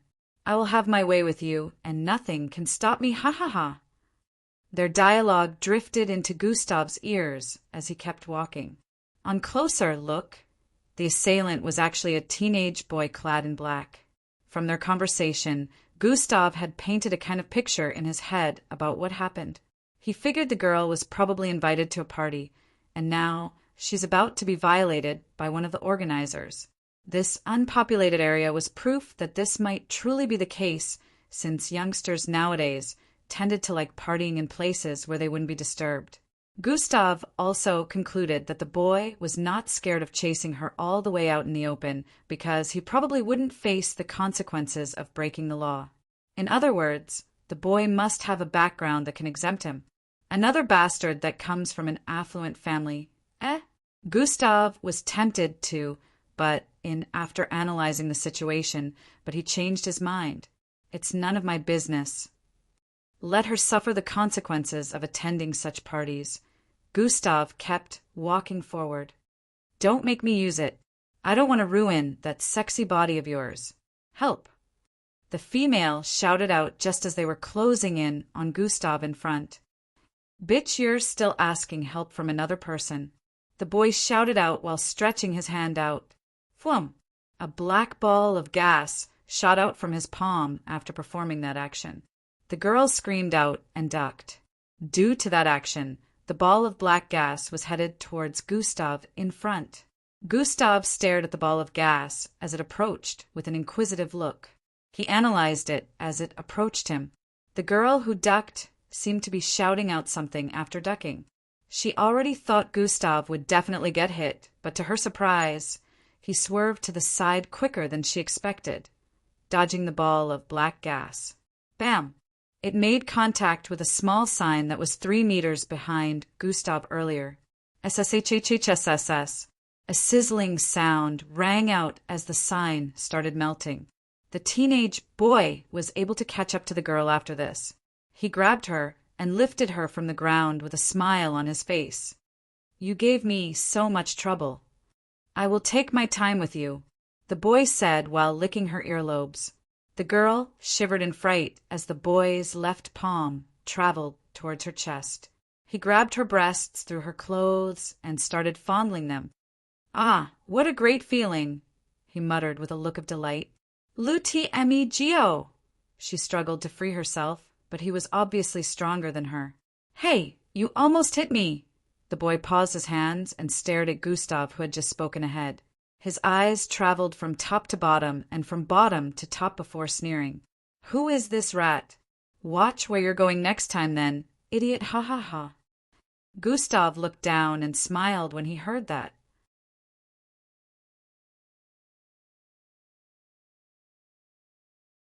I really wanted to mind my business, but now. Gustav started walking forward, slowly as he spoke. When he was only 3 feet away from them, he looked up to stare into the eyes of the boy. "You just made it my business." Immediately Gustav muttered these words, he grew to the height of over 6 feet, and he stretched out his palm to grab the boy's hand. He held onto the hand the boy was using to fondle the girl's breasts and tightened his grip around it. Clench. Crack. Kayar. The boy screamed out as the bones in his wrist area were broken in two. He let go of the girl immediately that happened and fell to the ground, crying while holding onto his right arm. The girl fell to her, and stared at Gustav with an astonished look. Gustav raised his leg and swung it forward towards the boy's chest. Bam! The kick sent the boy flying back by 5 meters as his chest collapsed from the impact. SHHHSSH. The boy still slid a few inches backward before his body came to a pause. The girl's eyes widened as she stared at the boy ahead. She turned her head around to stare at Gustav with a look of appreciation.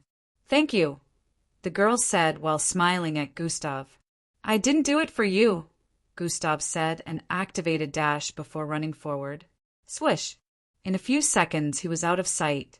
The girl still kept staring in that direction for a few seconds before she heard a cough. The boy was still on the floor, coughing out blood. "Help me." The boy's voice cracked due to pain as he held his chest while speaking. "Oh, what a reversal!" The girl walked towards him while speaking with a ridiculing tone. She stared at him with a gloating look for a few seconds before coming to a realization. "Oh, I should probably get out of here," she said in her mind and ran in the opposite direction. The boy was left there in his pool of blood. It was late in the night, so the probability of people seeing him in this particular area was not very high. He knew this since he picked the venue for the party himself. Gustav had arrived at the closest bus station after using Dash twice. He didn't return to his normal size until he entered the bus. "I would have killed that idiot and taken his bloodline had we not been out in the open," Gustav said internally as he sat. He had come up with a plan at that moment to get the boy's bloodline, but he discarded it because he couldn't stay for long after attacking the boy. He has wanted to lure him into Bolin construction site and perform extraction there, but he changed his mind. There were cams on the streets, but not in the incomplete buildings. But if Gustav took him there was a chance he would get caught since he would take longer to extract the bloodline than to just beat him up and leave. This was also why he increased his size before hitting the boy. "Maybe next time," Gustav sighed as he concluded and rested his back on the seat. "Hidden quest completed." "Huh." Gustav sat straight as he saw that. Quest details.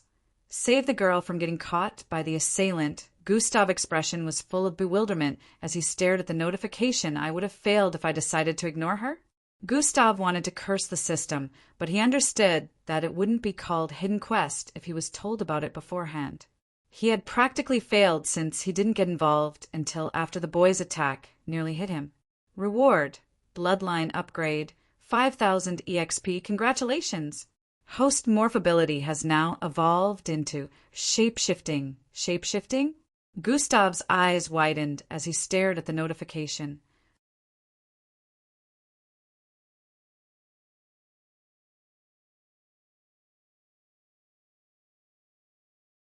Chapter 53. A few minutes later, Gustav had arrived back in his neighborhood. Only one daily task was left for him to complete at the moment. The time was already 10 p.m., which meant he still had 2 hours before the day ended. Gustav sighed in relief. His plan for completing the last task required him to head towards the forest area. He activated Dash again and ran towards the forest area. Swish! In a few seconds, his silhouette streaked past the last apartment in this residential area and headed for the sparse forest up ahead. When Dash ran out, he had arrived in front of a tree in the middle of the sparse forest region. The tree was about 9 meters tall with green and blue shades. The width of the tree was comparable to that of 4 people placed together. Gustav stood in front of the tree and stretched out his hand to touch it. "This one is good," he muttered after feeling the tree up with his palm. Gustav clenched his fist, drew his arm backward, and punched out. Bam! His fist collided with the tree, causing a loud blast to ring out. A 4 inches deep hole was formed within the tree, and Gustav's fist was buried inside. Gustav pulled his arm out of the hole and placed his fingers on his chin. "With my normal strength, I can only do this much. Let me put my back into it," Gustav said internally as he got into a battle stance. "Phew!" He breathed out and arched his arm back to the limit before throwing out another fist. Bang! Crack! Upon collision, this time, Gustav's fist blasted a 10 inches deep hole into the body of the tree. Cracks spread from that point to the other parts of the tree, but it was still far from falling. "I guess this is as much as I can do with my normal strength." Gustav realized that his strength was still pretty low, and his win against the Blood Wolf came from combining his strength with that of beast transformation. He had no idea that his normal strength was rivaling 3rd step Zulu ranks. Partial mutated beast transformation. Gustav activated the beast transformation bloodline and started to grow in size. His body bloated and almost tore apart his sweater. If not for the elasticity of this, one surpassing the former, it would have torn already. In this state, Gustav was over 8 feet tall. He clenched his fist again. "Let's try that again," he muttered with a deep voice. Bang! He punched the tree again, causing splinters to fly everywhere as his fist penetrated deep into the middle of the tree. The tree was still standing, but only slightly. Gustav dragged the right arm back while throwing out his left one. Bang! Crack! His left fist collided with the tree, and it finally gave way. The tree, which was standing proudly earlier, split apart from the bottom area. Crack! The wood at the stem area could no longer support its weight as it came crashing down. Bang! It slammed to the ground on Gustav's left. Gustav didn't transform back into his normal form. Instead, he walked towards the fallen tree. Since it had been broken down, it was now about 7 meters tall. Gustav crouched and placed his palm on the tree before gripping it. "Ugh!" he grunted while lifting the tree above his head. Just once was enough for him to hear the system notification ringing in his ear. Daily task completed. 3/3 carry a total of 2,750 kilograms. Gustav crouched down and dropped the tree gently. He slowly transformed back into human form, just as he had expected. This tree weighed more than enough for him to complete his daily task. There were smaller trees in the area, but he decided to use them to make sure he completed the task in one go. Done. "I need to start putting my daily tasks first before doing anything else for the day," Gustav said with a contemplative gaze. He has been researching mixed breeds since the night before, since he could get EXP from killing mixed breeds and also selling their body parts. It would be a 2x win for him if he decided to start hunting them.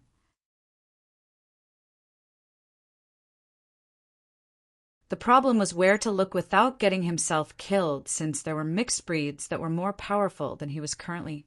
Gustav sat down on the tree and opened the system interface.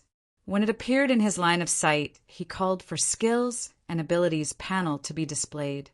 Skills and Abilities - Level 4 Sprint, Level 3 Regeneration, Level 3 Shapeshifting, Level 1 Joint Movement, Level 3 Toxin Immunity, Level 3 Recreation, Level 3 Bloodline Acquisition.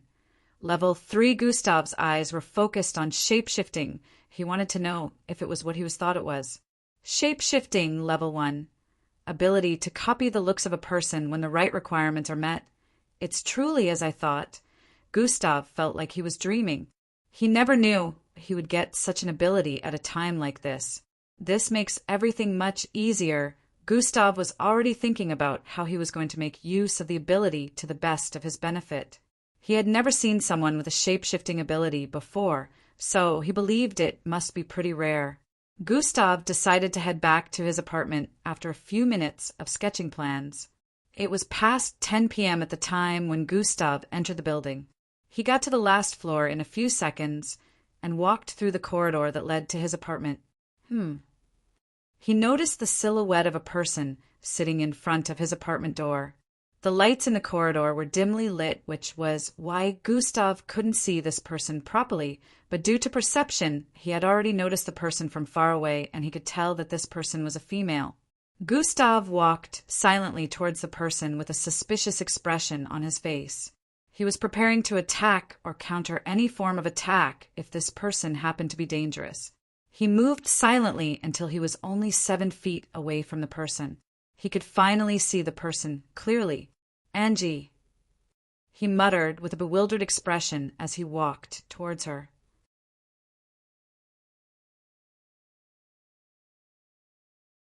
Angie was seated in front of his apartment in such a way that her knees were hugging her chest. Her arms were placed in a crossed format on her knees, and her forehead was resting on her arms. Occasionally her head would tilt to the side and fall off her arms, only for her to subconsciously place them back on her arms. "Angie!" Gustav got to her front and called out. "Flicker!" Her eyelids trembled, and she opened her eyes, which were still heavy with sleep. "Huh?" she muttered with a confused look as her eyes cleared up and she noticed Gustav standing in front of her. "Gustav, you're back!" She jumped up with a look of embarrassment and cleaned the drool from the side of her mouth. Yes, I'm back. What are you doing here? Gustav asked with a confused look. Well, I noticed you weren't back since you left an hour ago, so I decided to wait in front of your apartment, so I would be able to call the police or alert the neighborhood on time if you didn't show up, just in case you were in any form of danger. Angie had a look of relief as she said that. Gustav's eyes widened in shock. She did this to ensure my safety? He wanted to say something after hearing her explanation, but he couldn't find the right words. He just kept staring at her as the seconds counted. He felt a rush of indescribable emotion welling up from inside him as he noted the look of concern on her face. Angie was also staring back at him. The atmosphere was starting to turn awkward as both of them stared into each other's eyes. "ITS God that you're back now." Angie finally spoke to break the silence. "I'm going to bed now. Good night." Angie turned around to head towards her apartment as she waved at Gustav. "Go OD night." Gustav's voice sounded croaked as he replied to her. She turned around and smiled at him warmly before entering her apartment. Gustav got his keys and opened his door before walking in. Pat! A drop of water fell to the floor a few centimeters ahead of Gustav, which brought his mind back to his surroundings. Huh, what's this? Gustav touched his cheek and felt wetness. Am I crying? You're tuning in to the Thunder Spear YouTube channel. Don't forget to subscribe and join us on this journey to catch the most captivating stories.